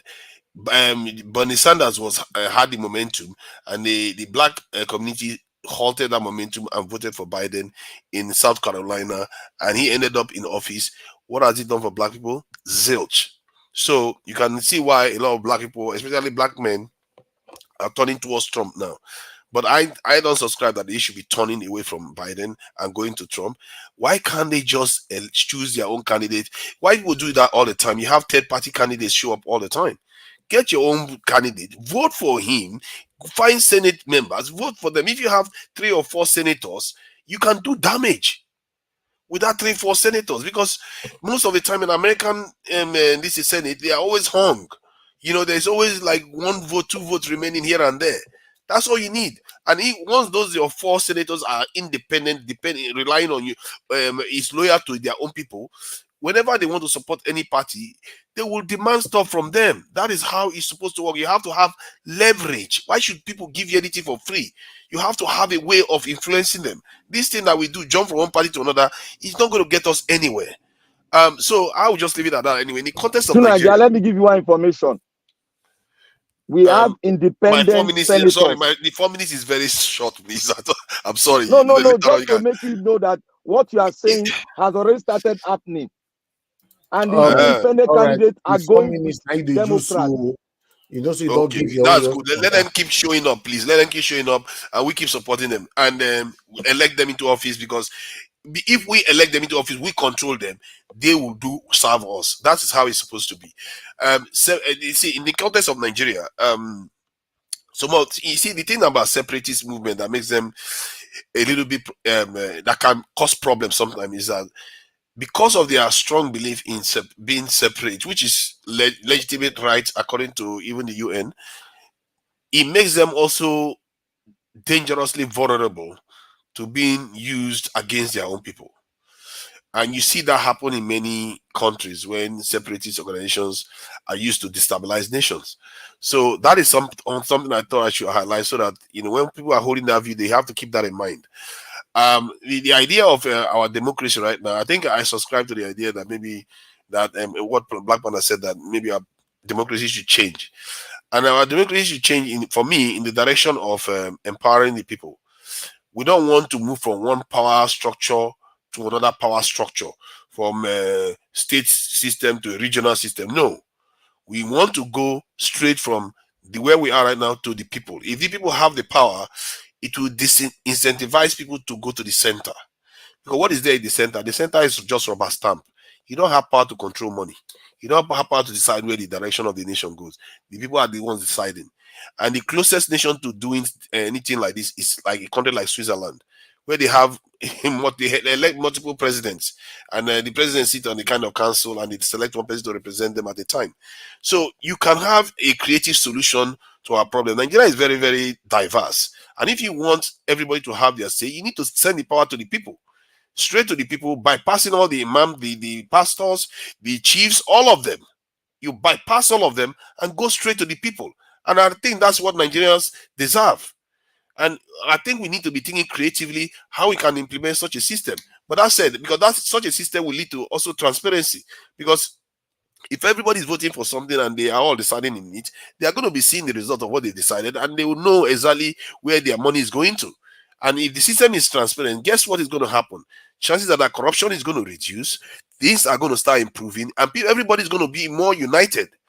Not that they are not going to have divisions, of course. America, they have divisions too. They're going to be divided, but at least they will know they are the ones that decided it, not these oligarchs and all these criminal people that are stealing all their money. You see what I mean? But to do all this, to have the space to do all these things, you need to be able to push other people's influence, people that have unlimited buckets of money, that are in the West and in the East and everywhere, that want to take advantage of us. So we need to start thinking outside the box if we want to create a system that will succeed, because we are unique and we have to create a unique system. Thank you. Thank you, Oga Tunaja. God bless you, sir. That was a wonderful submission right there. Oga Consign, please, your 4 minutes, sir. Oga Consign, you are not there. Mr. Dubisi, thank you for joining us. I'm here. I'm here. I didn't hear. I'm here. Okay, go ahead, sir. 4 minutes. 4 minutes. Okay, my brother. One, this money that sharing, these heartless people are sharing. It's like Abiole got up to 20 billion for the money they're sharing. Heartless people, and people are suffering. That man get 20 billion for his constituency. I don't know what you have to do for the constituency, which we didn't do when he was governor. This is the amount of money the man took now, plus other ones he's taking. And again now, Tinubu has opened the borders of Niger with Nigeria. But the southern borders, they don't want to open the southern borders, and people are suffering. You see? We're just following the footsteps of Buhari. And that's what I said earlier. When I came into this before, I said, it is the caliphate that gives Tinubu this power, not even INEC. This was the plan of the caliphate, to give Tinubu the one they can control. The Fulanis are kidnapping people. But Tinubu signed for the army to go and buy more than 20 ESN members last weekend. Can you imagine? The East have been peaceful all this while. Peace have been returned to the East. But now they go, Tinubu signed that they go and they buy about 20 ESN members, because those people are fighting with the Fulani herdsmen. So the military went and they go to their where their camp, and they buy about 20 people of them. 20 of them. You see the country we have. Now, Tinubu start what Buhari start. He wanted Igbos to start having problem with the Yorubas. That's where it's going. He left the people who are kidnapping people, who are buying people, who are destroying the country. He left them. He's going to the East to make. Now, if those boys now retaliate now and buy some military people, you see it in Arise News. You see it in China. But the Arise and the China, they didn't announce this, that these people kill about 20 of Igbos. You see, that's the country we have. Buhari buy the Igbos, and Tinubu have started. Instead of him to look at the people where the problem is coming from. All those who, even, for example, as a president, Tinubu, he knows the people who sponsoring this kidnapping and this Boko Haram. Why don't he arrest them? If this is a Easterners now, or if this is Southerners now, he will arrest them. Those sponsors. Why he cannot arrest those sponsors today? He cannot arrest them. And the people are demanding money. If they demand again, they demand again. Even that clergy who said, let me help you to negotiate with them. That man has been negotiating. Why can't they arrest that man? So you see, we the Southerners, we are in problem. Because whatever happened, anybody who come to rule, you see, the one thing Nigeria cannot be good is this. Since I was born, everybody that want to rule, even from the south, south to south, anywhere, you have to go and bow to the Sokoto Caliphate. If you don't bow to them, if you don't give them what they will not allow you to rule. They will bring confusion, they will bring everything. They cannot allow, you can't even enter there. So that is why we have to look for our own place, because at the end of the day, nothing good will come out of that country. Because we are not slaves to the Fulanis. Fulanis are supposed to be slaves to us because they are not indigenous of Nigeria. They are not indigenous. All the people that coming from Sahel, all of them, nobody's profiled. Nobody. All of you that traveled abroad, let me tell you, the day I stepped into my leg in Malaysia, the day I stepped in my leg there, I went into a hotel that night to lodge. That the police came to my hotel because they heard that somebody came. They searched me. I'm telling you. But these people coming to Nigeria every day, nobody's profiling them. They don't have passport. They don't have anything. They destroy our people. They destroy our farms. They destroy everything. But nobody's arresting them. Nobody's nothing. Nobody they don't have even passport. So how can a country move like that? Because they are Fulanis. Because they're coming from Sahel. Because one of them said all of them are Nigerians. And any Fulani is a nationality of the world, of Africa. Can you imagine? What of the people from Benin? What are the people from Chad, Ghana? Are they Nigerians? But the only Fulanis are the only one that are part of Nigeria. Now, whatever happened, they have opened their border for them to be traded and other things. But what are the people in the south? The people in the south cannot eat. They are suffering from hunger, but those people are eating. Thank you. Thank you, God concern. God bless you, sir. Thank you. Mr. Dubizi, are you there? Mr. Dubizi, you're not available. I'll move on now to... I'm here. Okay, sir. Thank you very much for joining us. We tried to call you earlier on. You left. But I'll give you 5 minutes. Which your final submission. Okay, I'll manage the time. Good evening, everybody. Let me speak about the National Assembly, the budget pattern that has caused uproar in the Senate. It's not a new thing. They've been doing it. All of them are involved in that saga. Ningi may have other things. Maybe he just wants to expose them because probably he doesn't like who is there, or he has other reasons, but he really wants to expose. What he said is true. They are doing it, and they've all been getting money. Senator Abaribe was at Arise, I think that was today, and they were asking him why those monies were given to them physically. He said no, that they put it into projects that will be done in their area. But the bottom line of all this thing is that we are running a wasteful system. All these people who are in charge in our country, they are all there to make money for themselves. They don't care where the country burns down. I know that under this Akpabio, money will be an issue. And you come out, so everybody has seen the kind of lawmakers we have now. None of them are willing to be accountable to the people. And they are doing their best to shut this investigation down. Or if we have two people, if Nigerians are really wants to take their country, but this is another inroad, this is another spark that will make them to make protests and say this thing should be properly investigated. But who will do it? The people who are in charge, they control the military, they control the police, they control the judiciary. Even who will start even the investigation? The opposition parties are not even strong enough. Only few are talking. The labor lawmakers there, at the end of the day, if all things go the way they want it, they will get their own court. That is why many of them, that is why this craze to be in the National Assembly is so high. They are all going there for their own selfish interests. The country cannot move forward this way. I think at the end of the day, we still come back to the same thing, that this system is wasteful, it's not working. The country needs to be overhauled completely. Because all these things will keep happening. By the end of this year, you will even hear more scandals, and they will cover it up. Because the man who is at the villa, this is his stock in trade. He has put somebody who he will use, maybe Once this wants to make noise, money will be given around. They will share money. Everything will be put under the carpet, or will be done behind closed door. They will settle it. I think people had about. They said they went to the Senate President's house to discuss this matter. Probably, but maybe Ningi said that before they went there, according to one of the lawmakers. But the whole thing is not really looking good for Nigeria. They are there discussing about money when we have terrorists rampaging our country from the north to the south.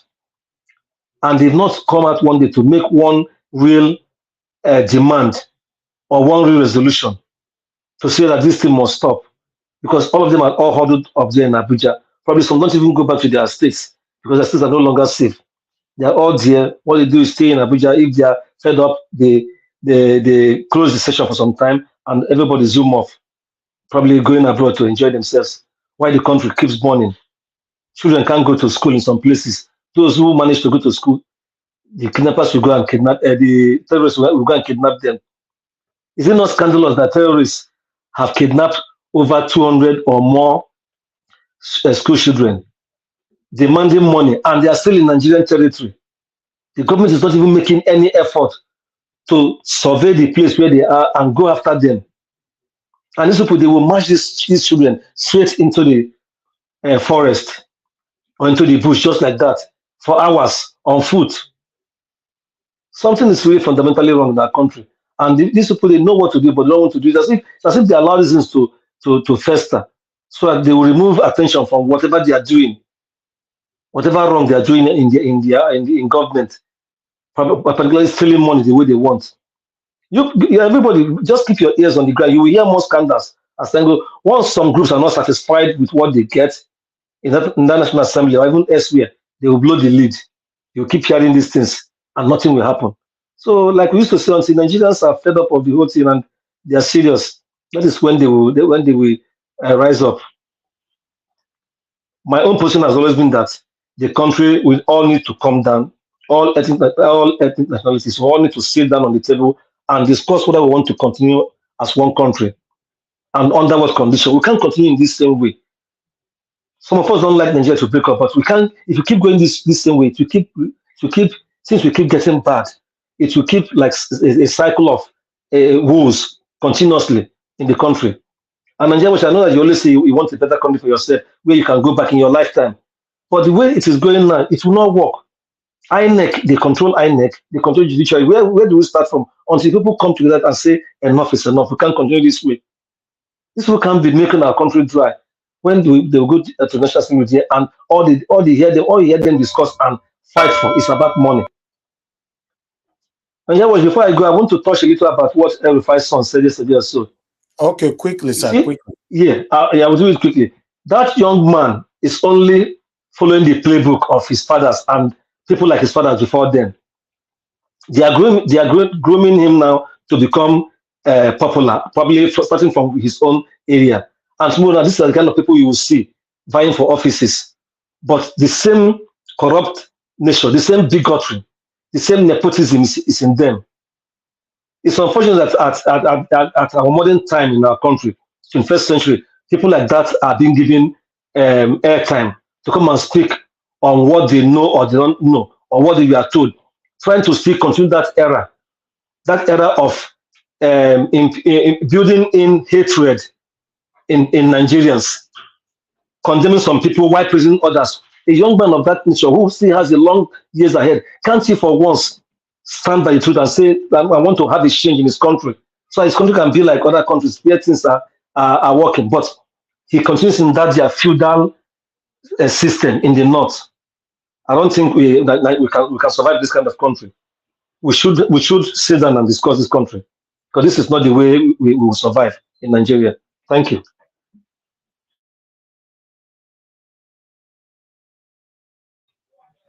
Thank you very much, sir, Mr. Dubisi. It's good to have you on the show.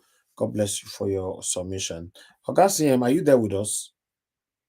Because you're the only person who never give your final submission. You were talking on the phone earlier. Okay, yes, Niger Watch. Thank you. So, thank you, sir. Give us Thank you. I think with the recent development in Nigeria, I think I'm justified in taking this stand. Like I said, Nigerians should be thinking of post-Nigeria republics. If we cannot come together, because what Nigeria needs is for us to dialogue and get the constitution that will work for us. But some people do not want it. Therefore, let people talk on their own individual, make their own individual effort, because this is battle for survival. You cannot be operating a budget of 28.7 million, in which you use 90, is it not 92 or 95? They said 95% of this your debt. Nigeria is owing, and then the poverty capital of the world. Yet people are kidnapping people with reckless abandon. I'm demanding 40 trillion, and somebody is saying we should go and negotiate with them. See, nobody is in charge of Nigeria. I'm sorry to say this. So the earlier different ethnic nationalities, just the one that is contiguous to you, start discussing whether 2, 3 can make up a. You go. I mean, I mean, the fact that Lord Lugard joined us together does not mean that we must do everything. And we must do everything to sustain it. I don't think so. We've tried, haven't we? Budget padding is it today started. Only that is because people are shouting because this is too much. We used to hear every year the budget for Asro Clinic. Did we not hear it under Buhari regime? They say there, and Aisha will say there is no Panadol when you go there. Yet they are budgeting billions. At a time, they said the Asoro Clinic budget is far much more than all the teaching hospitals in Nigeria put together, what they are going to get under Ministry of Health. What are we talking about? Every year they insert money, they be stealing money, and people will be clapping for them. To me, for people to survive, every ethnic group should be thinking of post-Nigeria republics. If you discuss, be discussing with the others and see how can we, 2 of us or 3 of us, you manage. If you have to 6 million, 10 million, it's okay. Other countries are like that, and they are living on their own. It does not mean this idea that Nigeria is the giant of black man. Let another country with a black man. After all, what is the population of Ethiopia? Kenya, let them take that giant. Is it giant we are talking about? Nigeria is sinking. We are laughing stock all over the world. We can't even feed ourselves anymore. Ukraine is in war, yet they are sending us grains for us to feed, and we are accepting it. Is that not a shame? And even the one sent by, and I'm telling you, that one Ukraine sent to us, it will not be shared the way, it won't be transparent. If they are to distribute it, it won't. After all, during 2020, COVID-19, the European Union had to send some food stuff to Nigeria. I mean, they sent us palliative. Let me use the word palliative. Nobody knew about it. It was hidden. Until NSAS, people started going to different warehouses. If you hear they went to Enugu today, or tomorrow they discovered that of Lagos, Adamawa, Bini, everywhere. This is the type of country. Must we continue like this? To be honest with you, when I refer to, like I said, let me use I want to engage any Yoruba man, or let us debate it. An average Yoruba person will be better off as a country than what they are suffering today. Because when you don't have that rest of mind that yes, you can now start to build. Let me now know whether the Yorubas will get the worst of them to come and rule them. It's not possible. Whether there will be Mahmoud Jega to go and Yakubu Mahmoud to go and rig election. It can't work. And same with the other people. Why are we afraid? Nigeria is the only country coupled together by Britain that is still existing. Because we just want to be together. But for what? Forcing ourselves on ourselves. Where is it done? Where is it? There is no other country. Where Britain colonized a lot of countries, joined so many colonies they formed all over the world, everywhere, in Asia, in the Middle East. It's only they didn't go to South America, Central America. They went to Jamaica, all those places. Where they joined together, every people just say no. I want to be on my, and they go. Why is there this obsession with we want to be? Look at the way we are suffering. Why are we with all our resources? We can't come together to even discuss as brothers. It's a problem. When you call some people, we say, no, nothing wrong. We should continue. Constitution, you can't even make a law. You can't even sit down and say, this is what we want. Everybody come and be represented. We can't even do it. We are afraid to talk to each other. Then we are not supposed to exist. So I'm still saying it. The best, because if I start to go into, there's nothing I will say about all this budget padding that is more than what people have submitted or what we read. Everybody's is incandescent with rage. But what do we do after today? Is that not the word out of better? Do people shouted, hey, now what is happening? You know, budget has taken over that one now. Who knows the one that will happen next week or in 2 weeks' time? Then we forget about budget. Now look at kidnapping. Could you believe a country that is operating a budget of 28.7 trillion, banned criminals, kidnapped citizens of that country, and demanding 40 trillion? If people cannot, if I don't know whether people are thinking at all. 40 trillion is what they want in a country that is operating a budget of 28.7 trillion. So even if we say, let there be, oh yeah, come and take the 28, well, hey, Jesus Christ. Well, I'm still saying it though. Now I'm saying there's a sense in it. Different people should start talking to each other, holding meeting clandestinely. Yes, please. Okay, man. Okay, together. We didn't damn. How about 20 US and members last weekend, Mama? What about 20 yesterday last weekend? I'm telling you. Wait, let me see. People should start. You see, because what I'm trying to say is that it's for us to just to survive. It's no longer I'm not calling because we want to want to develop and become better than Egypt overnight. No, it's just for people to survive so that this killing, this spying, will stop. That is what I'm saying. We are talking about saving lives now. I'm still saying I will end by this.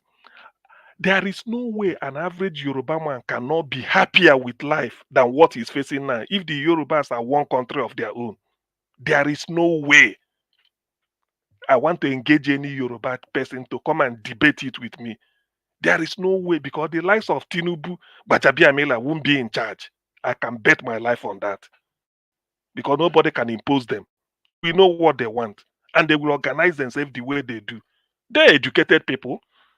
They started enjoying free education before any other people in Nigeria. So why are they in this mess? Why are we, all of us, in this mess? Ordinarily, Tinubu Park Yoruba everywhere. What is happening? 3 Obas, we are then occupied in Ekiti State. What is happening? Explosion in Ibadan here and there.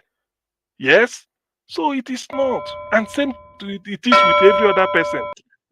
Niger Watch, thank you very much for the opportunity. I'm really bitter because I don't really see why I should be engaging in all this. Nothing. What haven't we done? P2B, they rejected him just because of where he came from. This is a man that should have savaged Nigeria, and now look at the mess. Terrorists demanding 40 trillion from a country that is budgeting 28.8 trillion. People should go and read and look at it. 40 trillion. Thank you. All right. Thank you, sir. Thank you. Nobody is going to pay them that money anyway. Tinubu said he's not paying it. Niger Watch. Yes, sir. Something, please.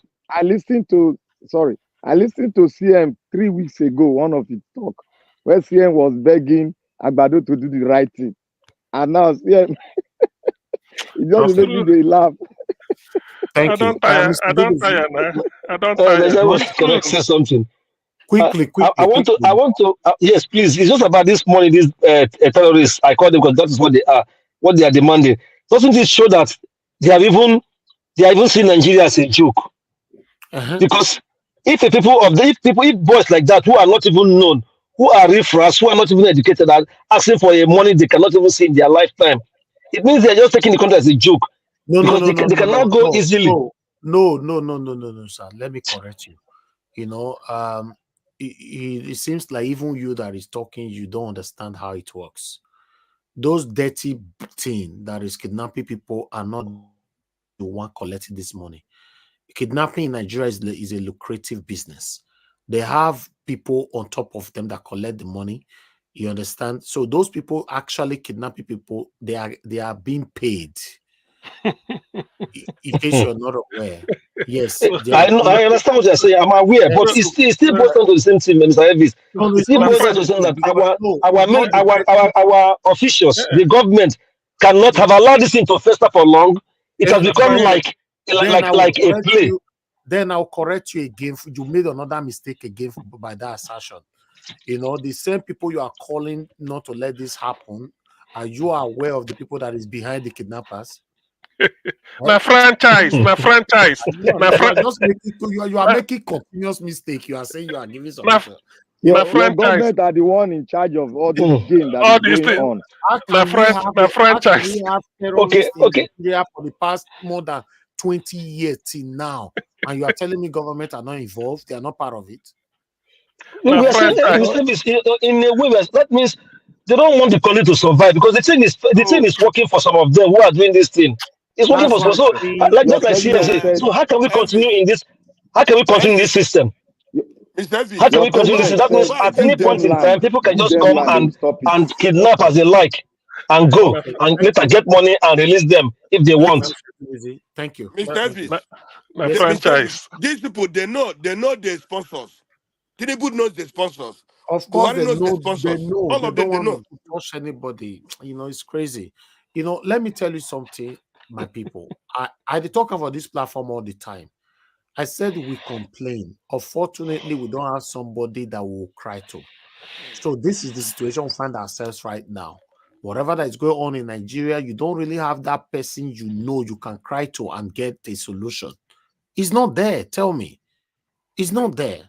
So you see now, you are crying now, I'm crying, we all are crying, you know, but nobody to cry to. This is one of the things I was saying the other day to one of our elderly elder brother in the north. When I was saying that you called into the show the other day, you were begging, or rather you were hungry and all that. You are hungry, we all are hungry. He thought I was actually referring to him. He didn't know I'm saying that all of us. It's just like I mentioned now that you are crying, we are crying. Nobody to cry to, the same thing. So we all are hungry, we are suffering. The whole situation is affecting us now. So you not get to understand the issue after 24 hours that, oh, this is what Nigeria was meant. Because it's the truth. Because I remember when this man called into this show, he was crying that he wanted to help somebody. This one is not even about him. He wanted to help somebody at that particular time, and they have used all his money to get some shopping. He said, what kind of life is this, that a grown-up man begging for food and he could not help this? He has to go back to the market to give them, if they can refund the money, so that I can give to the man. Thank God you remember what I'm saying. A grown-up man crying for food, and you now check your pocket, you have used all your money, you could not help. You know how painful it is? This is the excruciating situation these people, they put every one of us. It's too painful, my people. It's terrible. Nigeria's situation is terrible. Fortunately, we don't know who to cry to. We don't know who is going to answer us. At this moment now, everywhere, Nigeria just looks like a country that is captured. You know, because we're having a good president now, that's okay. If we cry to our president will help us to do this and all that, but he's not doing anything. If we cry to vice president now, say he's not doing anything. Someone will cry to the number 3 man, he cannot do anything. So the whole situation is balablo. I don't know how to. It's something else, man.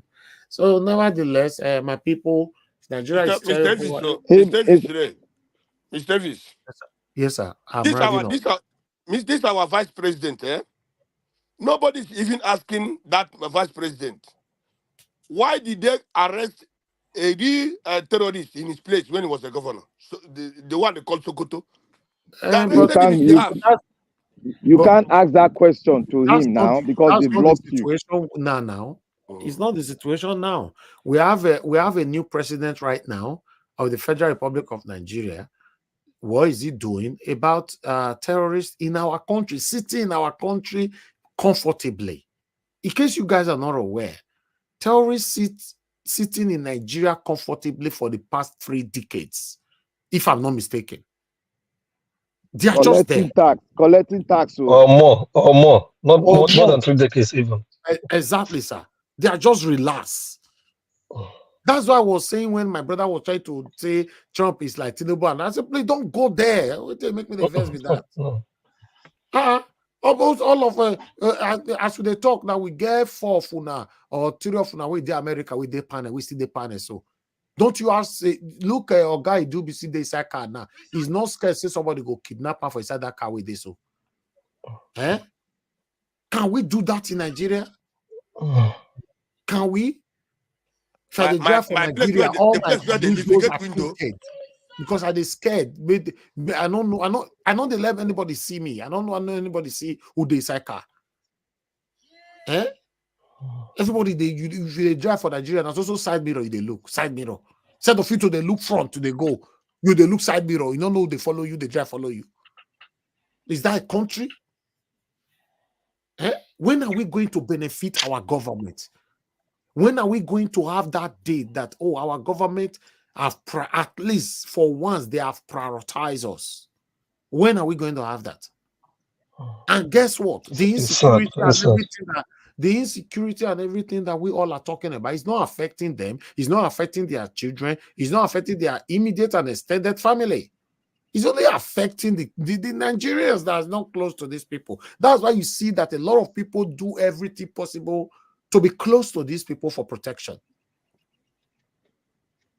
Yes, a lot of people do everything just to be close to them, to pledge loyalty to them just for protection. Say, if I close to Honorable, if I close to His Excellency, nothing will happen to me. That's why you hear people in Nigeria, when you talk to them, go say, do you know who I am? Yes. Do you know why? You know why? Because they are close to these people. Yeah. It's crazy. Well, Mr. Elvis, there's one thing I would like you, maybe you can watch it. It was a Daily Follow to Miss last Sunday's sermon. That is that new YouTube video he plays he does every Sunday. Last week's one was about the feudal system. He called it Feudal Republic of Nigeria. It was about 45 or 44 minutes. If you go through it, he gave a rundown of how Nigeria came to be and what is happening presently. That we are presently in a feudal system. What is if said, you read it, you will shake your head. I listened to it. What is said there was exactly what we have been preaching here for the past. You need to play it, please. Is what we are practicing. But people don't want to know. Exactly. Some people have just captured the country. I want to lord it over others. As for criminals from the south have joined them. They are all doing the same thing. It's very sad. When I come here and said Fulanis are a problem, people think I'm being one-sided. It is just the truth. I don't know any other truth, but that's just the truth. Take them out of Nigeria. Nigeria will be in peace. Let me tell you, my brother. I disagree with you. I disagree with you, not just 1, 2, 3, 4%. I disagree with you 100%. You know why? If you remove the Fulani people from Nigeria today, Nigeria will still be like this. Do you know why? Hold on. I know they argue in a blindfold way. You know why? Because the same Fulani people you are accusing, they have a big table where they dine with your own people. They dine with them. What are you talking about? See what I'm talking about, Mr. Najawo. Let me tell you what I'm talking. May I tell you now what I talk? Look, let me tell you one thing. It's like you people are making some kind of mistake. Some people said if Nigeria go, Mr. CM explain it here. If Nigeria go in small, they will carry the same people where they corrupt, go carry and go that place. But the Kunanina refuse to ask one question: can they allow that perpetrators or survive in that new country they are trying to build? That is the fundamental question. If you take them out, who are aiding and abetting, who organize this crime, if you take them out of the system, will those other groups try to perpetrate that same evil in their new country? Will they? Okay. Let's do what they call elimination series, like in mathematics. They say if you know this one, you eliminate and then go the other one. If Fulani is not part, can somebody be saying give us land? You know, the issue of land they go stop because nobody is coming to ask for land. The TV, the Kaje, the Birom, they are not coming to Southwest. They give us land by force. That's one. Secondly, nobody can drive cattle to come and destroy that because not them. So these are the clear, at least these two examples. That is based on elimination series. Yes, corruption there everywhere, but the fact that they are not there. So this issue of banditry or this is go end. Before we used to have armed robbery now, then go stop luxury bus from Lagos to Onisha, rob them for around the reside, steal all the this thing, that one five end now. people. It ends. I'm coming. We had a Nene Lawrence, Nene, we had even where are they? There are many. So these are the type where we know if they see police, they run. But this is what they call authority stealing. They were invited. During the time of Iranian robber, they don't have somebody in Aso Rock or somebody at the head of state directing them. Abi? But this one is just that they have official protection. Even when Lawrence Arini they do his own, they fear. If you tell and say police van, then go run the other. That is the typical robbery where we know. But this one, this is not authority. So my it's brother, not. My brother, the reason why this one is going on is that these people, some of these satanic people are part of the situation that is affecting us. How can terrorists be in a country for more than 30 or 40 years without they not remove them? What are you saying? Do you know how many governments have been in power for those spaces? 40 trillion. So you start to They are negotiate. paying money. They are paying their money every year now. Every month they are paying people in the south. Will they refuse? Chicago me saying yesterday now that Tinubu should join him to negotiate with terrorists. Can you imagine? Sorry, please, because this thing sometimes if after being annoyed, I go start to laugh. Have you forgotten? Let's leave this one 40 trillion with all these Celox van and there. Do you remember the ones that kidnapped one time? They say come with bags of beans, bags of rice. I've been a lie. Am I making it up? So they've upgraded from bags of beans and bags of rice to kilos.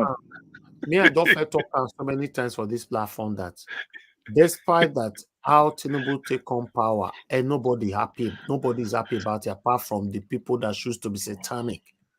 But with the situation we are facing today, Tinubu start doing the right thing today. You know, Nigerians, we don't need much though. We don't need much. Check Nigerians. What we are demanding for is not much. That's why you see that these satanic politicians, they are wicked. We don't need much. Once you see a leader that start doing the right thing today, you see Nigerians will start clapping. I'm telling you. Yeah, because people want exactly because that Nigerians leave Nigeria to go abroad, any country, because they're looking for good governance to survive. Exactly. If they get it in their country, they will stay. That's all. That's what you know. Is it not me? Just one moment, Black Panther. Is it not me that said the other day that somebody phoned me asking me, is there nothing like Tinubu will do for me to say, give him at least? Then I told you people a story. I said, look, let him come back from all the junketing. Go straight to Benue State, from there to refugee camp. When you stand there, do what they call presidential proclamation, like Abraham Lincoln did in 1863 at Gettysburg in Pennsylvania. Stay there. What you go talk, say, by the power of CNC, this refugee camp stand closed today. All the military deploy them, send them back to their respective homes. What it means is that we want to flush out those people that drove them here. When you do that, I will clap for you because you saved life. Najawash, let me tell you one thing. Do you know that there was a time where we used to travel in the night? We travel to the north in the night, and there will be somehow maybe there's a problem in one city. The army will be there. We'll travel past them. There was smoke. They go, no problem. But we also play with these Fulanis. They know their boundary. My brother. But now they don't overshoot their boundary, telling us we will give them land instead of them to come. You see, land is not a problem. If you can live together and coerce together, it's not a problem. It's a privilege to them to be a part of Nigeria. If we all can agree, we can work together. To be honest, you see everybody that is complaining today. For me, I'm complaining because the country is not working, in the hands of the previous and present government, But if you see some people that is complaining today, many of them are complaining based on biasness and satanic interest. You know why? These same people did not say anything during the time of satanic Buhari's administration. They didn't. You know, because they say that Tinubu did there now, and Tinubu must be removed. Tinubu must be removed. When you and I is genuinely saying Tinubu must be removed, we know why would they talk our own, right? Because, you know, we know why would they talk our own, because we know, say, okay, Tinubu did not legitimately got there. As yes, okay. But those people join our crowd, they say Tinubu will be removed. Not mind them, they are Wayo people. First thing you need to ask them, ask them, say, did you talk when Buhari did there? You not talk. All those people they see, they go arise, they go channels. Tinubu must be removed. They are satanic. Me not they mind all those kind of people, because they did this life, they did Nigeria, they did this world, the time where a satanic Buhari rule, they not talk. So for you to know that what these guys are trying to do, the whole matter now don't talk to more than 4, 5, 6 fight. Now, with the obedient or concerned Nigerians are saying, no, Tinubu, you did not win the election. You can't do this to us. We can't do as a normal thing, demonstrating and expressing our plight as a normal citizen. Why you can't see all these satanic people can't hide this our umbrella say, no, Tinubu, you must go. Now, like, no, we are not one. We are not crying for the same thing. No. These people are crying for their own. But I want to ask a question. I want to ask a question. Everybody will answer that. I want to ask a question, one fundamental question. Don't we learn from our past mistakes in Nigeria? Who's going to learn from the past mistakes? Mr. Davis, I want to contribute my Mr. Davis. Go ahead, sir. What Black Panther said before, that is the truth. You know why? East was peaceful, East was very, very peaceful before. What happened? These people went and manipulated the election of the other man and put Uzodinjo there. Yes, Uzodinjo was fought. And who made it? It was the Fulanis. The head of this data was that man. They went and put the fort to the first. And that was why East today is not in peace. Now, when the Imo people, Imo lights, want to remove Uzodinma by all means, they wanted to remove by all means. Who was protecting him? It was the Fulanis that protected him. They gave him more security more than other governors. You understand? So this problem you see. Okay, you see. Let me finish, my brother. This problem you see coming today in the east, in the south, in everywhere is from the Fulanis. Now, how did the Fulanis come into this equation? It was the time of Jonathan, when Buhari and Rufai, they are the one that invited these killers to come into Nigeria because of the election. You understand? They already said it. Two of them have said it. If Rufai said it, they have invited them. Okay, thank you. Let me come in. You see why we always disagree with those of you that are saying that the problem we have in Nigeria is Fulani. I will always disagree. Thank God that you just mentioned satanic Uzodinma, right? You just mentioned that.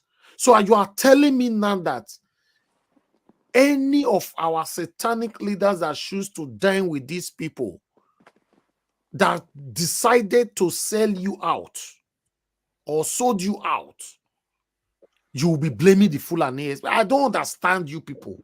See, Mr. Najawat, if I'm a criminal now, let me tell you, for instance, if I'm a criminal now, I dwell within the Edo state. I'm a criminal.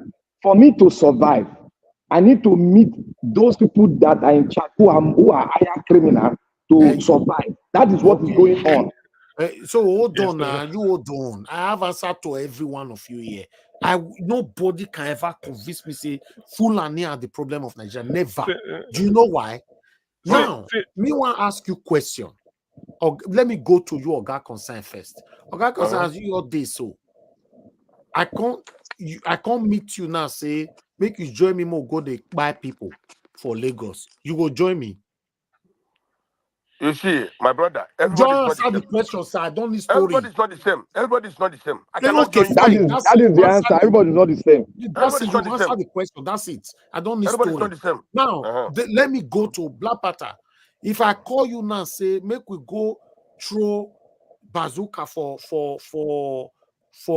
Edo State now. Make you join me. You go join me.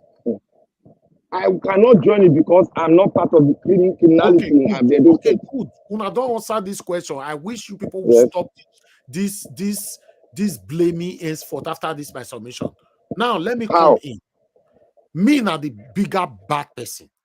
And then I can't influence you people more join me, more become bad people. More they destroy Nigeria, they go. And you join me. And you now you come from the south. Your guy concern come from the east. CM come from Edo.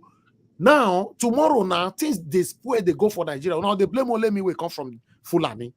Whereas all of us they work together. What are you saying? We'll blame you. Well, let me say I'll go to blame you.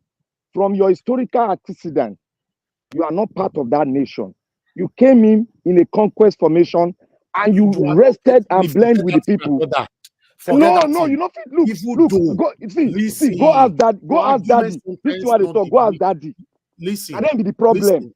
Oga Black Panther, even though I came from Yugoslavia and you live in Nigeria, as long as you have joined my satanic activities, we are one. We are associates. What are you saying? Mr. Fish, let me see, let me tell you. You see, like I give Uzodinjo as example. Okay, for example, Uzodinjo, they asked him to buy people of Imo, but Imo people resisted, want to remove him, but the Fulanis give me extra security. So no, if the Fulanis didn't give extra, you're supposed to remove him. That you are saying, I've already chosen to be part of these people. Until tomorrow is part of these people. It's not part of he's already a criminal-minded person. You need to survive. You don't understand it. Listen. Even though he's already a criminal-minded person, my argument, I don't know why people are not understanding my argument. My argument is we have people from Edo State. We have people from okay, let me put it like this. We have people from Edo people, from Igbo people, from Yoruba people, from Ishekiro or whatever, that is affiliated working together with these people. So when you are jumping out of the rest, you know, in a biased manner, just jump straight. Fulani, that be problem in Nigeria. Okay, Mr. Naija Watch, what is the definition of initiation? Initiation. Listen, whoever that initiated you, remember that you have rights to say yes or no. They but if you will not see answer the question. You are answering in the other way. What is initiation? No, let me tell you. Yes. Let me tell you, if you want to talk about initiation, I will not answer that. Do you know why I will not answer it? Hold on, please, sir, please hold on. Let me speak. Do you know why I will not answer it how you expect me to say it? Because the main purpose or the main definition of initiation, right? The word initiation, it can happen on your behalf, right? That's why I say I will not go there. It can happen on your behalf. You might just go visit someone, they don't run, you are not part of them. But I'm saying is that in the situation, in the realism of what we are facing in Nigeria today, these satanic people from our side that join hand with these Fulani people, they were not initiated. They had a conversation. Do you know they're initiated, my brother? They are. They're initiated. Initiate what? All of the way meet become friends for inside Senate. Mr. Naija Watch. Forget argument. Mr. Naija Watch. Let me explain to you so that you understand. Let me explain to you, not be one-sided. Look, these people come in with a conquest mentality, and they've done it and dominated the northern part of the country. They are trying to cross over with the middle belt, but they have resistance. Now, what they need to do to penetrate to the other side, they need to initiate people that can be corrupted into their own system. That was why they brought in. That's why. Wait. That is why they brought in a constitution. That is why they took over your military so that you can be scared. Then that's being scared. Your right has been taken away from you. You must be initiated into it. The military that is it. Hold on now. Una know they talk like so now they talk to people we don't know. No, if you made up your mind, well, so be it, no problem. I can't convince the military where you they talk say they take over. Don't forget that our military is owned by whoever that is in power. When Buhari was in power, yes, the Northerners, all of the full military. Tinubu had just been in power for 9 or less than 10 months or so. Yoruba people don't occupy everywhere. My So brother, when na lie. No, not be who they for power, they own military. Yeah, no, it's not like that. It's not so like who that. is the head of our military it's now? Not like that. Which tribe be the head of our that military? Is ceremonial. Why do you have coup? Why do you have coup? Hold on now. Who is may you answer me now? Who is the head of our military in defense now? The head of your military is the president on paper. On paper, Who control the military? There's no question mark. Who is the attorney general? Mr. Elvis, don't you ask yourself a question? Last time, Tinubu's wife was going to the northern emirs. Why he didn't go to southern emirs and why he didn't go to them? Because he knows that these people are the one controlling the military. You can't tell her where to go. See, Mr. Elvis, criminality. Tinubu wife also went to Oni of Ife. Do you have Emir in our side? Mr. Elvis, criminality. Hold on now. Talk.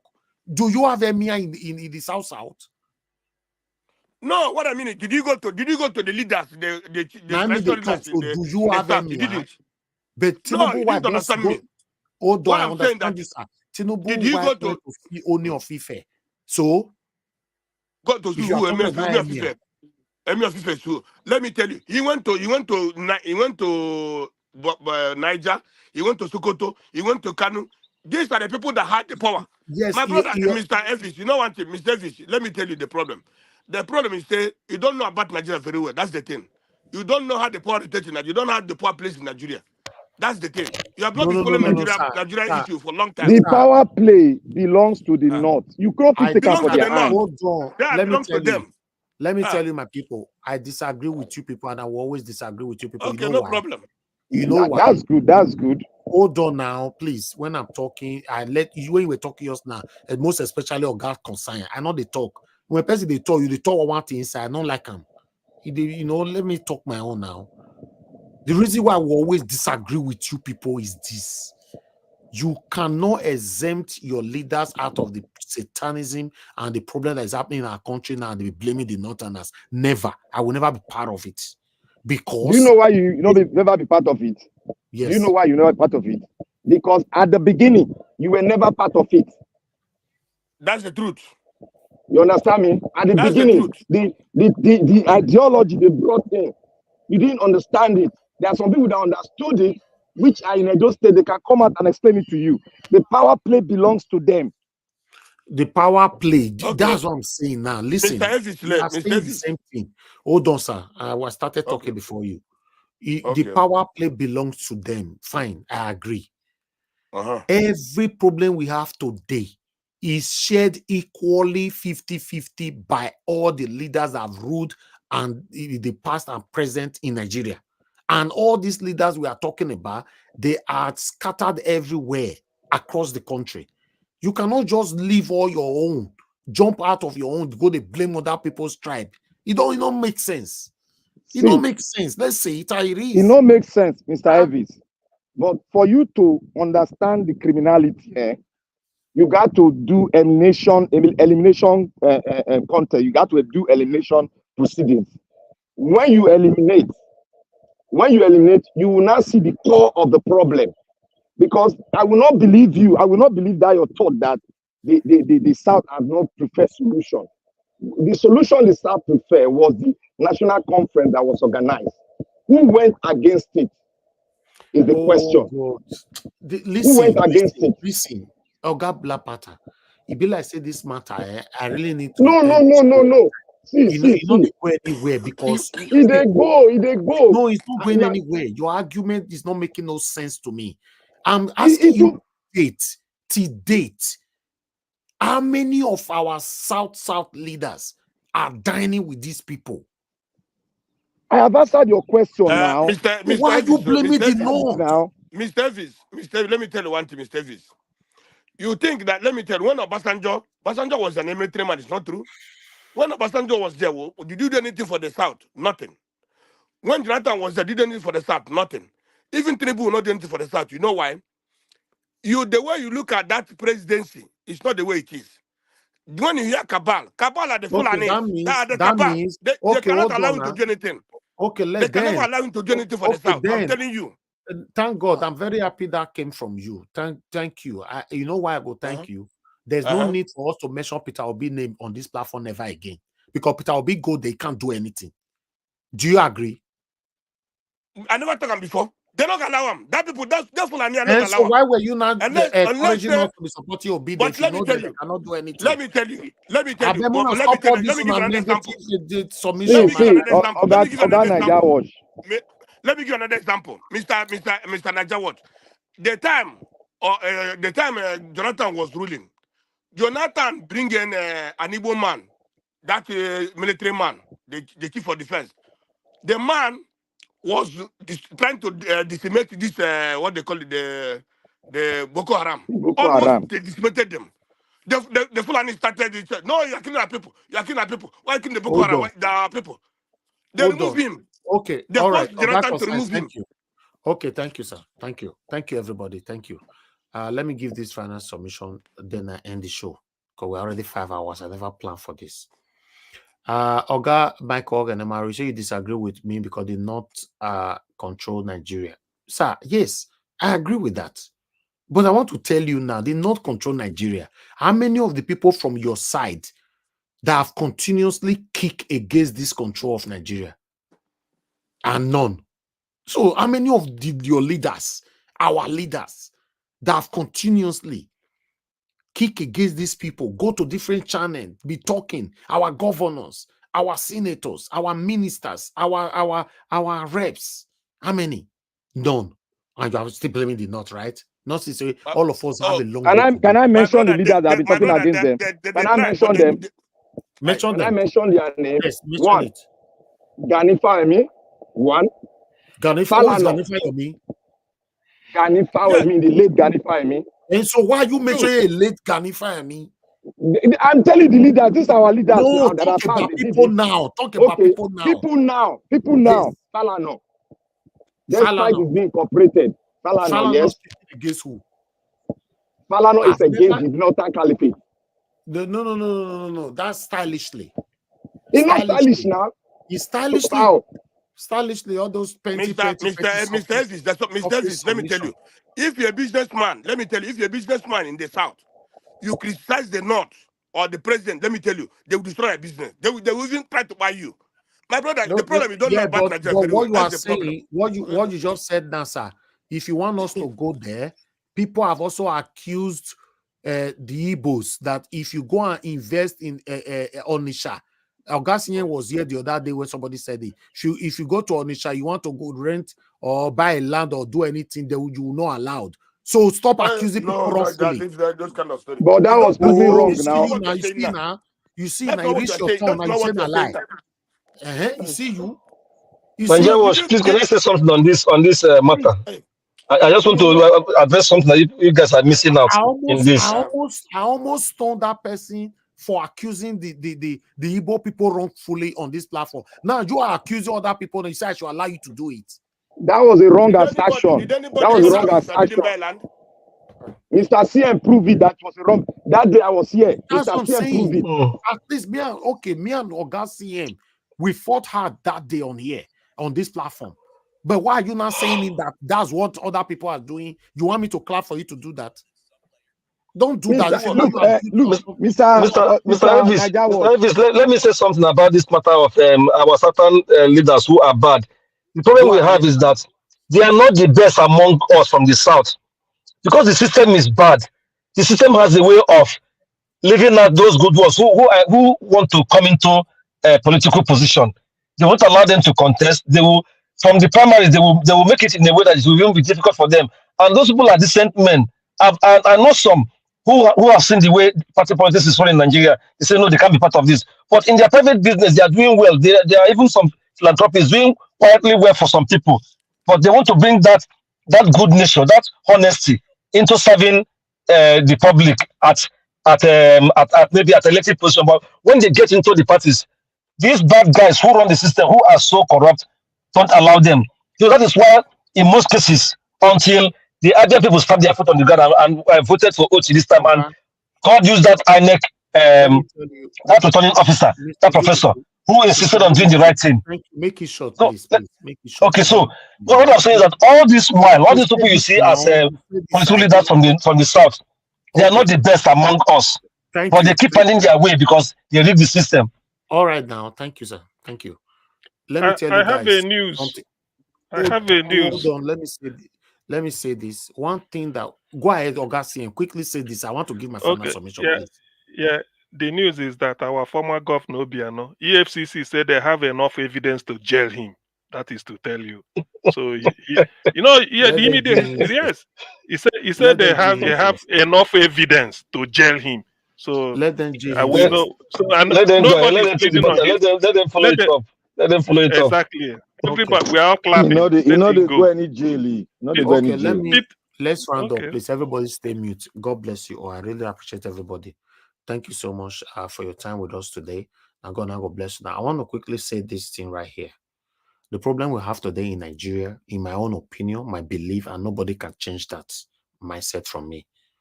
The problem we have today in Nigeria that is affecting you and I is caused by all the Nigeria elites from the south, east, north, west, everywhere. Everywhere. All of them are the problem why we are where we are today. If you blame the Northerners are working with my Edo people, with your own people, and with your own people. All of them are working together. You can't sit here and be biasly blaming one particular area when you know that the leader in your area, you just see us now, our guy see him just celebrate something right now. You know, he did not just carry celebrating that name just now. It's because enough is enough. Now we can celebrate and say, at least evidence they want to make it die for prison. So please, let's say things are risk for us to have that better Nigeria that you and I are craving for. If not, we are going nowhere. Yes, the Northerners, they run Nigeria or they do this, I agree. Who they join, they do, and I mean they ask now everybody they run, they bypass. You can't tell me. Is your bill like me be so? You want to tell me as me your be so? I don't tell you now every time about me for this platform. You don't already know me. Tomorrow now, God forbid, you can't hear my name with one be a year thing. I'll come and tell you, say, no, somebody initiated me, like my brother used one word, or somebody influenced me. Somebody did this. Or God, now all of us they inside together. Now it's supposed to be. Not the person will put you inside. Because they not tie your neck, go put for inside. They are the same people that caused the problem that we are facing today. During the time of the 2023 presidential election, when we all were crying of the ringing, how many of the same satanic South leaders that joined you cry? How many? Who not the quick forget to say sometimes? How many of them join you say, no, this can never happen? How many? For you to know these people working together, we are here arguing with ourselves. Now the Northerner, now the Fulani, now the ladies, blah, blah, blah. What are we talking about? All of them are the same people that cause the pains, the situation we all are facing today. Person can't give you money, say me you help me, he give you money, say me you go kill your brother. You don't kill your brother, they'll say, no, I'm not and I can't give her the money, you take go kill your own brother. You kill your own, you buy your own brother, you take your own brother life. You take your own brother life. And you are blaming person who pay you the money. Does that make sense? Person will give you the money, now you the blame. And now you go execute, now you go do the job. That is what our South leaders are doing. In case you are not aware. Person will send you the message, you go to blame him. You will go do him. For where I come from, Edo State, Black Panther is aware. And many other people that understand our state like that. If they send small pikin, like I'll go see him now, you send small pikin, may go tell or go see him say he enemy head not correct. As a small boy, if you reach there, you can say, Agasiem, Mr. Wife will say, my court, you say your head not correct. Not be with wife or insult Agasiem anymore. Now that small picking insult Agasiem, and you must be punished for it. You must be punished for it. Because if you get sense, as a wife will say, you say me go insult Agasiem. As you reach there, you go change the word. As you come pass on the thing saying you are finished. That's what we should be advocating. We all sit here every day, joining the same mindset. Everybody, they say, now they not transfer Nigeria, now they not be the problem of Nigeria, now they not. Tell me what your leader don't do to repair the country. No, you people are now trying to change the narrative now. Say no, nobody can repair Nigeria. Nobody can repair Nigeria. Oh, that means you are telling everybody that put in all their effort to make sure that Mr. Peter Obi emerged as the next president of the Federal Republic of Nigeria, that he wouldn't have been able to do anything. That's what you are saying now. You are contradicting yourself. That even though Peter Obi enter, he would have been a puppet to the Northerners. That's what you are telling me. That means you are telling me now that all my effort was useless. That's what you are telling me. That in case of next time, don't put the effort because it's still not going to work. Even though Peter Obi is there, he's going to be a puppet. Is that what you are telling me? Come on. That mindset, we must throw it out. If our South satanic leaders or elites refuse to work with the people you people are saying is the problem of Nigeria, those people cannot work alone. But they are working with them. All of them are collecting billions. They are collecting trillions. And you are here saying, now the Nathanas, all this kind of thing. I don't know what we need to work on our mindsets. That's why I said nobody can convince me when it comes to that. And apart from that, I'm not the kind of person that generalize. I will not generalize. If problem is coming, I want to, holistically check where this problem is coming from, so that this can be ironed out. You cannot see. Can I ask you a question? Can I ask you a question? Yes, quickly. I'm rounding up. Where is the problem of Nigeria coming from that you know? From the whole, hear why Dr. can reach 1 million times since. The problem of Nigeria is coming from all the leaders that have ruled Nigeria. You are Nigeria. talking about people cooperating. It's coming from all the leaders. I don't talk about anything. All the leaders that have ruled Nigeria, both past and present. Mr. Elvis, let me tell you, when it comes to corruption is everybody. But you're not talking about corruption, sir. You say where's the problem of Nigeria coming from? Yes, it's coming from all the past and present leaders. We are telling you that the people that have the power of Nigeria is the Fulanis.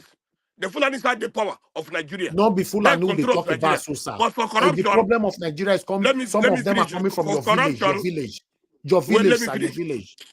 For corruption, everybody, all the leaders are corrupt. They are coming from your village. Who? Your village, the main village where you all come from. Some of them are coming from there. No problem. I mean for corruption. Yes, the Nigerian people are corrupt. Both the east, both the south, both the west. But we are telling you that the people who are holding the power of Nigeria is the Fulanis. And that's what brings confusion everywhere. I agree that with you. That don't bring confusion everywhere. But for corruption, your people from your village are working with the same Fulanis. Don't come to me, ma'am. Is many of my brother in the your village? No. Yeah, they are there. Go and check it. Not there. They are not so there. You don't have anybody representing your constituency. My brother, Mr. Elvis, you are talking on that thing. We are talking on that thing. No, for not on that thing. Sir. I know what I'm saying. For corruption, both the west, both the north, both the east, both the west. It's not what I'm saying. I know what I'm saying. Go back, go to all your local government area. There's somebody representing all these areas. Start it from there. But Nigeria was. Do you know Nigeria was working well before? Yes, but that's what I'm saying. The same thing they talk. So the people that they ask you, you need to find out how Black Panther way. Cannot find anything. The people that spoil the problem be that. Hold on. The people that spoil them, we not going to work well now.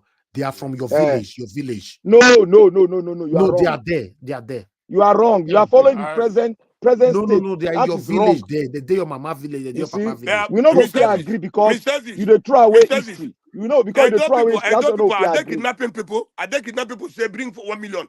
Are they might not kidnapping kidnap people, but children your in leaders, in your Edo? leader you represent, your leaders are Edo part of people, all are these they things. kidnapping your school children? The school I bet children you in people Edo? don't understand what you are saying. You people are biased in blaming people wrongfully.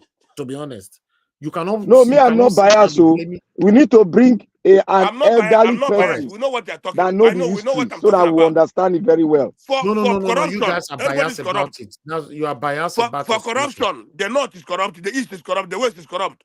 But for the people having the power, it's the north having the power, and they're using that power to disintegrate the country. That's what I'm telling you. How many of your leaders have cried out that they get the power? Then they cry, my brother. Then they cry. They cry for where? For inside billion. For inside, not be your, you know, you said they shared trillion, 3.7 trillion recently. Now, okay, now so they cry. That one is corruption. That one is different. That one is corruption. So don't you know it's corruption that lead to any other thing that happening in Nigeria? Even this corruption, who started it? Do you know? Excuse me.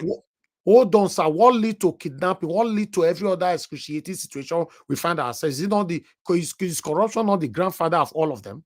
Excuse me. At the east, the south, at the south, kidnapping people and asking for trillions and trillions. Let's continue this conversation next time. The south, even the Chibok girls, is it the south? The people who opened the border for the people to come in. Is it the south? Thank you, Madarita. Are you aware that the current satanic governor of Edo State wanted to sell 20% of our land to Fulani Esme? I played a major role by stopping him from not doing that on this platform. Because he has been initiated. Who did you call? You call That's what I'm saying. He was initiated. Is he not an Edo man? That's the problem. You call the Fulani. That's what I'm saying now. Themselves. I bet, hold on, sir, please. Oga consign. The Fulani people come by themselves to say Edo land. I want carry him. Not be. Yes, now they came now. The Jews. That one, Buhari, not be Buhari, you are biased. Say it how it is. Everybody is part of this. All your leaders are part of it. Stop blaming Mr. Najawash. Buhari, this one.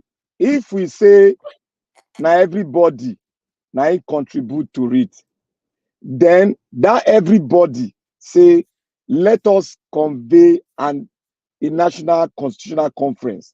The people where you support say then they not be them. They say no. They say then no. How do you want to go?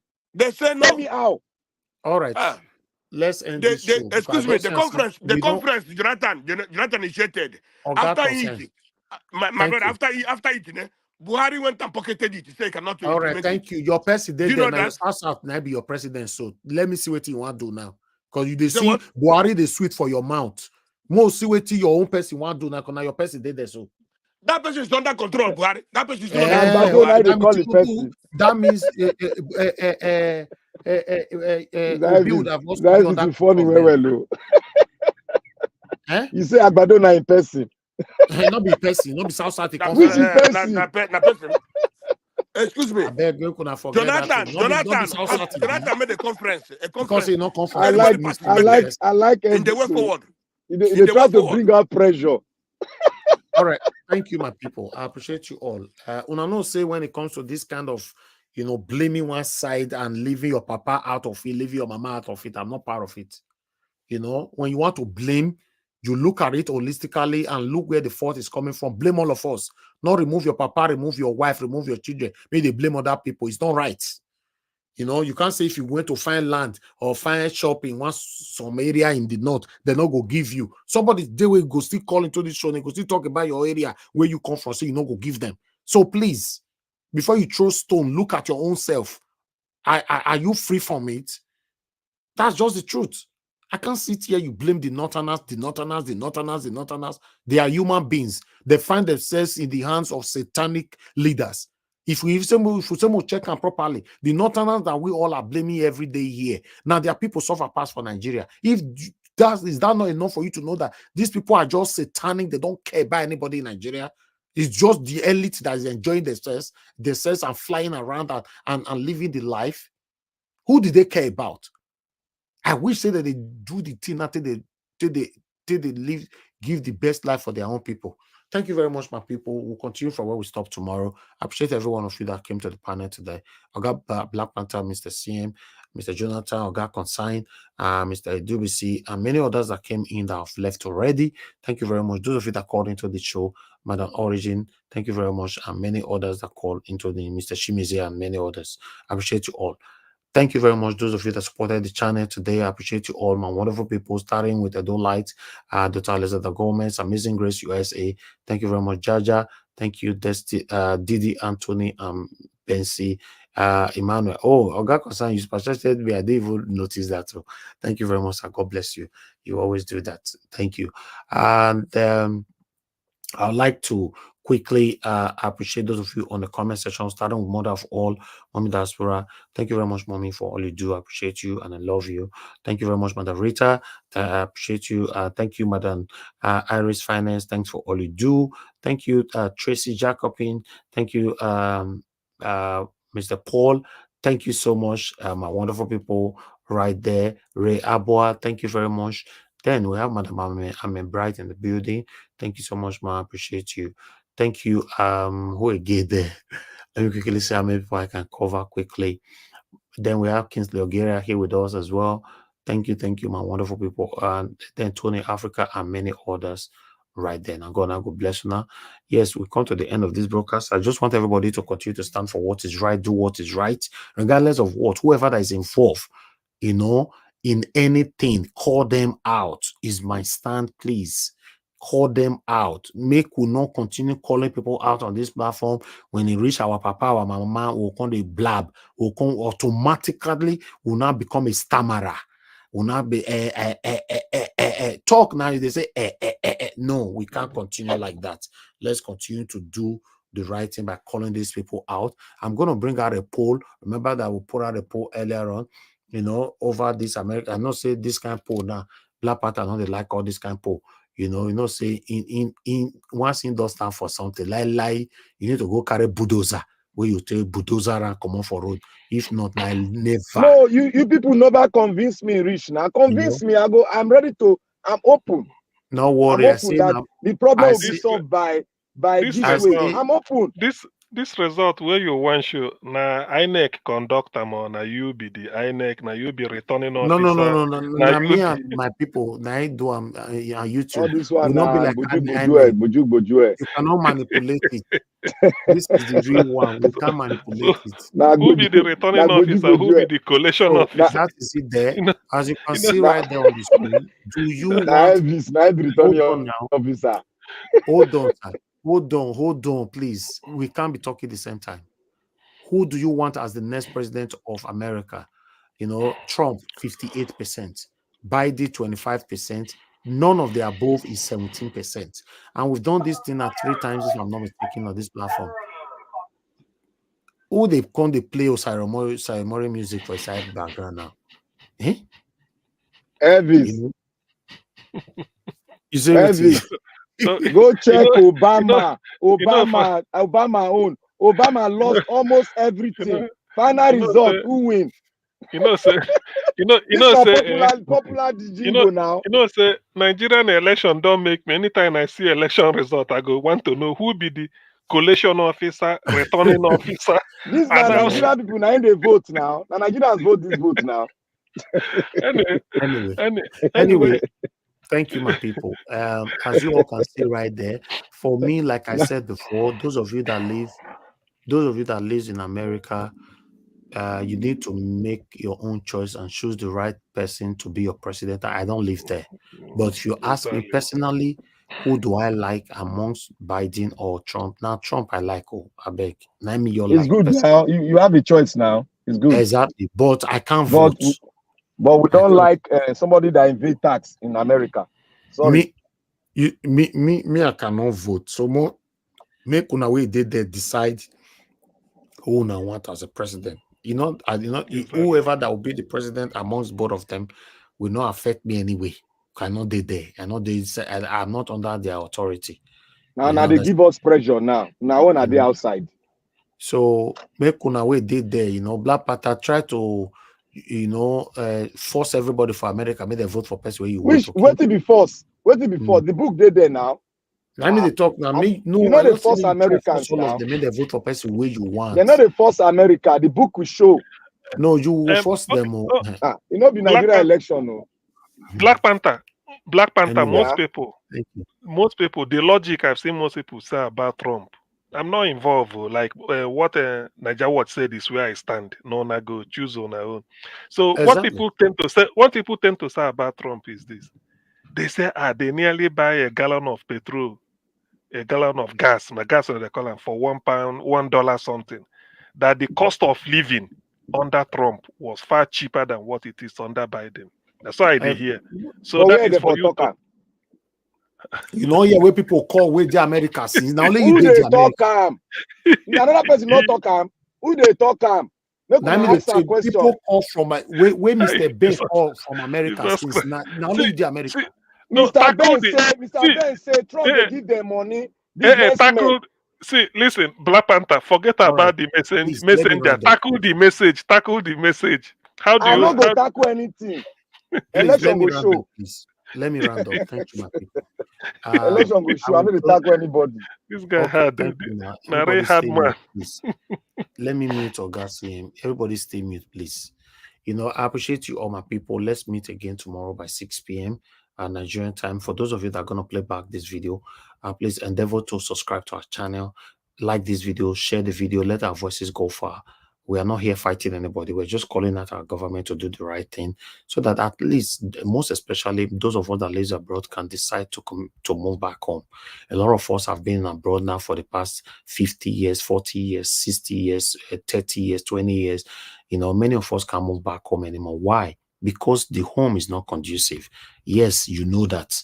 Everybody know that. So just do the right thing. You know, in fact, at this moment now, we are not even sure of who can do the right thing. We just want whoever that can do the right thing. Find your way there and do the right thing and let Nigeria, or rather Nigerians, to smile at least for once. For once, let us smile and be proud of our country. Let us smile and take our own children to our country where we can walk freely, you know, without any fear of anything. Thank you very much, my people. That's why we are here every blessed day, calling out our government to do the right thing, demonstrating our constitutional right, you know, for them to do the right thing. Now God bless you, my people. Help us to press on the like button if you are still here with us as we end the show. Thank you very much. Bye for now, my people. I'll see you guys tomorrow by 6 p.m. Nigerian time. Bye for now. You